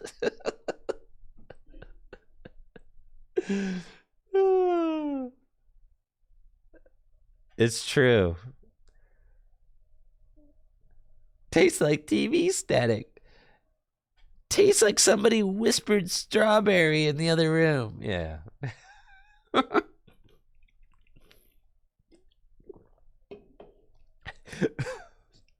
Why is it spicy?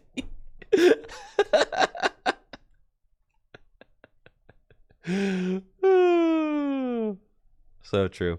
Anyways, I'm gonna crank out this video, so I'm gonna get out of here. But I'll be back tomorrow. Thank you guys for the lovely stream. I appreciate you.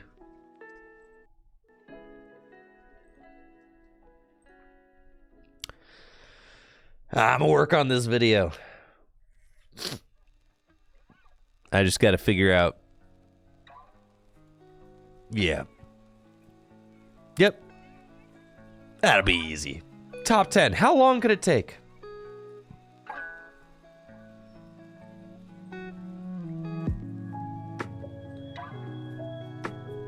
I'll be back tomorrow with some more Pokemon trading card game content. We gotta finish up the Champions League. Don't worry, I didn't forget about that. So hopefully you didn't pre-watch. You better not have, because I didn't. We're still finishing up day 2 of the Champions League. We'll continue that tomorrow. I meant to do it today, but then, we got busy. So, we'll continue with the Champions League tomorrow. Later.